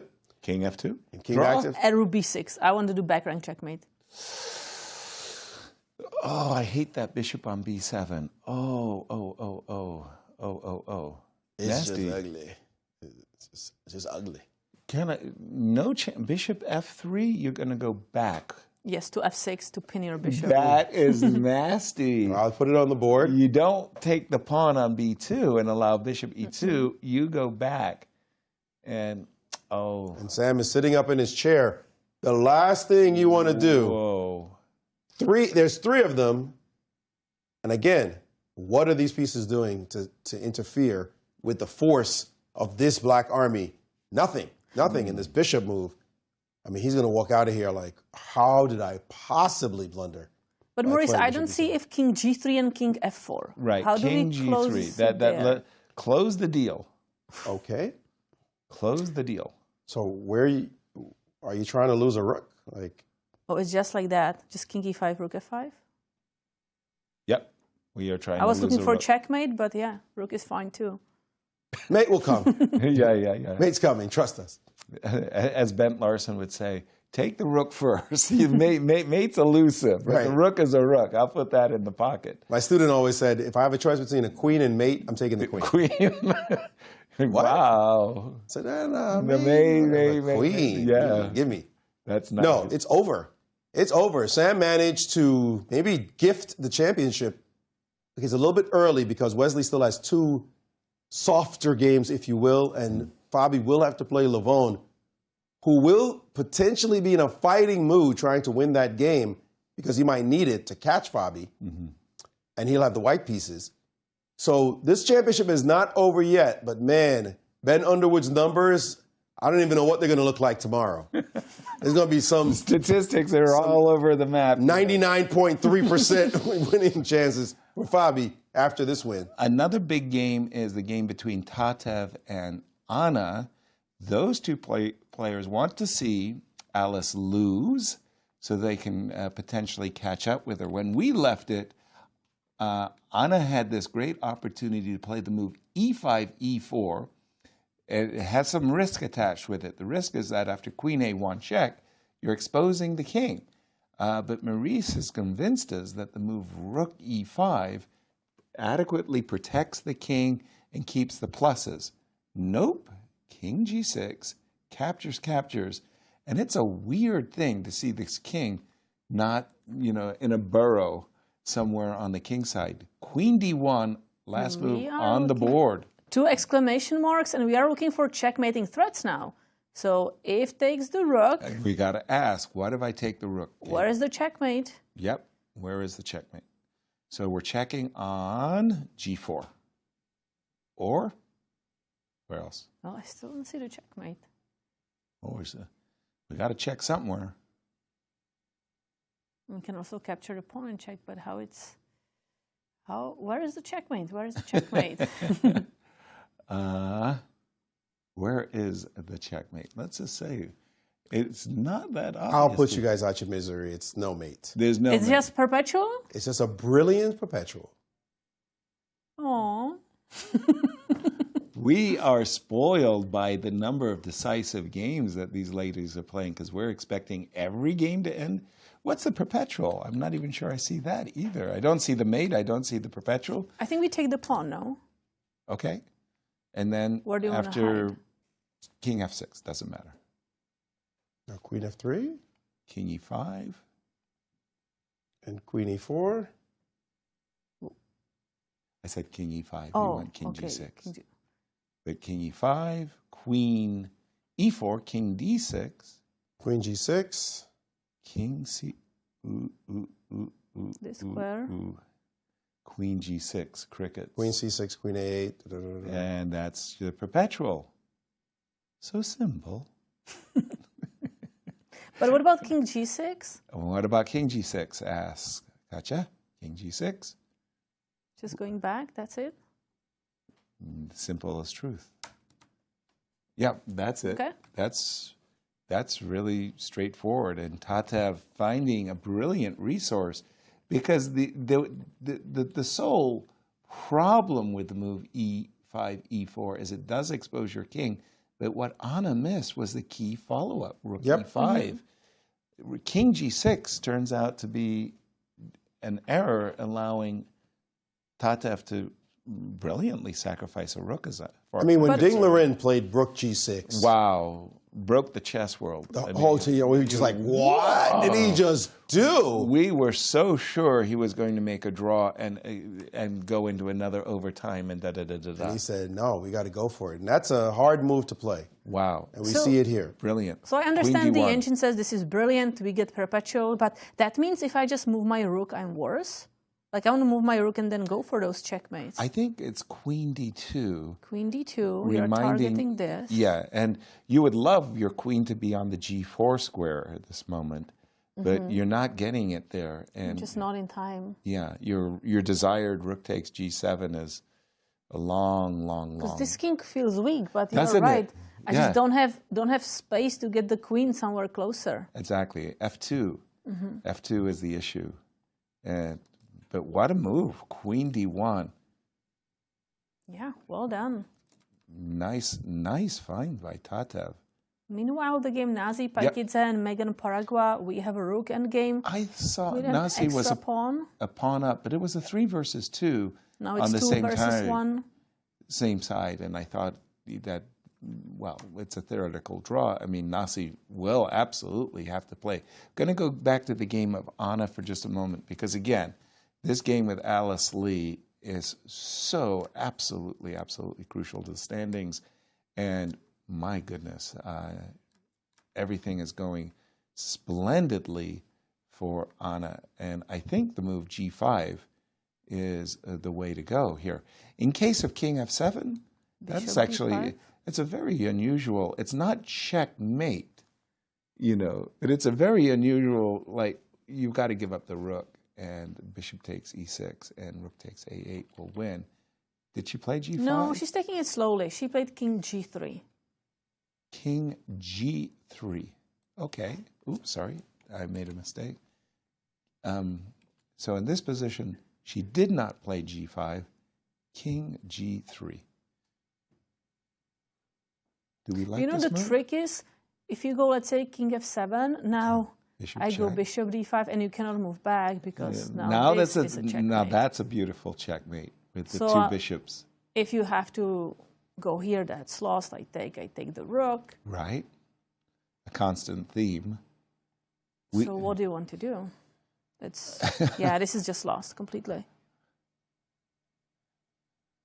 But let's put the importance of this game in perspective, as Alice came into today's round a point ahead of the field. Let's take a look at the standings as they came in today. Anna was trailing by a whole point. Alice.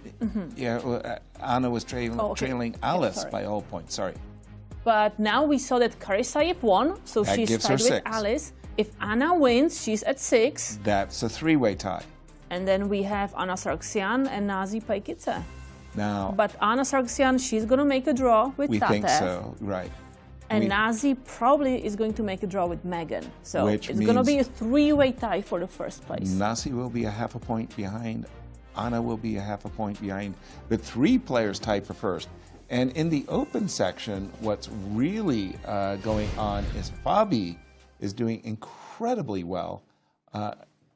we think he's actually reached the point where he just has a winning position, right? I mean, what's the point count according to the engines? Like, is it plus Bad. 5? Bad. It's +4. But +4. 4 and change. Ooh. But it's bad. I mean, you're about to lose your bishop. Yeah. You have to accept the loss of your bishop. And then because King F2, Rook B6 is toast because of the mating formula we're seeing. Let me put the position on the board. But you were showing this nasty way of losing a rook. How were we losing the rook? We were going here, Rook F4, Rook F6 check. We were going here, and oopsie daisy, there goes the rook. And thanks to the bishop on G6 protecting the rook, on D3, black has to resign. And there's King F2. White has to resign. Fabi has played all only moves up to this point. And now he just needs to play Rook to B6. And you see Sam there. He knows it. He knows Fabi's not going to miss Rook B6. Oh, no. Because, I mean, why did we put our bishop on? It's like a magnet. Whenever we put our pieces where they're exposed to attack, our opponent says, hey, well, what if I attack your bishop? You know, those moves are second nature to chess players. It's a double attack. I hit the bishop, I hit the pawn on B2. What's there not to like? But the nice trick, by the way, and it's a little bit hidden, is that once we get here, you had to restrain your greed. I find that really hard. You don't take on B2 and allow the move bishop E2, which keeps white in the game for gosh knows how long. Instead, whoop, you change directions and pick up the bishop this way with Rook F6. And that is wins. And with this victory, Fabi will ask Wesley, how are you doing? Wow, what a huge...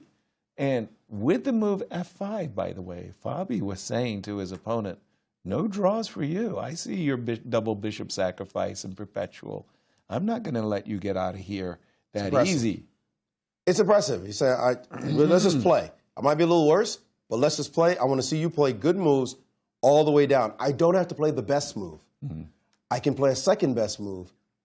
I can maybe be a little worse, but I'm the better player, and I want to see you prove yourself for the next several moves, play perfect chess. If you're going to get me in a little bit of trouble, maybe I'll make a draw, and I'll have to work for it. But if you make a mistake, bang, I'm going to be an absolute shark. And he has played Rook B6 on the board, and there's no hope here. Either you give your bishop up on F3, which is obviously death, or you allow yourself to be mated, which I think is death. That counts as death. Show me the mate. Bishop takes A6. Rook takes B2 check. King E1.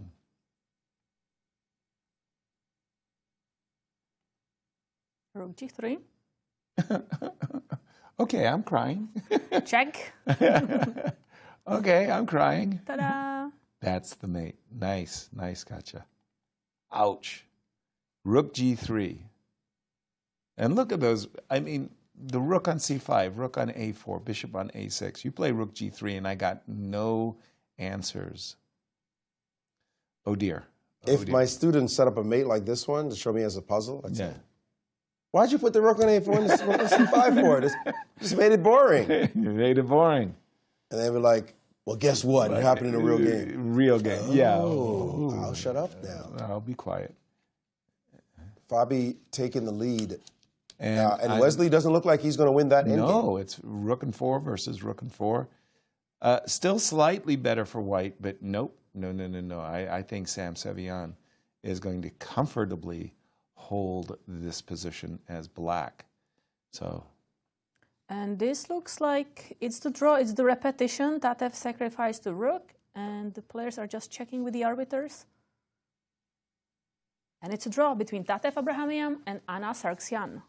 There was a moment that we saw was really interesting as this draw has been agreed. Yeah. Keeps on a half a point behind the leaders. Right. Right. So not the end of the world for her with 2 rounds to go. But for Tatev, that was a must-win game. But Tatev, it definitely brings a major challenge.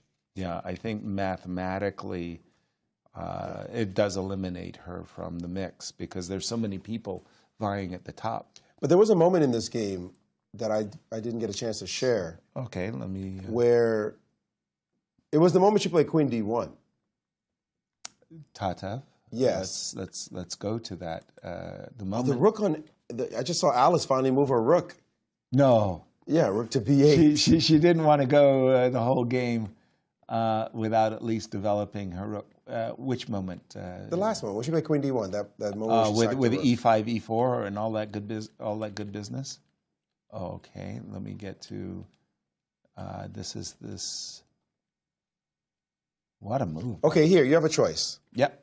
Either you play Queen D1, or you play Bishop takes E4. And then Queen takes G7. Ooh, I'd probably play Bishop takes E4. Yeah. Right? Right. Does it Because work? Bishop takes E4, King takes, then Queen D1, and you're actually in big trouble. As black. As black, yes. Yeah. Because the Queen and Rook are monsters. Right. And they're coming quickly and mate. Yes, major option. You have to take with the rook. You take with the rook. And then now Katya says, give me the pawn. Now give me the pawn. Now that's 2 pawns. That's 2 pawns, and you're that threatening king- the king. You got a rook D5 threat, you got, right? I feel like I'm cooking with gas. You also have Queen H7 check as a threat here. I got all kinds of goodies to think about. Really goodies. So Why Queen not? D1 was given a double exclam, forcing a draw. But Bishop takes on E4 was would've clearly practically challenged. much better to force black to save this position. And what is the move that black has that I'm not seeing that saves the game? That's a good question, and I'll get back to you. Well, can I just take this pawn? Okay, give it a shot. C4. I mean, you're telling it's not like I'm a me- pawn grabber. I need to be defending my rook, and I need to bring my queen to the game. Yes, that's Wow. actually a good looking. guarding And you're it. telling me rook F3. I mean, I'm King terrified, E6, but I don't see continuation. King E6, rook F6 check. Wow. My goodness, you're skating on thin ice. But I don't understand. Skate. What's the next move? It looks like King D5 is the only. Okay, No, King- you even walk into a discover check. I mean, here I'm. this looks awful. But also. No, this loses though. Queen D7 Yeah, is Queen winning. D7 is mate. Yeah, but you forced me. Like, wait a second. You give me a check. I think you had to play rook F4. Yeah, you said like move the king, but let's well, pause. And Queen G4 doesn't do anything because King My pawn is going E5. to be doing a great job. because your pawn happens to be guarding. And I still don't see. Am I taking risks as white here? If I go Queen I G7 have check? extra. No. Well, No. then we are already here, right? I go back. Yeah, that's Yeah, what I'm saying. okay. I've got a Oh, draw. But you played a draw the other line, so if you But I find- could have won this. Yeah, I could have exactly. won. You make the wrong move instead of Yeah. playing smart like Kate. You know, you don't know what could have happened. I mean, okay. Force her to find the right defense. Usually, I'm not playing against a goddess who knows all the right moves. That's the. Wow. Okay. Maybe Small chance. Maybe. something. Okay. Obviously, your opponent could have played well there. By the way, we haven't checked in on Atusa and Arena for a while, and we do have a result. Yes, Nazi Paikidze drew against Megan Paragua. Yeah, she was a pawn up. Was Nasi trying to make the most of her extra pawn in a rook and pawn game?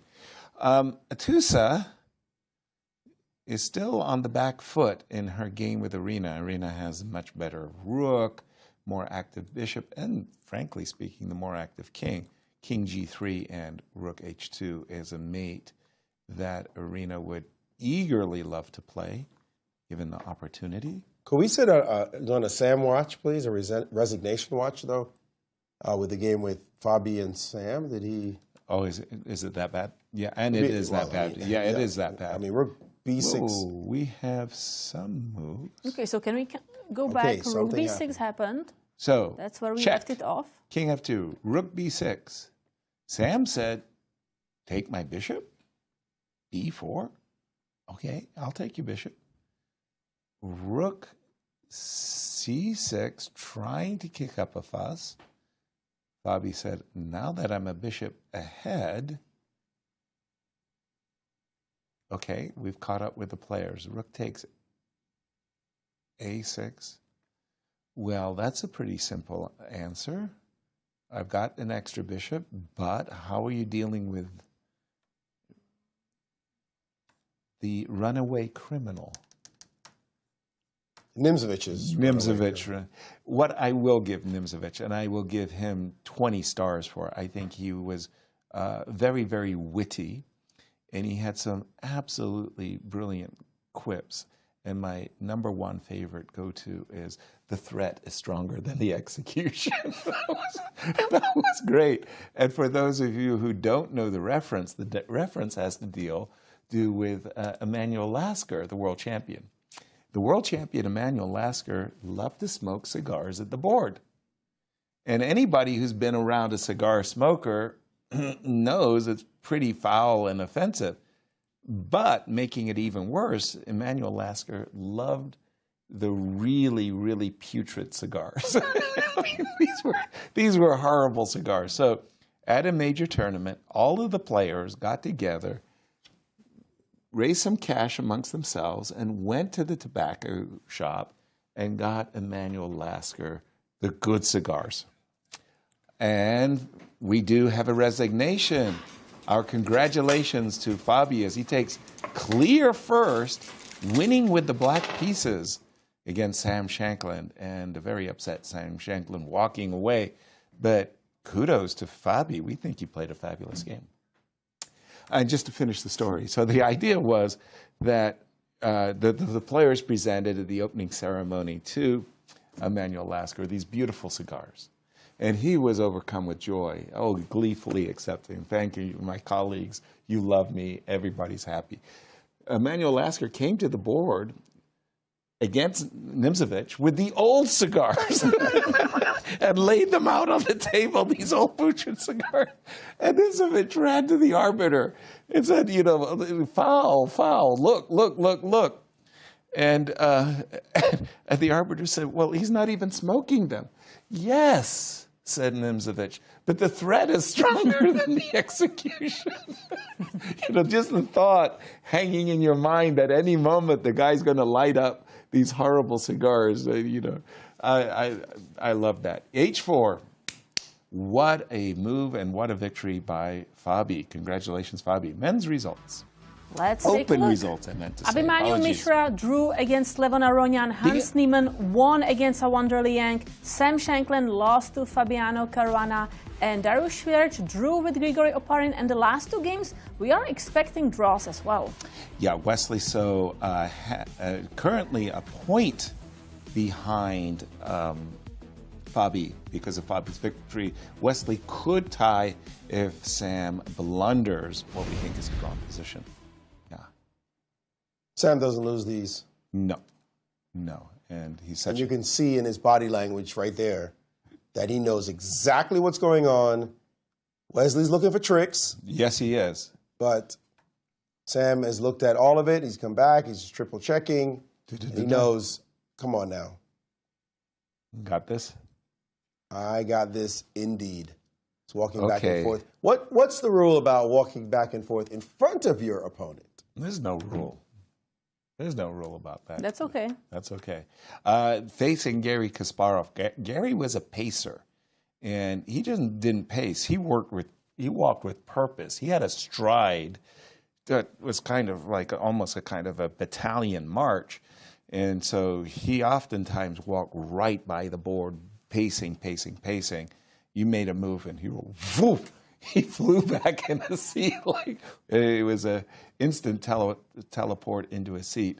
Now, I read somewhere that Alekhine circled the board, which I think has to be just the worst. We have to ask Rex that.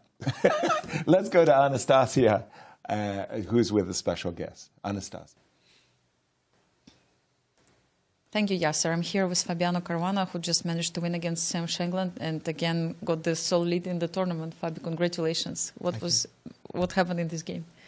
Oh, well, I think the opening he knew very well, and it was a rare line. I don't know exactly what the details are, but basically when he castled, I was surprised because I thought that e5 was the theory. And after he castled long, I was trying to understand the position. Let's see here. Yeah, and I understood that, e5, knight d5, bishop b4, bishop b4. I think there's some theory involving this, although it's very also vague in my memory, but I think it's okay for black. Bishop b4. Bishop d2, take, bishop. Okay, anyway, it's... Yeah. And he castled long quickly, so of course it seemed like his preparation. And then I understood that after king b1, his idea is to play b4, e5. And it feels like I should go for that, but on the other hand, I felt like my king just stays in the center. Like b4 here, e5 is forced for white. b4, yes, e5. So take on c3, take on f6, and then I have various ways. Like I can take on b2, take on f6, play g6, all sorts of moves, but my king kind of stays in the center, and his king is just very safe behind my own pawn. This pawn on b2, yeah, yes. here bishop d4. So I felt, also I thought, okay, it's his preparation. Why am I continuing to go for it if I'm not sure? So what I played seemed logical, and also what he did seemed logical. Just develop, play queen c7 to stop some e5, yeah, bishop d2, and after castle maybe h4 was a little bit too. Sorry, here he played. Yeah, here he played h4. And maybe it was a bit too soft, a bit too slow. Maybe e5 was more critical. But yeah, anyway, I thought that what we did was kind of logical. And then is it any moment, let's say, that you believe that you were a little bit better or something? Well, I think here I should be a little bit worse after f5. But then he played very naturally, but maybe not. Like his moves were maybe a bit too direct. Rook h3, g4, it's all very logical, and my moves become very easy as well, because I'm kind of playing, like I'm just trying to trade off his attacking pieces, and I thought this position is safe, because his bishop on d3 is kind of restricted. So my rook on f6, all my pieces are pretty good, but should be about equal. And then I started to feel a bit optimistic after I got queen to d4. Also, he seemed mildly unsatisfied, but maybe it was just because he thought he was better, and now he was no longer better. But then I thought if he takes and plays f3, he's clearly just trying to equalize at this point. Bishop f5, queen h4, f3, yeah, this is just an equalization attempt. And then maybe queen g3 was more critical, I don't know. But I went for the endgame. I thought I was slightly better. Yeah, and then this critical moment came where he played this move bishop b7. Yeah, much later. Much later in the game. Let's move to this moment. I mean, I felt like I was slightly better, but then, yeah, it did feel very drawish. And I thought just like bishop d5. Because if he trades bishops, should be a draw. To do something. Yeah, and if I play, for example, bishop g6, then I think his king can run to c3, maybe other squares, I don't know. Because his bishop is no longer in the line of fire. Yes. It just goes to a5, for example. Or d4, I mean, like his king is no longer really in danger. So bishop b7, it felt very wrong. I wasn't sure it was winning, but then the variations just were very straightforward, because his king can never go to c3. Yeah, so you kind of need to calculate here until the end, I guess. But this was very straightforward calculation. Yes. It was like if he goes to f4, then... Yes, if he goes to f4 here, yes, instead of f2. Then rook f6, king e5, rook f5, and pick up the rook. Yes. So there's a million variations like this where both his rook and his bishop are hanging. So that was just why bishop b7 is a blunder, because he... Hanging piece, right? Like this rule hanging. That you try to avoid to put your pieces on unprotected squares, let's say. But yeah, I mean, I was checking that you have such a good results against Sam. Like, what is something that you understand about his play that helps you to have such a good results? I don't know. I don't find him to be an easy opponent. We have kind of maybe a similar style in some way. Like we're both focus on calculation very often. I think, like when he was at his peak, he was very tough, and he's still strong. But he does, I think, make the mistake sometimes of rushing with a lot of time, because he always keeps a lot of time on the clock. But then he rushes some critical decisions, like bishop b7 was rushed against Hans, for example. There was a few rushed decisions. I mean, I'm guilty of the same thing very often, so I'm not not super critical. But if I had to point to like one weakness, then it would probably be that one. Yeah, and my last question, Fabi, you're here, let's say now as sole leader in the tournament. Still some games are in the progress. We don't know the result of Wesley game. But for you, let's say last 2 rounds, how are you going to approach them? Well, I don't know. I'm actually quite tired. I play white tomorrow against Mishra. Then the last round will be difficult against Levon, of course. He's still in contention, and I'm playing black against him. But yeah, I'm a bit tired, so I'm just going to try to get some rest. Exactly, yes, and we will let you rest, of course. Fabi, thank you so much. Looking forward to the last games, of course. Thank you.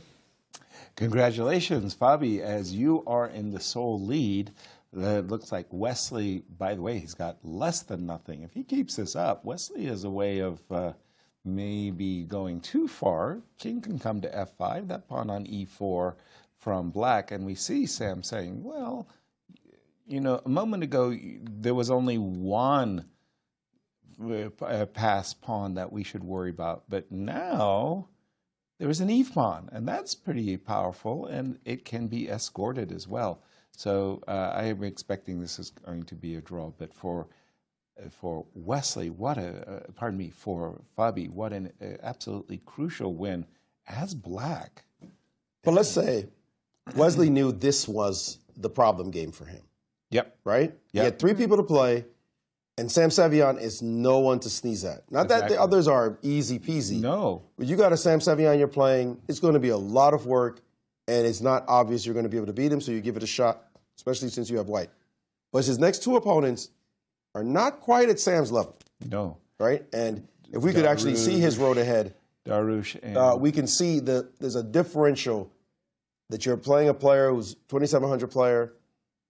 It ain't easy at all. Very accurate player.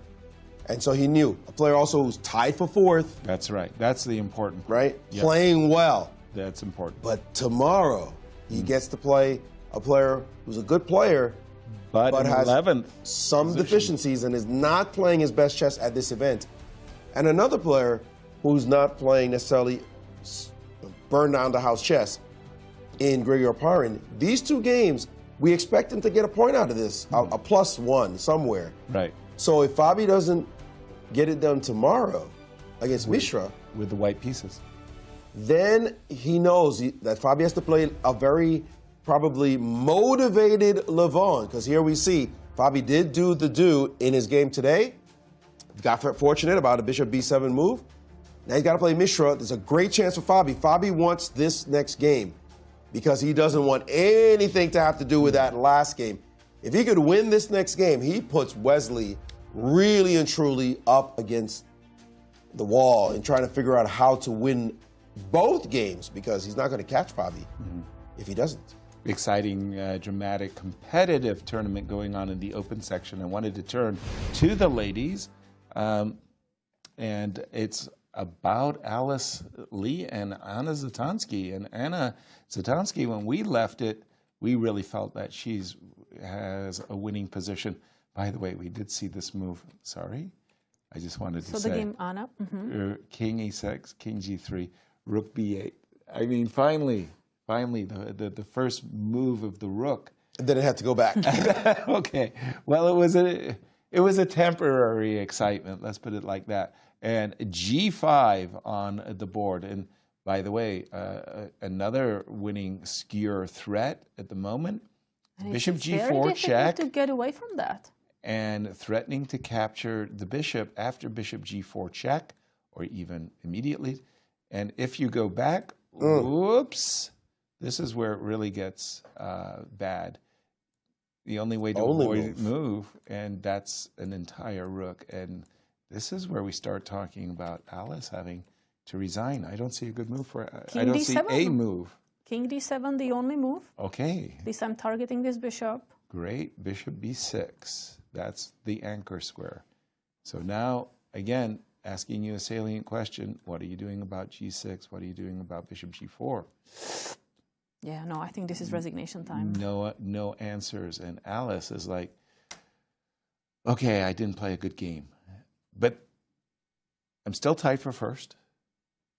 Forget the fact that I've lost 2 games. I'm still tied for first, and I'm in there with a shout.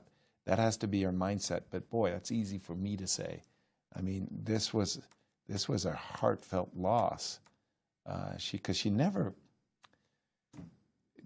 got out of the opening, really. And then when she had that opportunity, she played Bishop e5 and spoiled the potential for drawing the game with Bishop g4. We're going to have 3 players tied atop the leaderboard. Yes, we will. But they've gotten, all of them, their different ways. Total different routes. Right? Because Anna Zatansky's undefeated. Unblemished. Right. Getting here. So you say, well, but she's the favorite.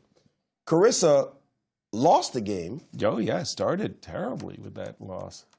But she's been pounding away and beating people up ever since. 4.5 out of 5, I'm told. after multiple draws, by the way. Yeah, and you have. And we will have enough This one draw will be a draw here. in the next couple of moves. Because Ray just recaptures the pawn. We have insufficient material because Andy has only a knight. And So Ray's thinking, should I take that? By the way, he has only one move to save the game. what is he thinking about? You better not play king f5. Just don't do it. He can play king f5. Oh, can he play king f5? Oh, that's He can terrible. play king f5. King f5 does. No, he's not. And he's What is he doing? Okay. What was I saying? You're about being Mr. etiquette? Funny Man. What? And now here comes that knight. What was I saying about etiquette and chess? You were just winning. Now you put knight a1. Knight a1. You got humor. I got jokes. Oh no! It's time to call in the draw. Bravo. And it's a draw between Ray Robson and Andy Woodward. Okay, that. No, because of course Wesley is still playing. Apologies, I thought that was going to seal the 9th round for the Open. But let's take a look at the results. But I was finishing this point. Sorry, apologies. So Anna got here with no losses. Anna Zatansky with no losses, right. Carissa got here with one loss. But lots of wins and draws. Yeah. And Alice got here with two losses. And lots of lots. More wins than anybody else. That's right. So is it a trend to the finish? Or is somebody in better form? Carissa looks like an animal. Like right now, she's like, I'm Carissa, yep, I'm the Terminator. By the way, if Nasi had won the game, she was only a pawn up and it wasn't sufficient. But if she would have a loss. She had two losses. Two losses as well. So results of today, Nazi Paikice drew against Megan Paragua. Talia Cervantes lost to Jennifer Yu. Tatev Abrahamian drew against Anna Sargsyan. And Carissa Yip won against Rose Atwell. And Atusa and Arena are still playing, but as the way I look at it, Arena is the one for choice. Atusa's king buried on h1, very vulnerable to king f4, and open results. Yeah, we have only one game remaining. Wesley So against Sam Sevian. Otherwise, Abhimanyu Mishra drew against Levon Aronian. Hans Niemann defeated Awonder Liang. Sam Shankland lost to Fabiano Caruana, and then two draws between Ray Robson and Andy Woodward, and Dariusz Swiercz and Grigoriy Oparin. Two outstanding games of this round 9, and I'm thinking Fabi's victory as well as Anna Zatansky's victory will be remembered for this round 9. And Wesley knows it's a draw, but hey, you know, sometimes you just got to tip your hat and say to your opponents, well played. King e6. I think Wesley has to reconcile himself to the fact that after c7 check, king, rook takes g6, king takes c5, inevitable draw. What happens in the game with Atusa and Arena? I thought Arena was much better. And looks like Irina is actually close to maybe winning based on the engine. Wow. So I mean, it didn't look over. Maybe that was a bad move. Rook AE. Does King F4, King G3 win? It's a question. Sure looks good, doesn't it? How is White supposed to handle that attacking move? By the way, the A pawn is very powerful. No, too. Because you have a mating net. Yeah. Not the back rank, though. H file. The H file with the bishop on C5. Yeah. So how do you handle? Could we see if King F4 is played? Where does the bishop go? Say G2. Let's just put it. Okay, but now you no longer have Rook E2, right? Right. So Bishop C5. Bishop C5 and seizing the defensive. Rook E1. But Rook E1 is King G3. This is the position I was talking about. Well, now the bishop can't move because Rook H2 is mate. I at least should I should at least be trying to promote my pawn. D6. Rook And you also G6. guard. Hold on, but your back rank. You are alive back there somehow. Scary. Check, check. You go up. And I don't have, oh, it's almost mate. I know. If I could take on C3, you'd resign. It's But I pretty can bad. start with G5, and if you push, then For I go example. King G3. That's nice. Okay, so G5. Yeah. Let's go back a move. You no longer have D6, so what do you do here? I have to go. No, but you do rook have check. rook check to play rook F3 check. You're right, precisely. But So rook I'm check, I go Still kicking. check. Can I go D6? No, because I think I have this check. And bishop F1? Well, bishop F1, I can just take. No? Yeah, winning pawns is good. Good strategy. Yeah, that's very, very, very good. Although, sorry. That very final position, King G2, and I'm threatening mate in 2 with bishop E2. So I give you a check. Okay. And then I'm going to recover. Okay. But if you had moved your But bishop yeah, first. let's take a look at that. Let's say I would go here. Whoop. Check. Here. And check. Wait.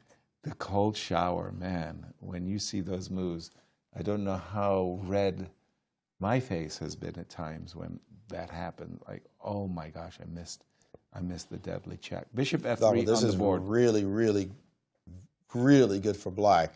That pass A pawn, we're trying to deliver forced mates, but that pass A pawn is its own beast just running down the board. True that. Exactly. So Arena looking very good in this one. And again, we have just one game remaining. In the open section. And I want to just go back to Alice's lead this game because really for Anna, if she wins this game, I think the whole tournament's got to take her out to dinner. Because they're not that nice. No, but it's the truth. I mean, because okay, here we go. King D5. So Alice has one shot remaining, which is she's got to go and win that pawn on A5. But here I can take this bishop. Oh, no. We were supposed to take the one on C8. No, I just want to take it after. I didn't even realize it was. But why can't you hanging. take the one on C8? I don't understand. Bishop takes bishop? No, King- I wanted you to play rook takes. Oh, no. You want everything. Well, that's a sole chance that she's got. This is the only thing she can play for is the trade of the A pawn, right? Otherwise, I got to resign, right? So that's the thing that Anna should not allow. But taking the bishop on G5 hurt my feelings. And taking it with bishop on C8 also hurt your feelings. Very much so. So this is because now you're threatening bishop E6 discover check. As well as your bishop. Bishop takes B7 check, as well as the bishop. So king C6 only move? Bishop B6. Oh, now you're just being cruel. Happily so. Bishop D7 check is unstoppable. Well, you do have king D6 to try to stay in it. There you go. Well done. That's. I'm always ready to help you out. Her dream. Check. Oh no. The nightmare appears. Bishop B7. That hurt. Yeah, too many bishops. Alice's bishops that bishop on C8 never got off the starting block. As we pick up the action, we just saw the move king C. King D5. Losing the bishop on G5 with check. That was not on my dance card. Oh my gosh. Bishop takes C8. Oops. Two very, very, very. Hold on a second. Yep. I get what she's hoping for. Share. So rook takes with check. Yep. The bishop. That looks like a really good move. That does, but king C6. Returning the favor and hoping to do something, although I do think bishop here is winning, but go on. No, it's your turn. Oh, it's my turn. King C6. Okay. Bishop here.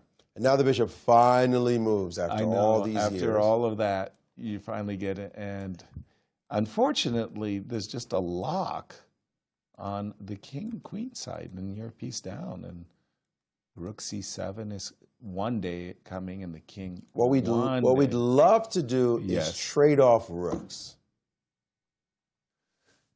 And then donate the 2 pawns somehow. I think you get stalemated even, and you're forced to play b5. Like I put your rook and king in the corner. I did that.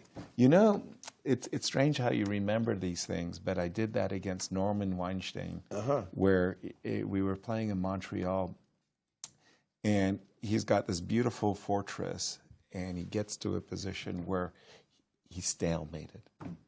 And Stalemate strategy. And he has to move a pawn, and I won the game. This, of course, is more elegant. Much more. Simpler. Yeah. But let's go to that position because it's so instructive what you were talking about. Let's concoct that. As we know, this one is just about over. Just about over. But the trick you were talking about is... So what we were discussing, Maurice and I, was this idea that in this ending, a dream is to trade rooks. Yep. And we're going to allow Alice to dream. Yes. And then the wrong color pawn would be a draw. Yeah. Now, play king d7. I guess you can show that you're forced to go into the corner. Yeah. We'll just get to the position we want. Now, the crazy part is if you take the b7 pawn off the board, it's a draw. Yep. There's nothing to do. But thanks to its presence, we stalemate the black king. But we just played king c8, so we couldn't. Oh, we couldn't do that. We had to. We have to first move the bishop. I apologize. And no, but be careful. Because there could be. Be careful, because if you move the bishop in that position, b5 does happen. So, if you play bishop c5 right now, then I play b5. Okay. And when you take, I play king b7, and I push my a-pawn down the board.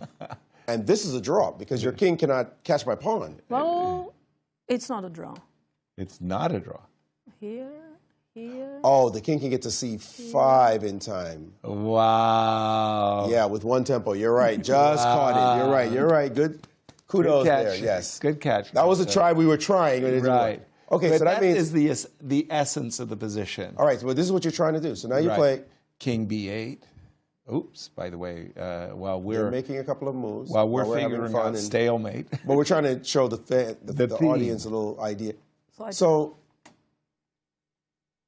in this position, we can... Yeah, bishop c5. Something like... Or... No, you just play bishop. Okay, so... In this position, I would leave the king on d7, not d8. Okay. That way it makes it even clearer that we're coming back to catch your pawn. Right. And then bring the bishop back along. Or this check. Yeah, and play this check. Lovely. And now play this. And this is now, lovely. No, yeah, perfect. Time for the stalemate. And now you're cooked. Now you got to talk about a traitor. That d-pawn, and that's what Alice could only dream about, and even that. And even then, it's a nightmare. And by the way, she has played, kudos, bishop takes, no king c6, king, isn't chess fun? A moment ago, there was this terrible, terrible pin on the bishop on c8, never got out of the game, and now Alice is trying to reverse and say, isn't your bishop in a pin to the rook? Chess, unfortunately, for Alice does not work that way, and this is just easy. Can I play king takes b7 with white? Yes. By force? Yes. You just march your king to d7 and do it. Shall we? King d7. Give me the bishop. Let's say, I don't know. And we are going here, here, here. Now, when you land on d7, I'll play bishop on the long diagonal, keep you out. Okay, so when you land on d7, you'll play bishop on the long diagonal and keep me out of the square c7. Do you think you can?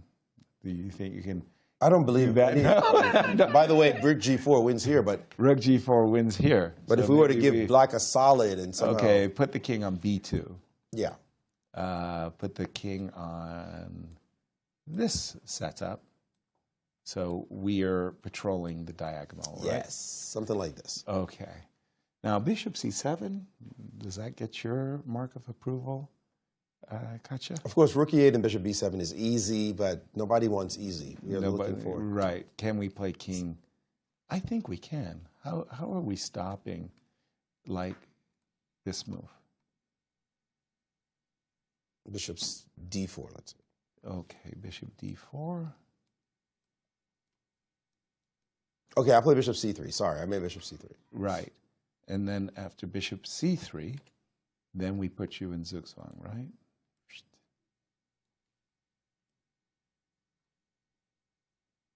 Well, that's not very nice. No, it's not.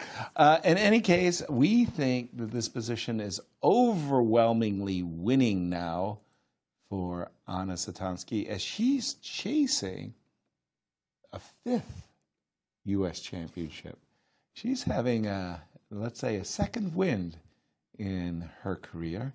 She says it's so difficult for her to balance her life as a wife, mom, chess grandmaster.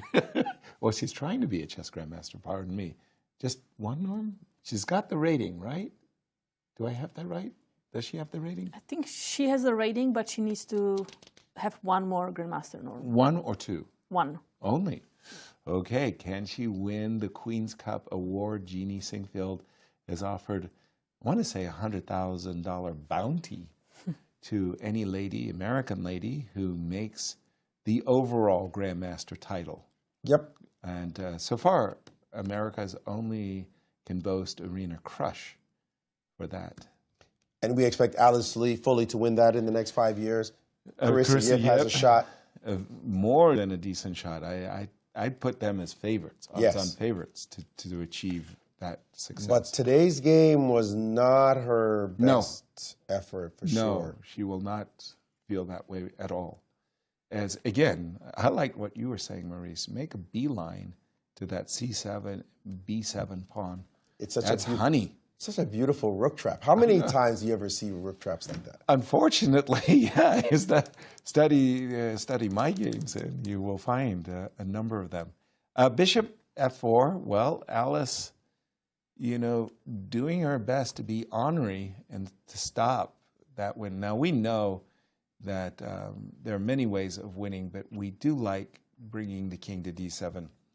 We're going to put this game on pause. Katja, where would you like us to go? Let's go to the open section to check in with Wesley So and Sam Sevian. Let's do it. As we have one remaining game, and it is, well, if you want to put it that way, a fight for first place. How are we looking at this position? Oh, dear. Oh, dear. Well, I got to give Sam all the credit in the world. I mean, Wesley So has a habit of outplaying some of the most illustrious grandmasters in the world in these rook endings. He's not doing it here. So we are expecting something like takes. Yes, we are. Yes, yes, yes, yes. And finally g5. And everything comes off. Okay, but it is Sam's move. Right. He's drinking something. Water.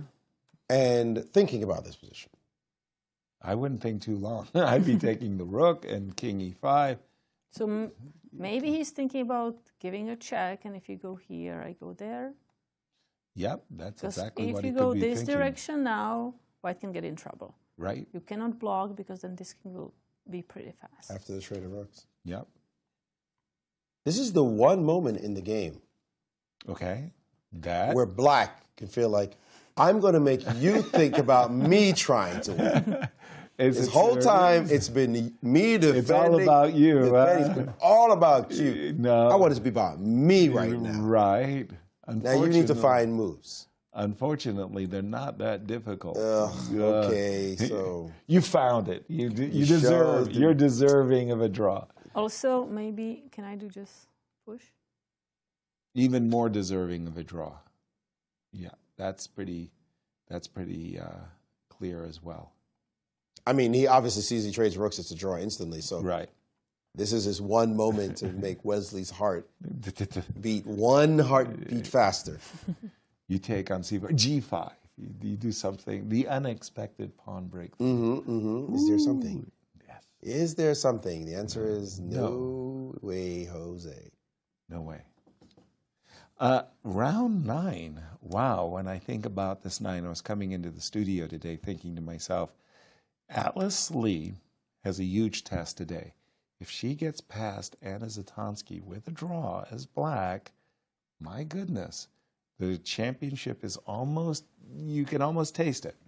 But her opening literally was a disaster. For those of you joining us late, Alice Lee is going down and losing her, well, what we thought, grip, actually, on this ladies' championship. And it happened early. Queen's Gambit accepted, you bet. Good idea. The inclusion of the move e6 means that those defenses that are based on the idea of e5, you've lost that opportunity. Now, as it turns out, this is a well-known position. But this move, this was the key moment in the game that just destroyed her position. She just had played the move bishop to d6, and then she took it right back, bishop e7. By the way, we're going to go, we're going to pause here as the players are about to, yeah, they traded the rooks, and Sam. It's exactly the variation we're looking at. You showed, and there you have it. It's a draw between Wesley So and Sam Sevian. Nice smile by Wesley, but Sam was no reactions, like, yeah.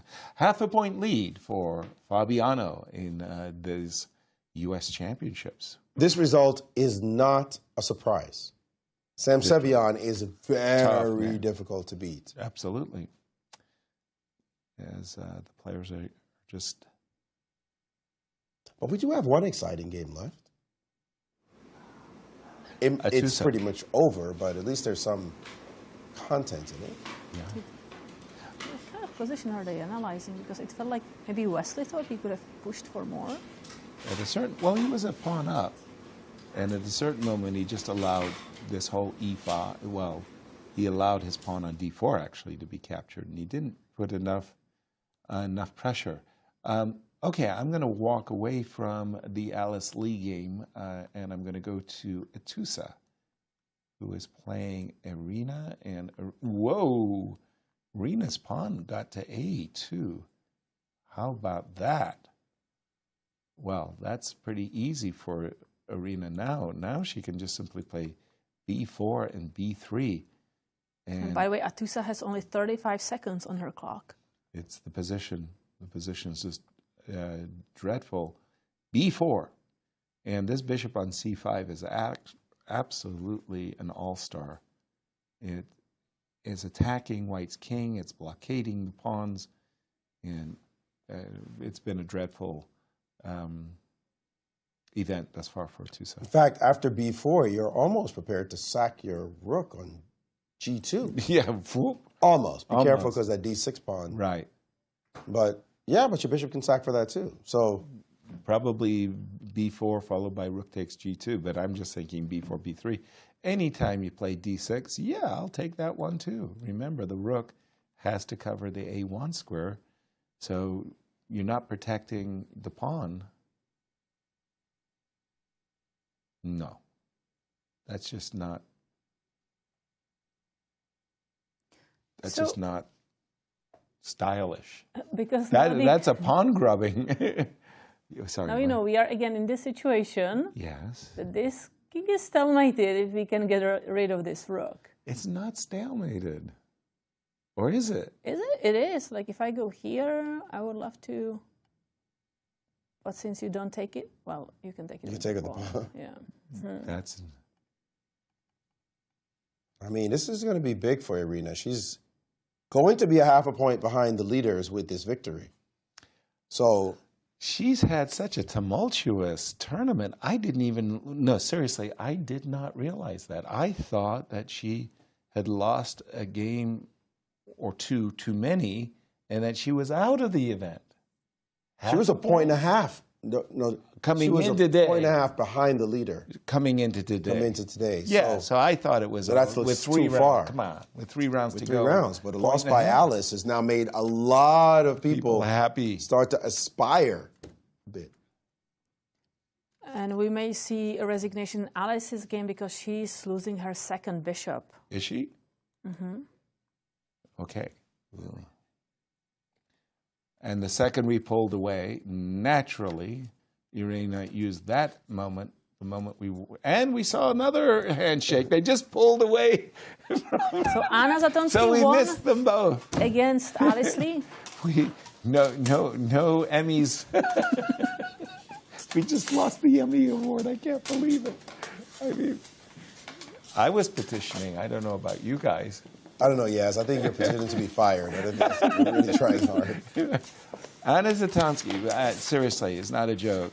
Congratulations, and what a win! That just blew the tournament wide open.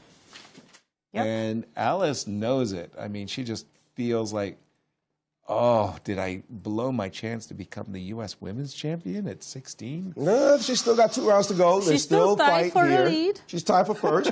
Don't tell me, tell her. She's the one, She's got her hands full, but guess what? She lost her first game. And what a comeback. And then stormed for the rest of the tournament. So now she's won another one. It's time to storm some more. Well, she's got 2 rounds to storm ahead. That's good. Wow, but no, seriously, the tournament's got wide open. Let's start with the new standings. In the open section, so we have a sole leader. Fabiano Caruana won his game today against Sam Shankland, and he is at 6.5 points. Clear second, Wesley So with half a point behind him, 6 points, and clear third, Levon Aronian with 5.5. Well, I like the way you're saying clear first, clear second, clear third. Clear fourth. Keep the pattern alive. Niemann with clear 5 points, fourth. with an important win today against Awonder Liang. 2 rounds to play in this one. And Wesley will have opportunities against Mishra and Dariusz. And a big final round coming up between Fabi and Levon. Levon will have the white pieces and potential for, I could see a 3-way playoff. Yeah. Who does Fabi play tomorrow?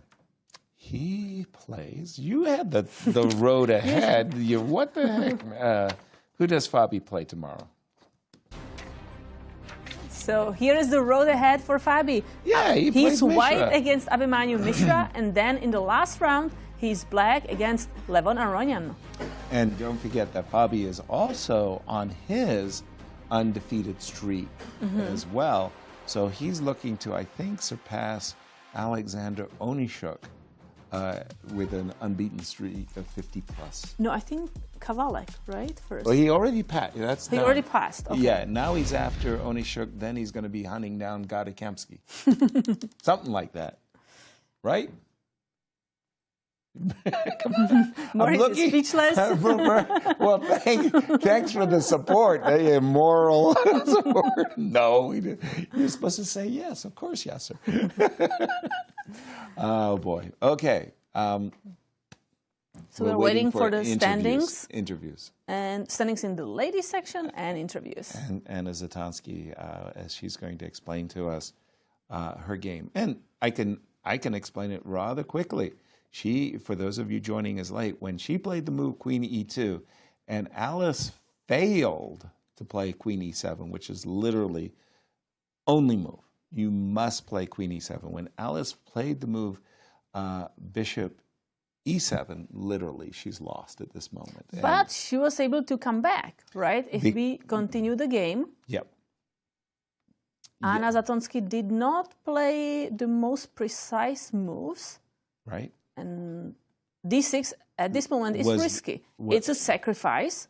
Very interesting. She's giving up a pawn because she wants to, well, this is like the second pawn. She wants to attack on the queen side and just say, you know what, I have all my pieces beautifully developed and I have compensation for those 2 pawns. Now what happened? Takes here, trades, and now is the key position when Alice has to play this kind of difficult move to see, but she needs to develop the bishop and the rook because as we saw in the game, it never got developed and it just caused a lot of trouble. And black has to be fine with getting her bishop threat, but it's not easy to play such a move. But this move equalizes. Yeah, and just to continue, because it is a very important follow-up move as well. It's this follow-up move, Queen to d4. So the idea behind this move is that you've got a bishop check, followed by a knight check, or maybe a bishop check followed by queen g4. But you're also picking up a very crucial tempo against the bishop on c4. So let's take a look at the women's standings after round 9. We have a three-way tie. Carissa, yep, she was at the bottom of the ranking, but right now she is tied for first, together with Alice Lee and Anna Zatonsky. And then there is a three-way tie for the fourth place. Irina Krush, Anna Sargsyan, and Nazi Paikidze. And Anastasiya is with Irina Krush. Anastasiya, over to you.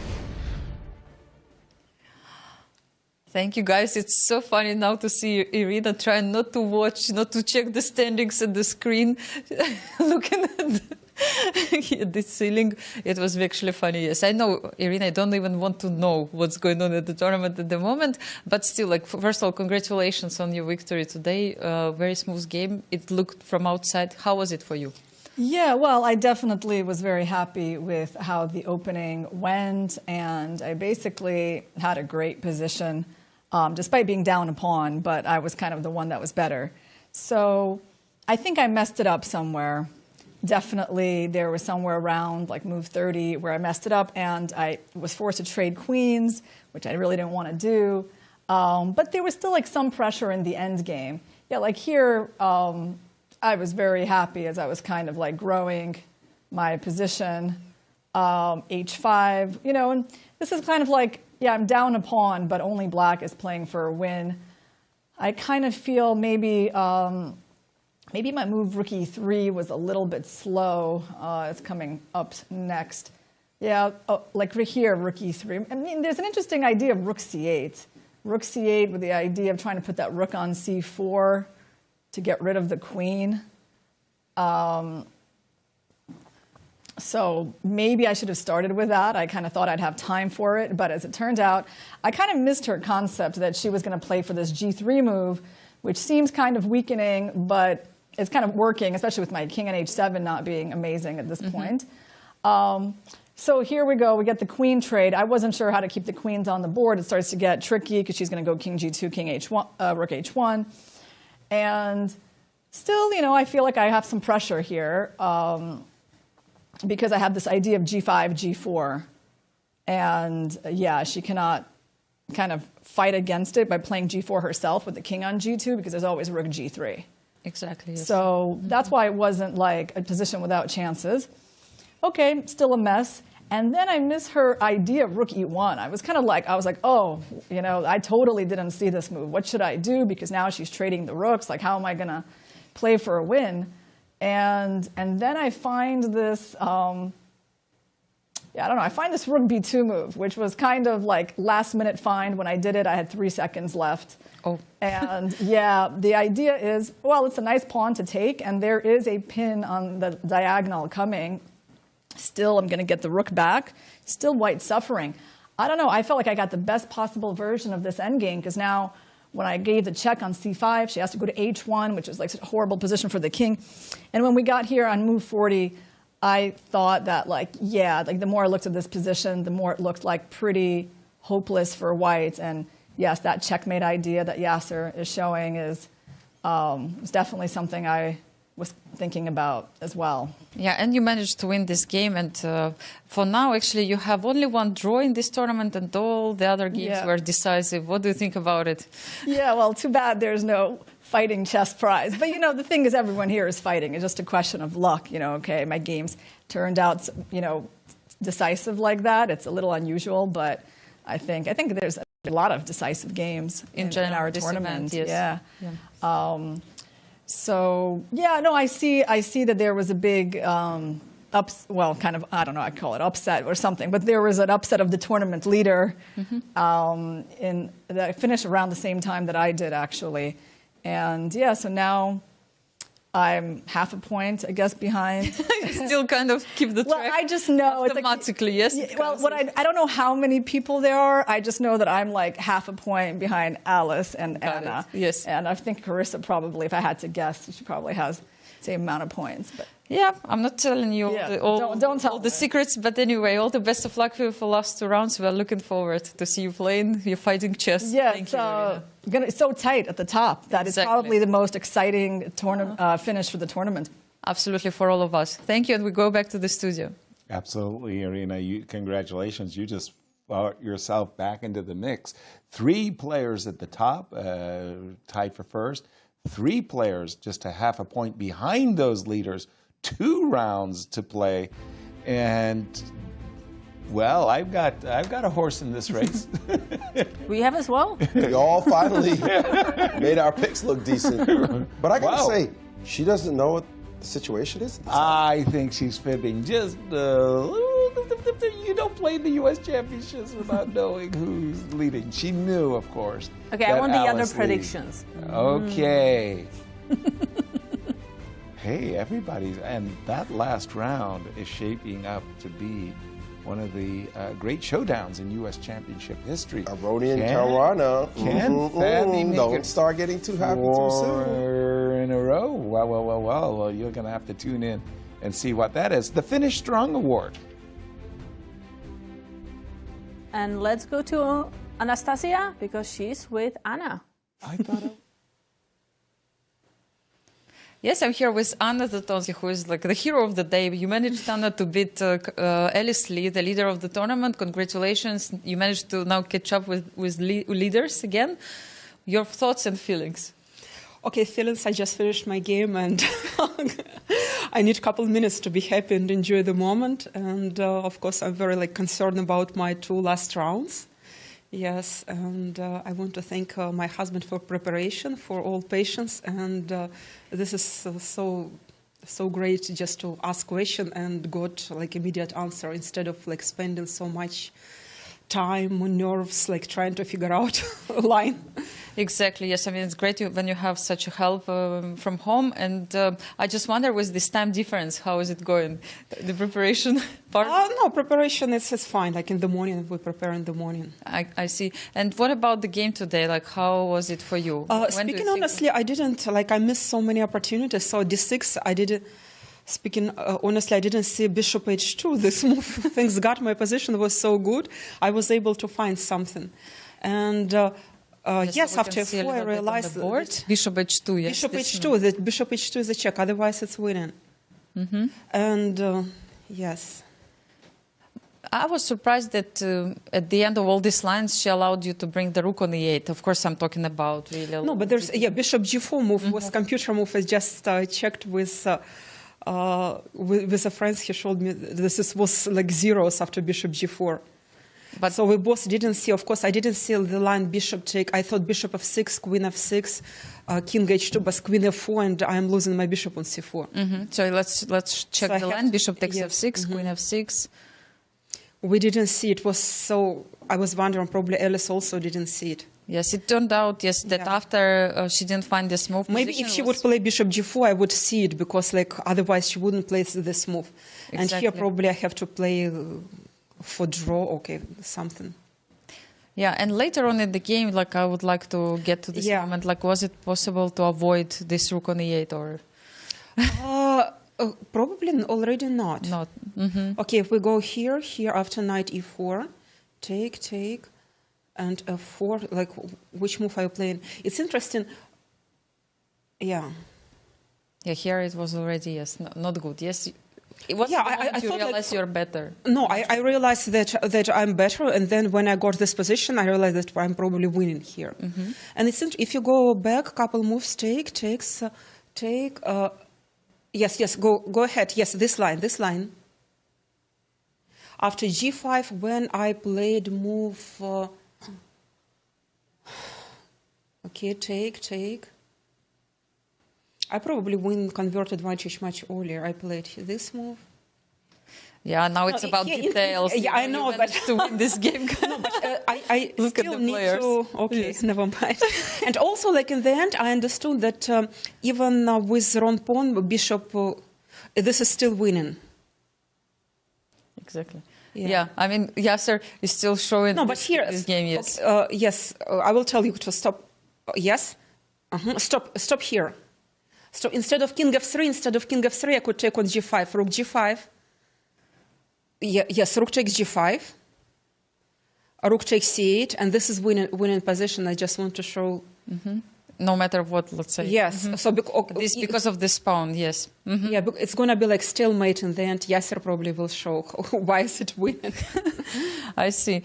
Okay, I mean, the game finished, of course, in your favor, and you are still unbeaten, Anna, in this tournament. We still have 2 more rounds. We still have 2 more rounds to go. I remember that you were playing against Katerina in the last round. Yes, and so how will you approach the end?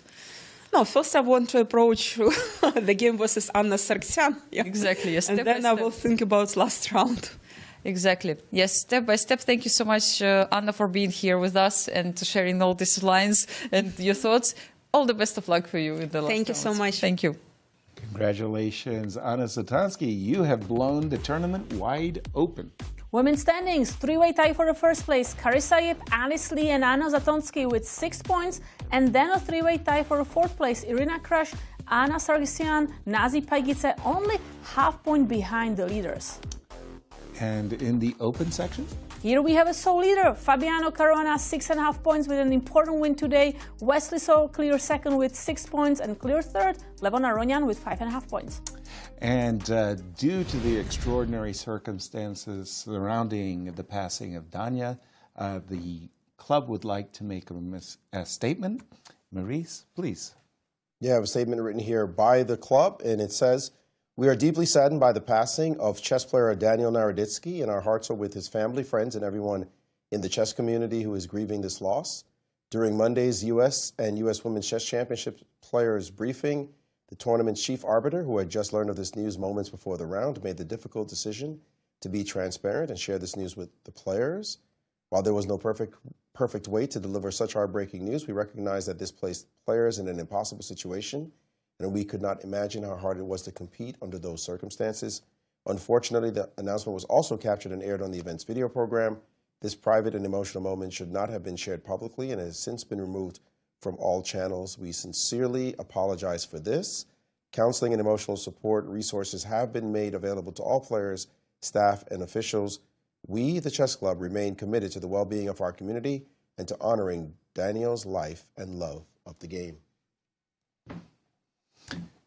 Heartfelt message indeed. Thank you, Maurice. As we close shop on a very, very eventful round 9, we hope you've enjoyed the program. Join us tomorrow for round 10 and the championship rounds, round 11.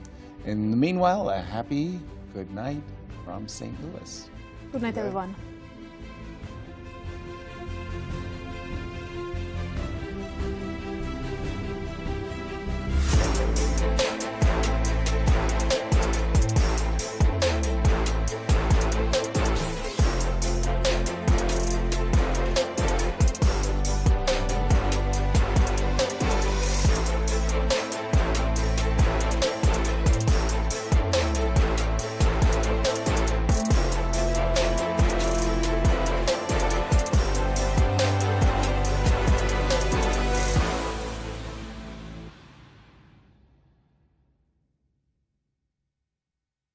This has been a presentation of the St. Louis Chess Club.